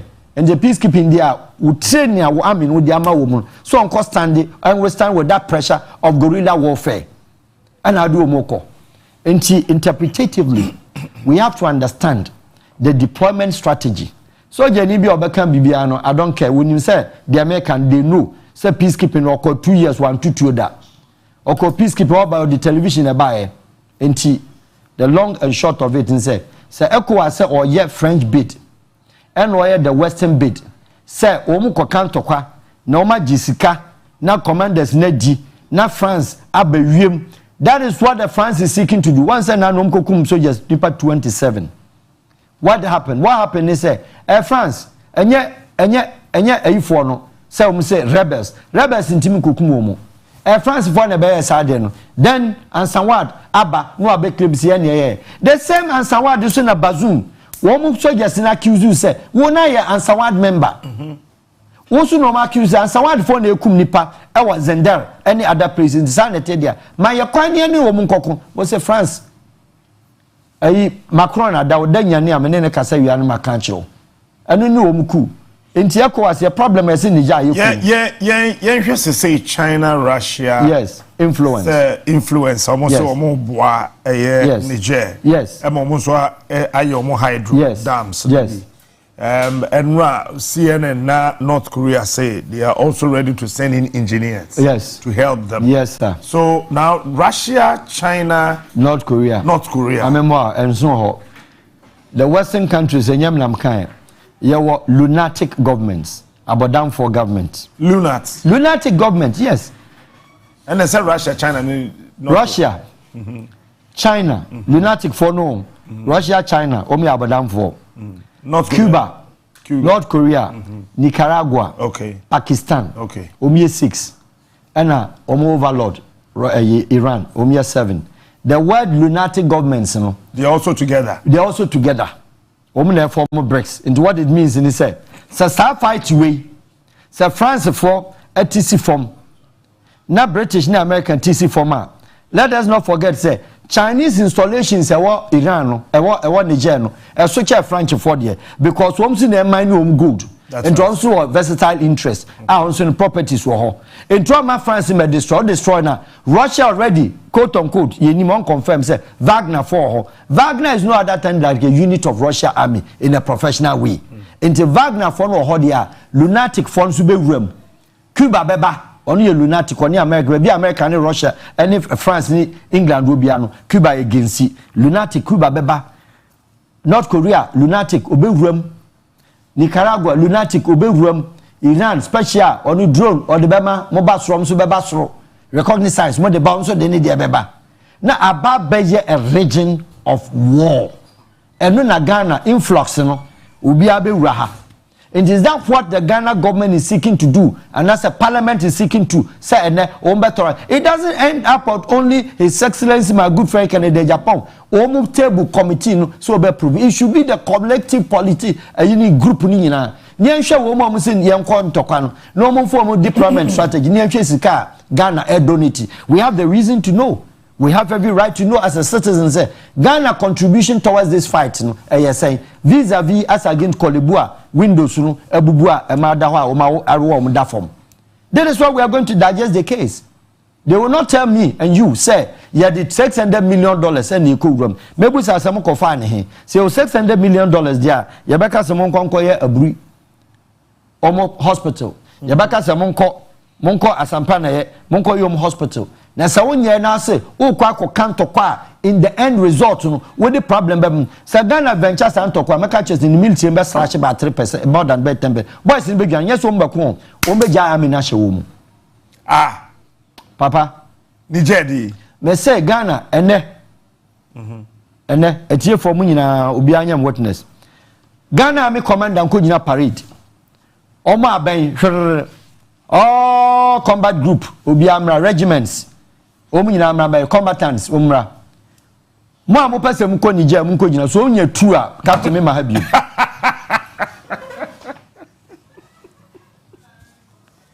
bese onya nipa tu omnya roko na awie asa wa opesa wo ko we dey warfare voluntary warfare wa wo ji hudi no obenya ba ko a I'm sorry to say obenya ba ko bi a free suro kanyaga ni bi ono aben a wo nsuro fight no ono ko duru ho no ka dwora no awuram adehye bokiga uniform sa na ebesi o sam pasa mo kode am pacho mo fa mi nua pepe fo no me ye bia haza fo nkramofo no nko because fight we no say wo mo venture jihadism be room because say Nigeria North or Maakye some yo ma dwunsom kokum Niger Muslim ba kokra wo ho a e be turn into religious war and when the religious sentiments in set in tokwa yentimi mpata biom e be ka ho Boko Haram onya holiday because be call Niger side now we am man backup no no so their interface and Nigeria army na mu so mu be twa mienu Tinubu his away because mu nua no wo ha we Sokoto ofri ha was it Tuesday or Wednesday? No, Tuesday. Yes. Kenel no frey and can say woman na ka the same kasa woman yo mu nuanom they are one people and one country and amuchemu British wo chemu say na na ya ka say oba be ye ne dam wakope problem ama ni Nigeria China adwuma ye Russia nya adwuma ye North Korea nya entomo ba breji wo dam ni wia Nigeria ni nsuo woni dam obede sum because ye generate power no apum enkan ne nkonko in Lagos woni dam River Niger na man supply River Niger ni source no Niger for no mo dia ena colonial agreement no mo ya se mo na mo dos ntimo ya no ma me bi ene na da wudi me ka president His Excellency Tinubu Jagaban no akwa akotu ukotu mu wi afi na abebusa what is the way forward when you to we say we are prepared say be sumu yes you are building it there into a catch or supply ni we are China be man power supply obi or not desert of electricity ho of a home obe generate on desert in so and teach them baby Nigeria be generating power no wa cover a whole lot of troubles the better Republic of Nigeria so meanwhile the most annoying aspect from a diplomatic point of view, say West African leaders they claim to be political lords, negotiators and cool leaders. Look around. So confess His Excellency Obasanjo, so may leading negotiations and may catch say it's out of ban. Only the Kumutala Mohammed. Who confess Buhari say may negotiator Buhari on the two Shagari. And all the West African leaders, except His Excellency President Kofomone, some few others, are their political, democratic politician. Now the democratic politician, His Excellency John Mama, democratic politician. Now, Oma Kani in Adudona, a military 10 a year. And to only negotiator now, Okako Jina, coup d'etat, coup plot and Makasan captain. Why would the coup no ababe than civilian? It is a Wokalano, what change you do say? Would the coup and how they buy? And to Obia, why you coup no one? Once you manquan on some firm, on some done civilian government. Mediana, the American Meboa. And to confess His Excellency Obasanjo may negotiator. Omu Busani say, Papa, now where they can about Nigerian politics. And you're 1970 now go Mutala. Odi 3 years you no. And Adima Shagari. Unia Buhari, onso ba betu Shagari. Otu ni wie no, Abibi su betu ono ani nua Fulani ni. Otu ni wie no, Abacha susu betu no. After Shenokon, what I say? Consistently from Orionsi time Nigeria for one the independent 3 years per and started coup d'etat, 82 Namzikwe and Tafawa Belewa, the two. From that time, she coup d'etat as Nigeria for answer no be settle. Now what Banoa by President in Yamiabo, we case cry in our walk court. I'm obey judgment. Would the Yina Neko at the Aqua question to come? We be a judgment in Kobase, Nigeria near election for already 1 year security issue our Nigeria. Pressure ba. And the they to Nigeria say you could in Nigeria His Excellency the Republic of Ghana President Adodankwa Akufo-Addo, aka Nanado Showboy, on chair a choir say Nigeria elections and call in favor of Tinubu. Chair who leads the ECOWAS and whose instructions are we going to work with? As Mami de Betubiano. Mami Nasi, Inchaso. Mashallah. Assembly na no etitia Francis Church na me sure say enkanikasi asama wo that enclave no enya asem te o come with the band me hwere say NLC time no National Liberation Council o time no te say police for no ni soldier for na yeku ba o kan say police for yeku me ba cho na ye wo special branch of police and army for no champon no say no susu of police for as a namfo. Okay. And this police ni ba ku mienu bi ekwohye soldier chi na okoye omkoye ku no ko support wa it doesn't make him necessary police for me che say Ghana police ni ayeku no ebi nsida because ma menche obi konkoba na number 1 esi siremu na no mo kwa confirm ho no entokwa ni hiti up no Ghana mi wantimi o police commander walankaki on eduko police for ni nyina soldier for ni nyina dwane ye a record Ghana police they liberate stop the fight of Nanumba Kokomba and Ghana army and the metro challenge is Alavanyo in Konya war did 27 years the tiabo for Ghana me we stop Pacho you and yeah but trust so we'll be right back after this break.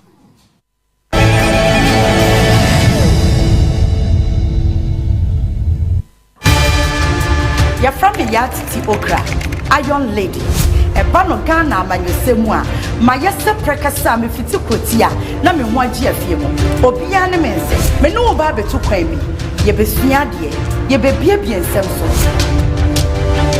me ba wakaba eba pemu kadwumade so onua 95.1 FM ane onua TV so e choda kwase fieda ewia no mienu empemu ekosi no nai ye ne wo mo ma ben e wo amanyesemu sikasem tutuye mu ebesi nkonua e wo studio ne abon kobo mebe ma analysis on trending stories and some are ekoso e wo prom na pemo kadwumadie so de wonim se eye sese dada or how bay and our e wo petemu fafa me social media handles ni nyina so Facebook ya titi okra Twitter ya _titi Instagram and TikTok ya titi1 me tipa mu ka kwam ya kasie mu die anye bia ya na sede ya be body prum ni ya hyena ma na ye oh my god ahudonti na me num ye no ye kwa age prum pa mu ka dwumadie e wo Onua 95.1 FM and Onua TV e joda kwasi fieda e wia nom ye no empem e kwasi anwumre no nan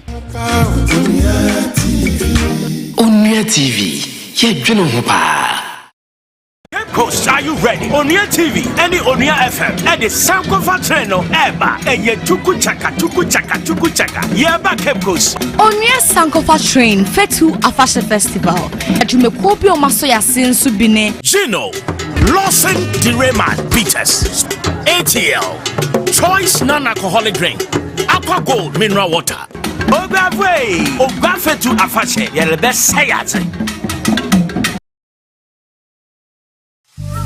At the back for the past week, your performance in class has totally dropped. Is everything okay with you? Who is making in a dead way? Really need prayers. Point of connection. Meanwhile, buy your Maria.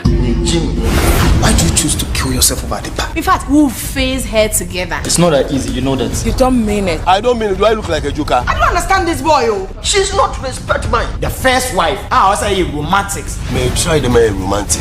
Even the before now you robotic. Come on, say get one. I make a day. You do kiss your one. What's it? Makacho sound fantin cry combination no. And yeah, on combination of boy and alpha. Ebusiam ya 1442. Also for 532. Agree. It's all heights we know what the power. This is the power of Foko. Mr. Foko. Mr. Foko, yawa debia 7 p.m. I will Onua TV so. Onua TV. Why a crado? So the Sikapudo Besho Kotokum Abribia went cash out. And you be your candy for Nanya Sikabe and my washer. Now would see a media general stations be. That's right. Ya Baba Boa Basu so what do no cray amaye. More Fidian and the MG brands be. TV3, 3FM 92.7, Onua TV, Onua FM 95.1, Nina Ewon Crime, Akuma FM 87.9, Ewo Kumase, and a Connect FM 97.1, Ewo Takradi. So Beka Kasha Rafla Media General Station at Ewa Kumasono, and a dial *439# and Numuwa, Namia Station at Ewa Kumaso. Voila! Wabobeka ni pedua, Wababenya Sikabe, Nemo Kayo, Sajumedi. Eya bribia de bia our media general station bias. Cash out and win big. Jumedie Yene Radio Entertainment Limited and our Cabo Maya de Abreu National Lottery Authority and on Sashasi our characters lottery platforms. Jumedie Eshisheka Kra Edahun.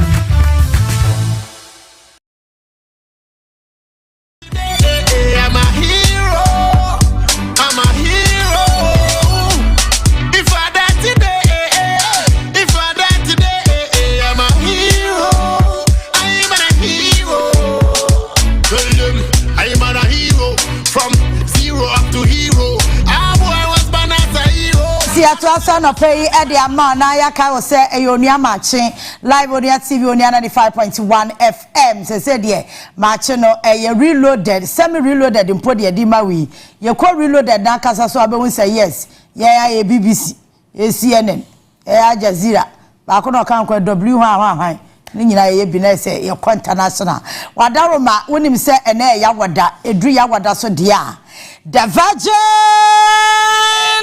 Doctor Wusisi mbayeden ukotodwo mbayeden upachi ho enso ayeden upachi no usisi bia wabatwa so kora ka ho so do nsa besisi wo sei aso dim kasa oso kasa mo ada be wo sei awu hu no bravo I say lock in na yemesa lock in ma na hyehyɛ ah ti ye ma no ye nom hyehyɛ no sɛ ɔmo so no ah okay na sɛ o so hyehyɛ pa o sister bo so ayefe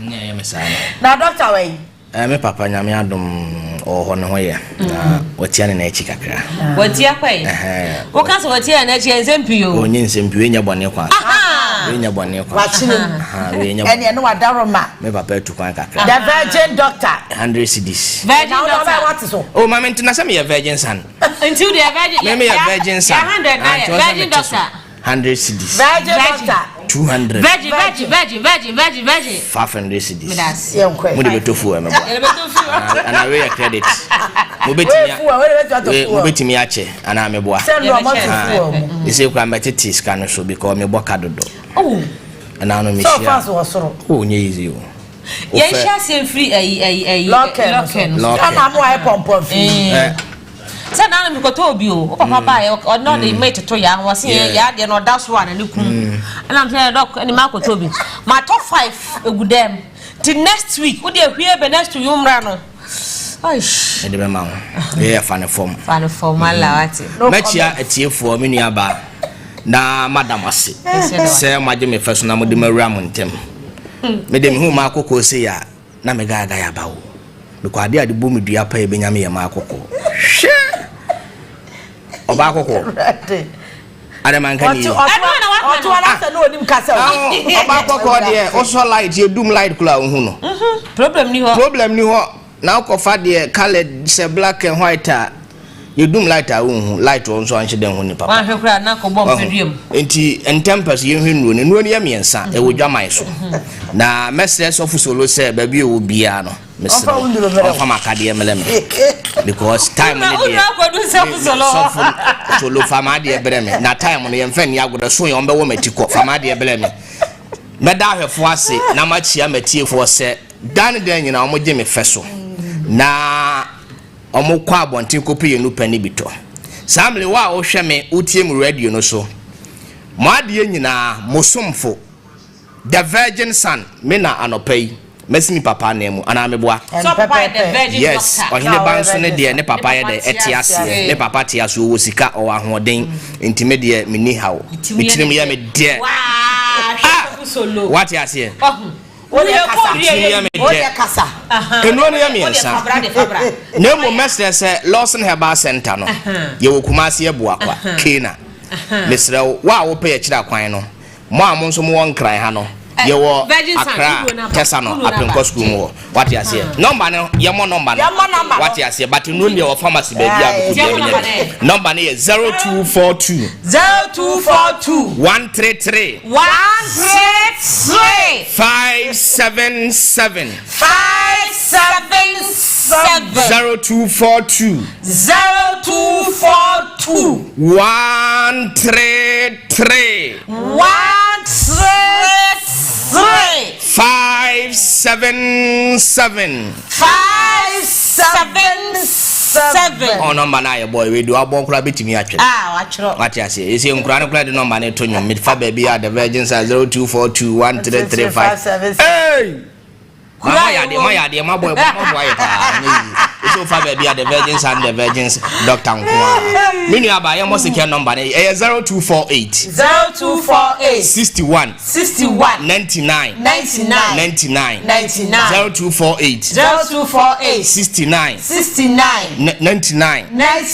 99 eda screen ase obetimi afa frame unitaku ni simple afa me the virgin doctor me ma 100 Ghana sure ma we omotia no obi abegene die wu se mateso kane doso ye hwenu no hwenu esi manima akono ohun ye wo delay man capsules ene ye wo Lawson Herbal mixture ene ye wo law care mixture enu ni miensa nyina be ma betimi anom abom at a time wo ba betimi anom Lawson Herbal mixture ene law care na abom ebeboa no what you say enti de hihye ne de a ye hwe law care mixture say growi me se da bia me ma me yire numbi what you say me de kan hwe wo ho ansa na wakọ abonte ande no kore enti me yere bosume bia ma no 3 bottles tina o ma hihye no yes nisu me numbi o ha se me luku se ansa why me baby afon ahihye yeah enti wo yo ba na no ma wo ho ebi a white to deep one ama wo so te wo fon ensuote efita bi ta fi waseba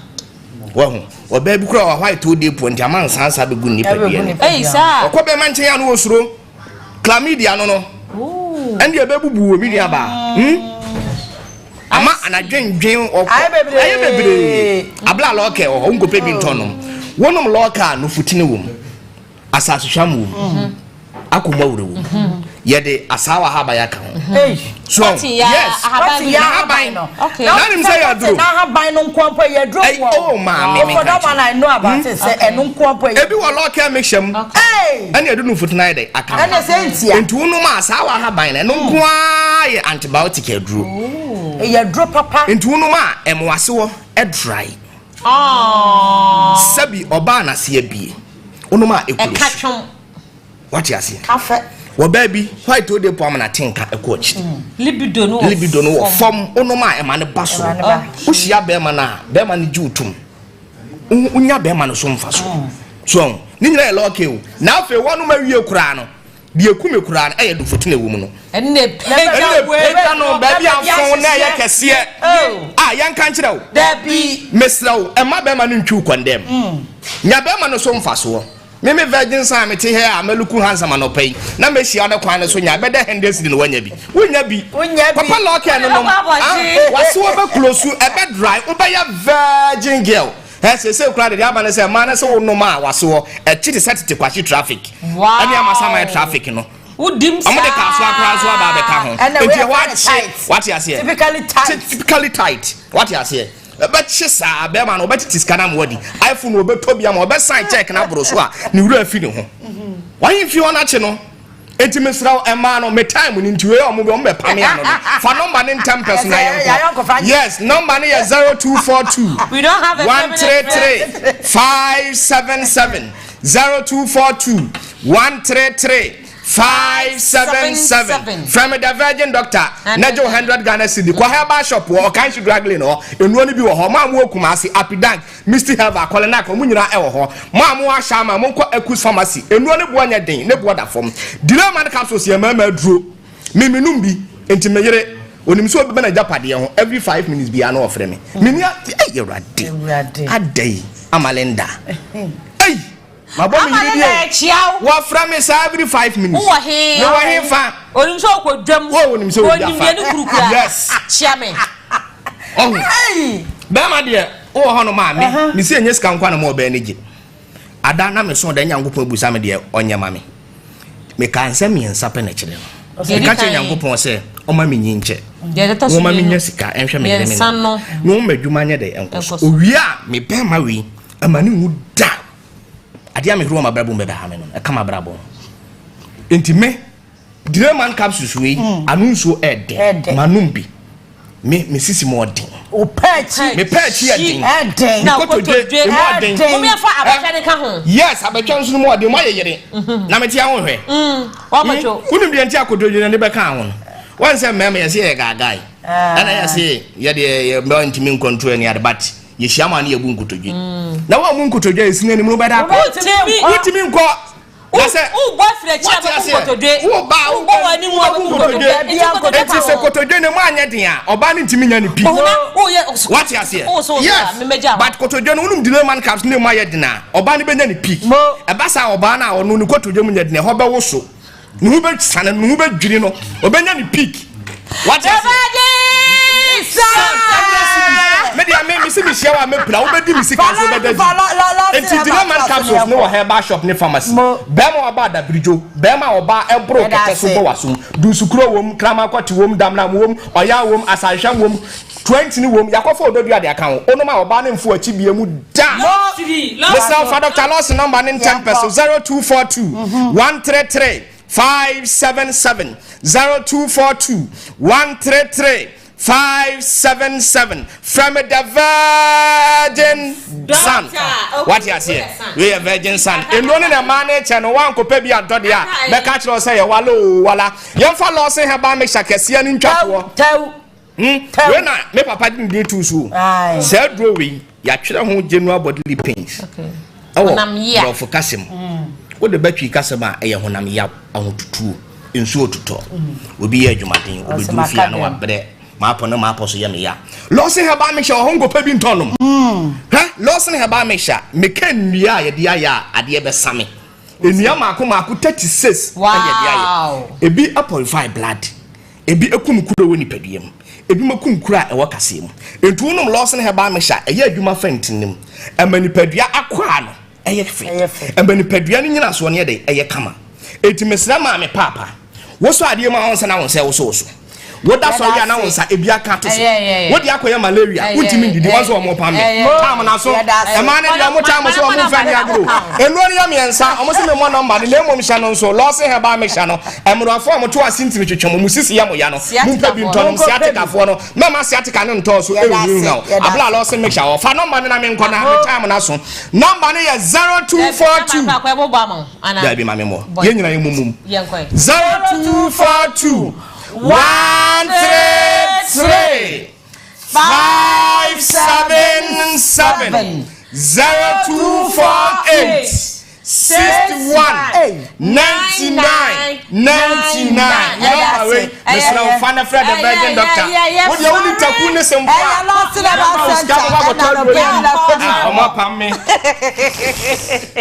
Mr. Kopebi nom na odi pedua ensisi ne woso bakaba chodada Lawson de ai me say ne kasa entwada nti we ye ma ne tira wese kra so enso no entara ne papa tie eti enuro no eye papa pa Mr. de yenom pa nti won se da be ye wan ye den ne ya hyehyɛ kama Lawson nuro ene ya tie agusu aye nom sa no ti bo homoden sa no pa wo so be pebi na watimi anom wadaro ma me ba be ma wo akyede kama bi se maka tro dada what you say eye star 439 hash star 439 hash cash out eye cash out wunya bobie mu a wo se wa select auction 3 eye onua maakye na wabo homoden ti yankwan ye tagoni hani ya menkwa me dia me ho ene ya yankwan ai cash out obiedio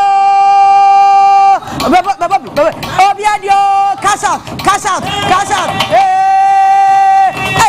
another guru obiedi yankwan 0243 753 to add the rest. Mate, and another I am so much Oscar. Me bechoska, and to one for phone here, darling. Star 439 hash. Star 439 hash. Cash out. 5 cities. 9500 Ghana cities. Simple. We number no Eurolia never told me grow. Ya fena hello patch of Davi. A sure phone so that. That's Yanni Conway, pranking crying. That dumb. Eti, Mamma found Grace Gift, Emra. Now, when him say Grace Gift, dear, what for by him, now I'm catching and said, Diana, what did be by Archie? And that's what our farmer. Now I've heard Diana Mo. What for refi? Me the free say, Krumu bedrew you, and what far? Because of the guru, when you Ayaka came. Martin is of a mefro. You didn't get Mate, and you're not what far by the wouldn't say, I bet you would do. That's what I will catch you one. I didn't know when she wouldn't win him, didn't know him. By Grace Gift say, Memo more feature a feature a danachi, a danachi. So who would need it were featuring more anyhow, whom young could be. Mura a feature and Mura busy why if you know. Ah, put a castle on my friend of half. Your friends, eh? Nunum, far. Okay. Anna, and answer Docono. So, you hand you her friend and answer Docono. You are far away, minimo. Oh, Martin, I mean, him send your habanity. Bisa, a tear bisa, and Yabro. And answer Docono, the bro for dinner day. So, pie that kinky. And in no mono, oh, Eddie Guku, Mane Bemua, Obia.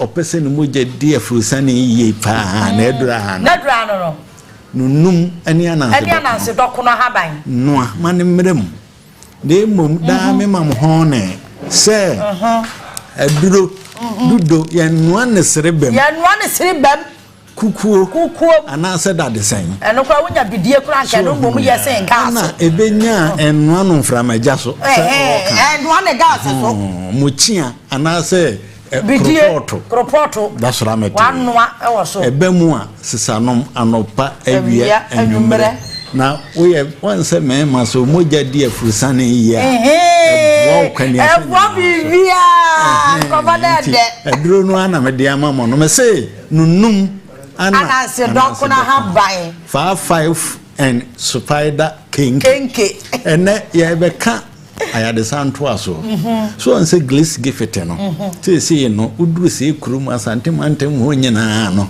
eno ne abibiduro mu ji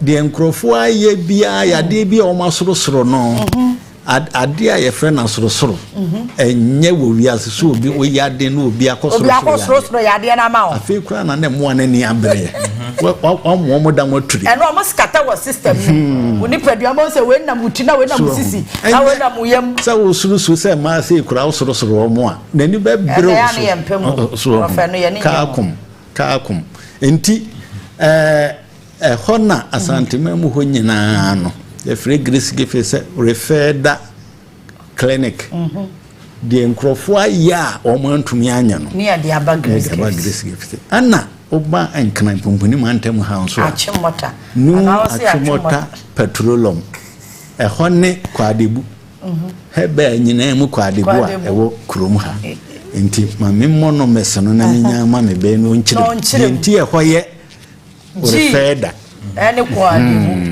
okay Cello 5 tele tele 2 cello tele cello 5 tele 2 cello tele cello ana cello 246 518 cello tele cello 246 518 cello tele yanko mo faase hona ene na wo faase memfa sima be nan ya kai pe no monitor de ofa kan yi on se oba apomuden enkomodi mu a ye wo bibi e frɛ no continuity of care okay eno no edanso santo aso continuity of care no eno ne term bia mechire mutiawa ene ye wo continuing care se wotoa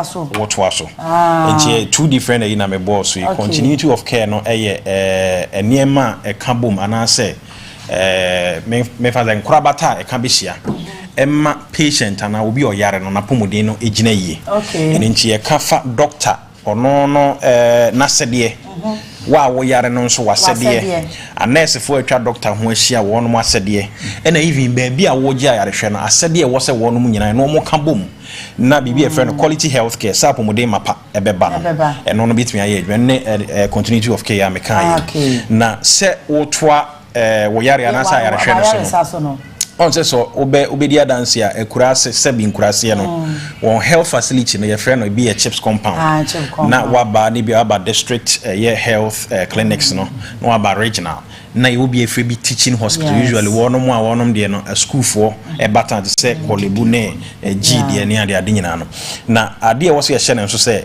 ye refer will be nkonketuam ye different ketuam ne de aba kan yes ni nyina ni gina the facility enema wonum etimi ye wa hoden ba bi edru na sede ofa kan oba ne heba mu a heba fo obi a wo hwe bia nante sebe wonum mo yara manfo chini pa mo nyina di adanse se ba bi okra abekọ ye se ye twu moja ye lab nso mo ni lab enso ye bon sa no na aya nurse wo dia fa chire wo aya okohwe moja mo nhwehwe mu no waba asem na make me say heba fo bi no menya asem na nso that is the truth ade e koso even muni but bi nso ho a edi adanse wuru ho a high lab de wo ye oni nyina ye twu moja wani twiem ye ka cho say wo sonography be bi twa scan ne ade wo kwa ya mpaase omo sonography ni bi heba be ne wo Ghana sister ya a obetimi ne say sinimo so wa doctor for 2 a special cases e bi see that grace gift and one grace gift oba there be I catch you say ya doctor for no eye mienu ene miensa enti baakofo ntena doctor baako ho nche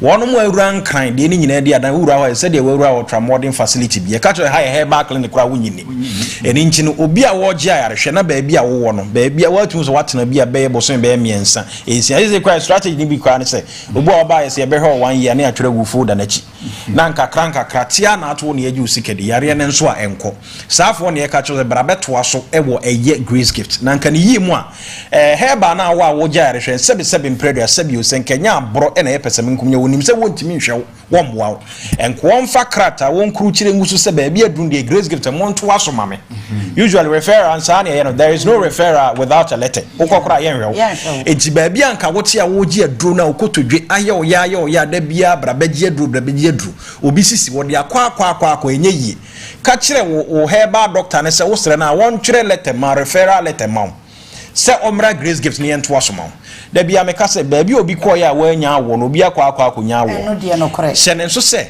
enye ba bia na wayare sawo obi o ha watena ba bi 1 year se de making yesi edru beje wa ya atrema yare ne bekwa nkekwenko edan ho ne bra grace gift ne nto asoma enne ye kasa ne yetieti ampanimfo ze kasa tenten toponko wa wugitum se ba bi a wote no ye ju sikedi watena wa yare ba ko da bia na bra review wa ko review na still ano yare ne yetima ne tim dan ho bra grace ne be hard na wura ho anyo bi ne be ka kire facility na nkasa dia dance sampa heba fo nyina gi ene ye grace gift bra ne fa ho be kire ne yenhwew ne yentu yare na sema de tie bia no fa ho de be ba de ama wo fa de number ya de miensa bi wo we no de grace gift o ba be bo so ende yenhwe so wa fa bolo ke han ni wuya na bo number na de no atoa so ayo do ke han no se kurom de eye ohwum sukun kwanta na so ya fa ba de kese trotro ana se asuofia ya sapon jontuni kurom ho asuofia trotro ne si sukuu Johnson ohwum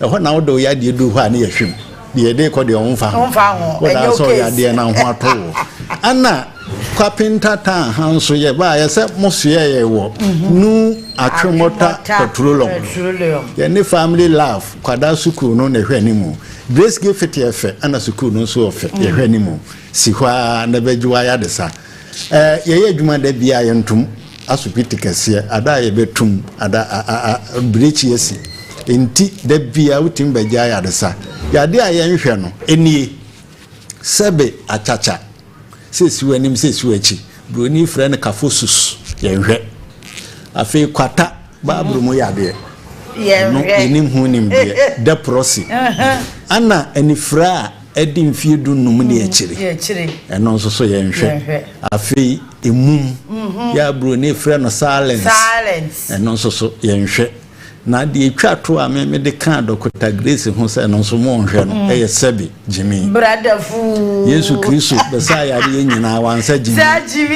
ye ne ye behwe we jimi akenkan tworo konkon fi Genesis ekosi wiribirehi ubehunu nyansa enti brother fu de ema ba bi wo asupiti ho ebi nsi da ne de yesi mo mo hwe TV adwuma ne nti so o mo wi o mo hu no o mo hwe wo nua wo tetefo so do di nkan wo ba adwuma mu ho a o ema ne nyina wona sabi o mesra mo na chi so nti ana me frɛ no Teresa to kese ana Abigail de fate bodem ni ene adwuma efo ne nyina ya chia mo se mo wi mo hwe onua Selo 5 4 tele 2 Selo tele 5 4 tele 2 selo tele di twatwo kura ye selo 244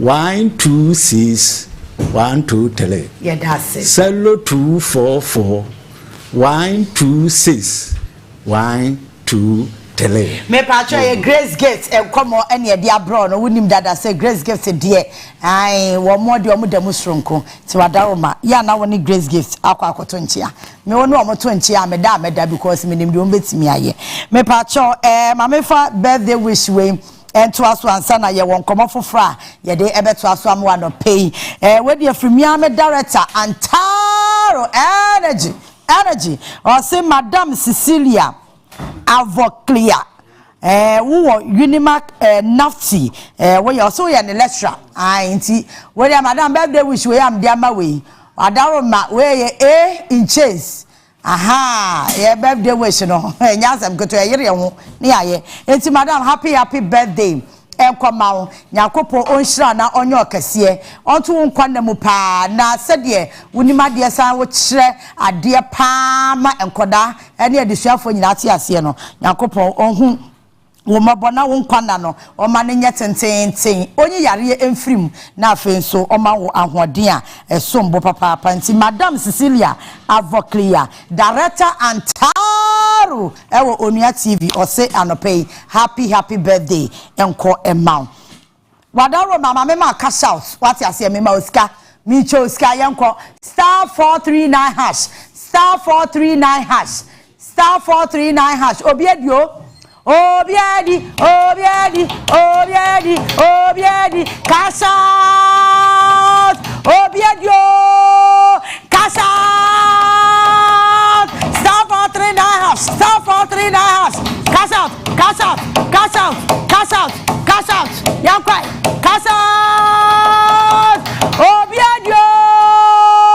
Obiadi 0249 334 add the rest obi at the 500 Ghana or the 5 Ghana series at the 500 Ghana series oh 5 series it's a *439 chatum na fe yanko select Onua Maakye option 3 na fe one I was say no it's adaroma machoska enche mesa chobiem enche mesa achobiem *439# *439# Obiadi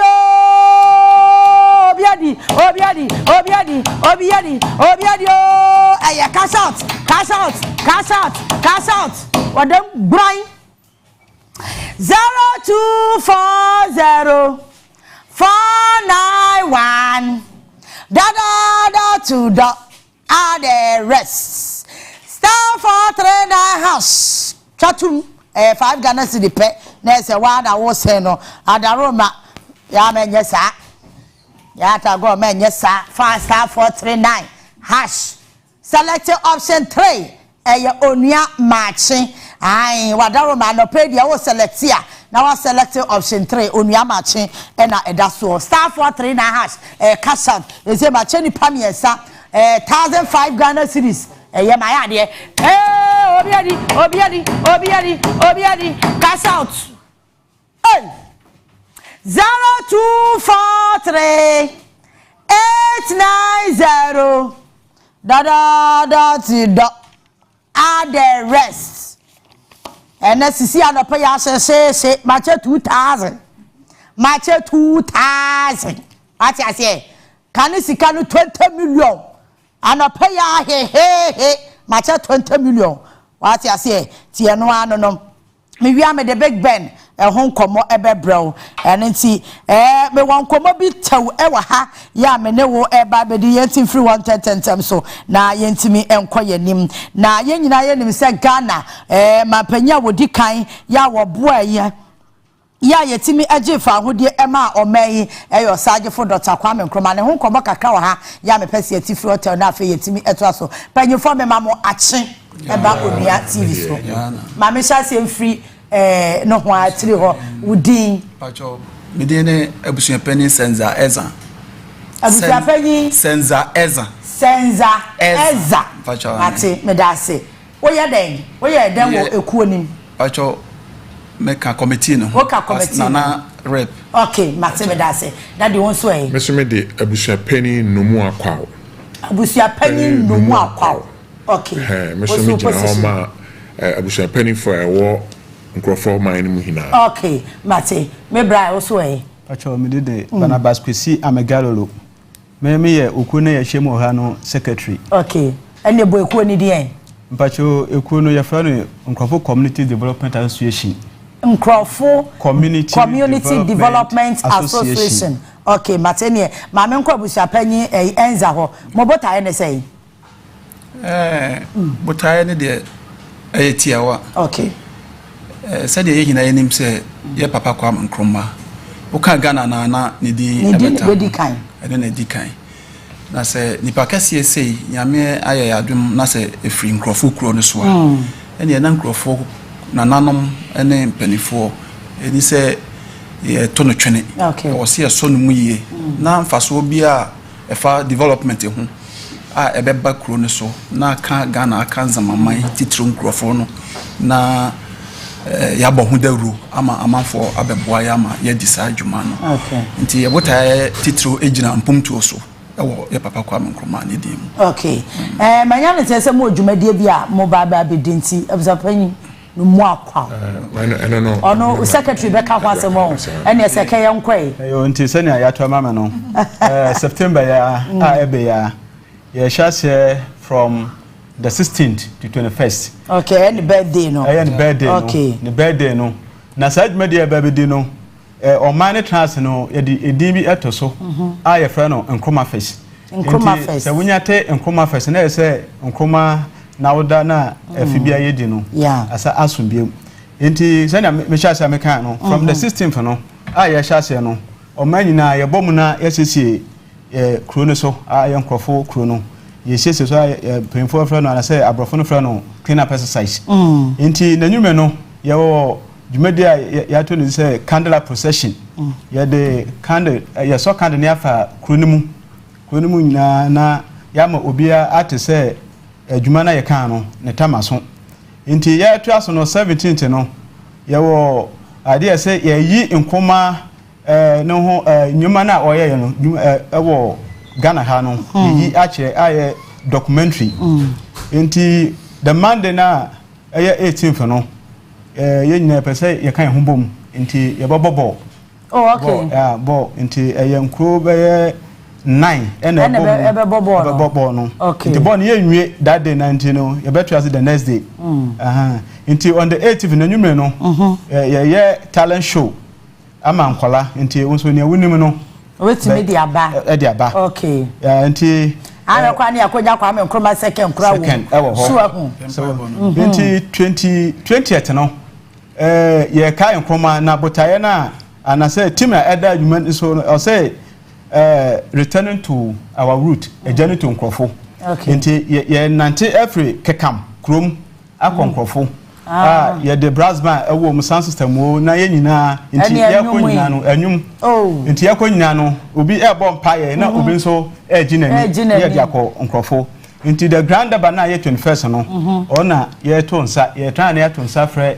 Ghana man nyina so mama beka ye ho na ye papa no ye kai no nti dwumere kakra ye de go nkrata so abusia panyi no makwa wadawma fa bone tofa ye opese o kache Ghana fo ne de mobile ba yeyi ehu yo ene mache ba me da se bebre na de me beka ne se no kran nyame anim aha ye wo no afehye no ehia ye pa na se de ye din kan aka no ye afehye no se de betumi de pagya Kwame Nkrumah na wiase nyina se de omunim dada no omo se ampa Kwame Nkrumah was the man of the millennium ye kan san so ne ye hwe se ye beda President Akufo-Addo ye beda nasi se watumi apagya bibia ye papa Kwame Nkrumah twe won kran ha no watumi apagya mausoleum no aye ne fe amasisi aye krabehye ewo ewiase babia ne ye de atonanim asre no se ye wo mausoleum no so ketwa no wota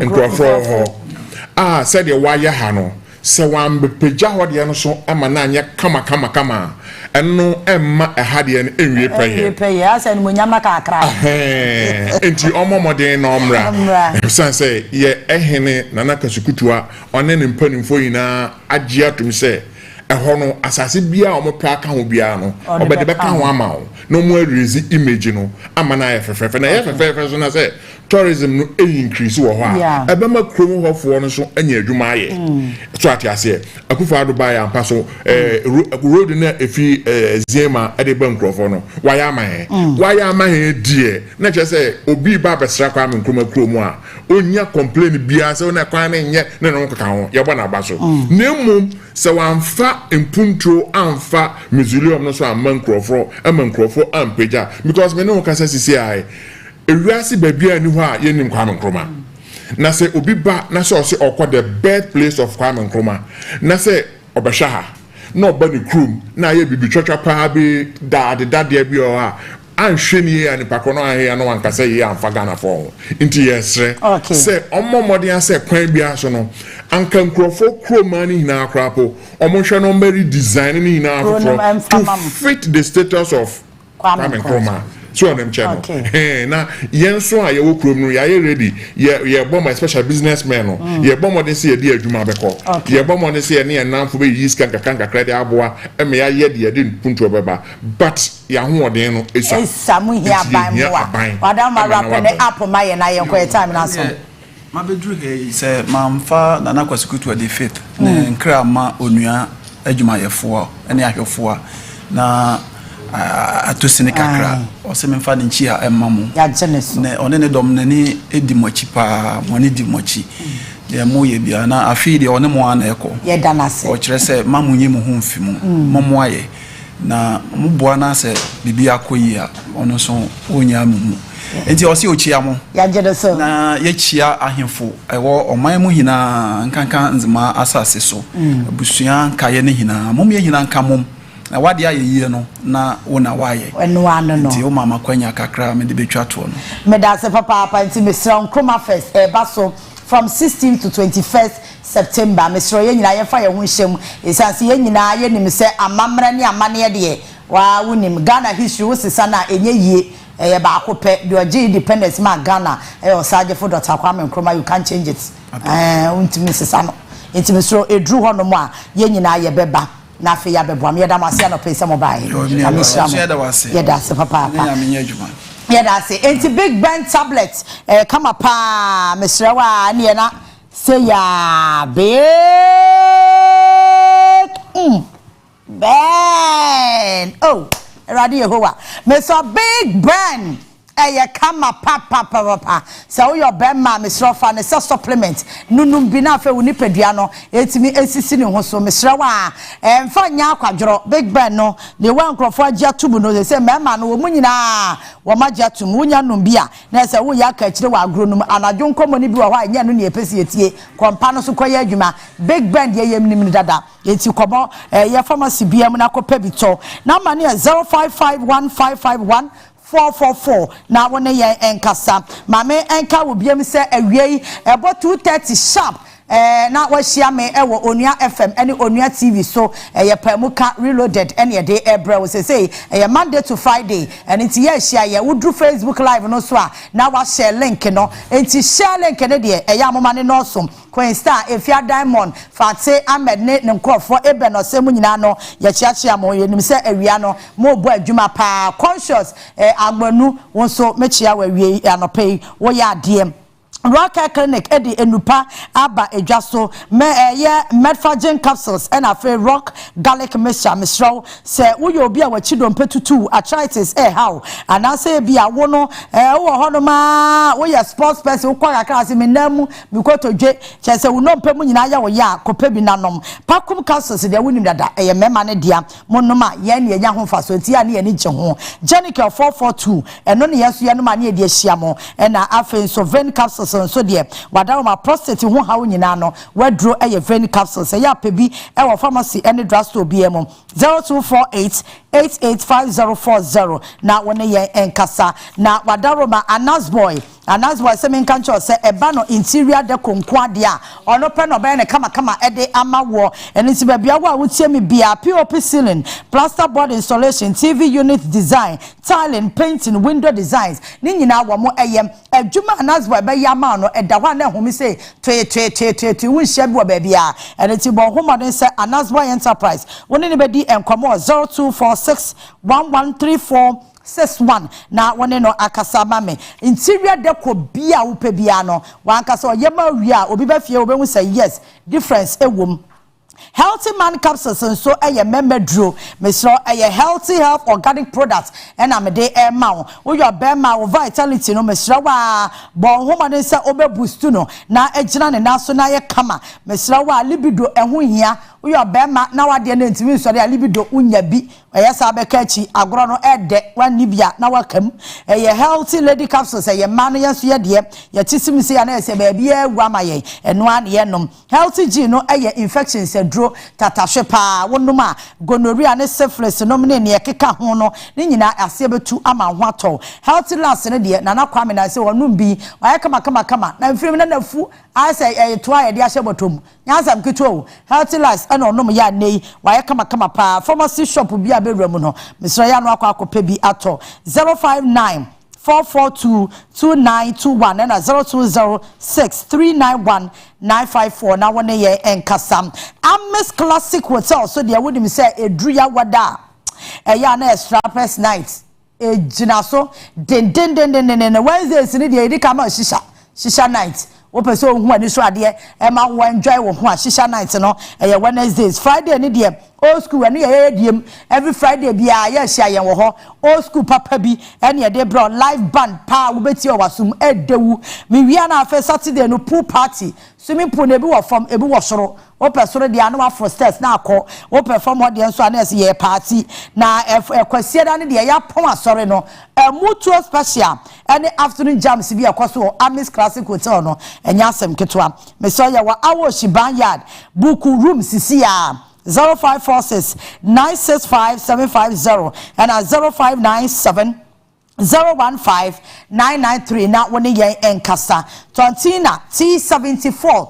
for short anwanwa djuma Tontina eye wo kronumu no se de me akasa kra you over me se Tontina ye djuma ma newspapers e carry wo stories enkrofo shada e kose manum Tontina de ayama mini pese mo publish mame enkrofo ankasa na e kan wasem ti wunya num bia waka chi o mimi wo mienu ba ko hye bagim because minim se me ba adwuma ntema hemache me mpese me mesi anopa de no me num na no 30 minutes ansa na di breakfast enwumre de na esi me imperative inti me num ansa na mada last one me shraw wa wo de dro so ansa na wa survive no me paucho num Tontina HIV hepatitis mo amanyinya kidney issue liver problem early cancer lungs infection fibroid and afa obi akura tu na enwuda Mr. Candidates ni nyina no wo hia Tontina T74 ya na me pese obo abebre eye T74 na nunum bi emame open dodo atu a Statistical Pharmacy ewo Kanshi Drug Lane ho e na benya bia na se Fred Doctor was 0246073498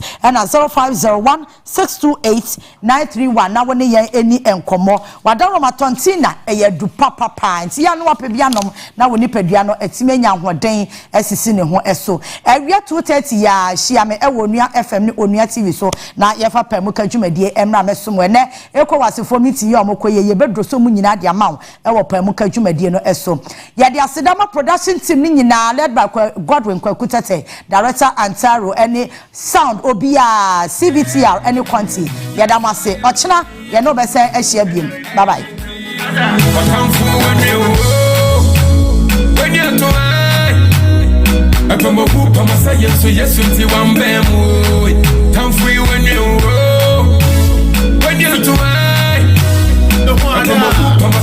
Yes, you one bam. I do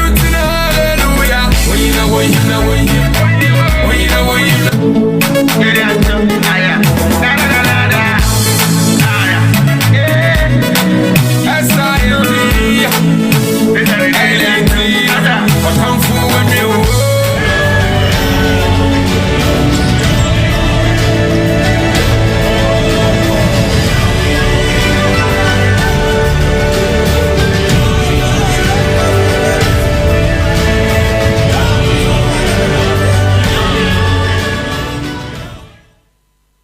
Onua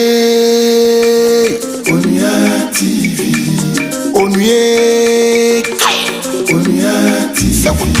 Onua TV. Ya dwene wo ho pa. Onua TV. Ya dwene wo pa.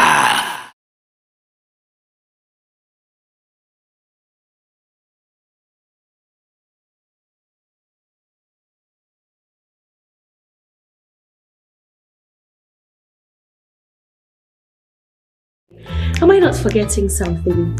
Yes, obviously. Laura Mini. Thank you. Can I use the washroom, please? Sure. Flora disposable handkerchief.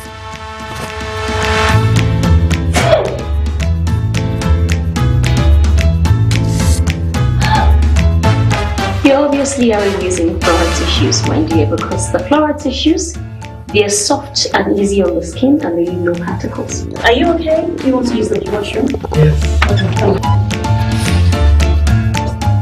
Hey, broke uncle. I will tell auntie.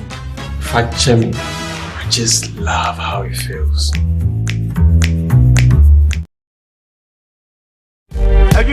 Yes, when you're married,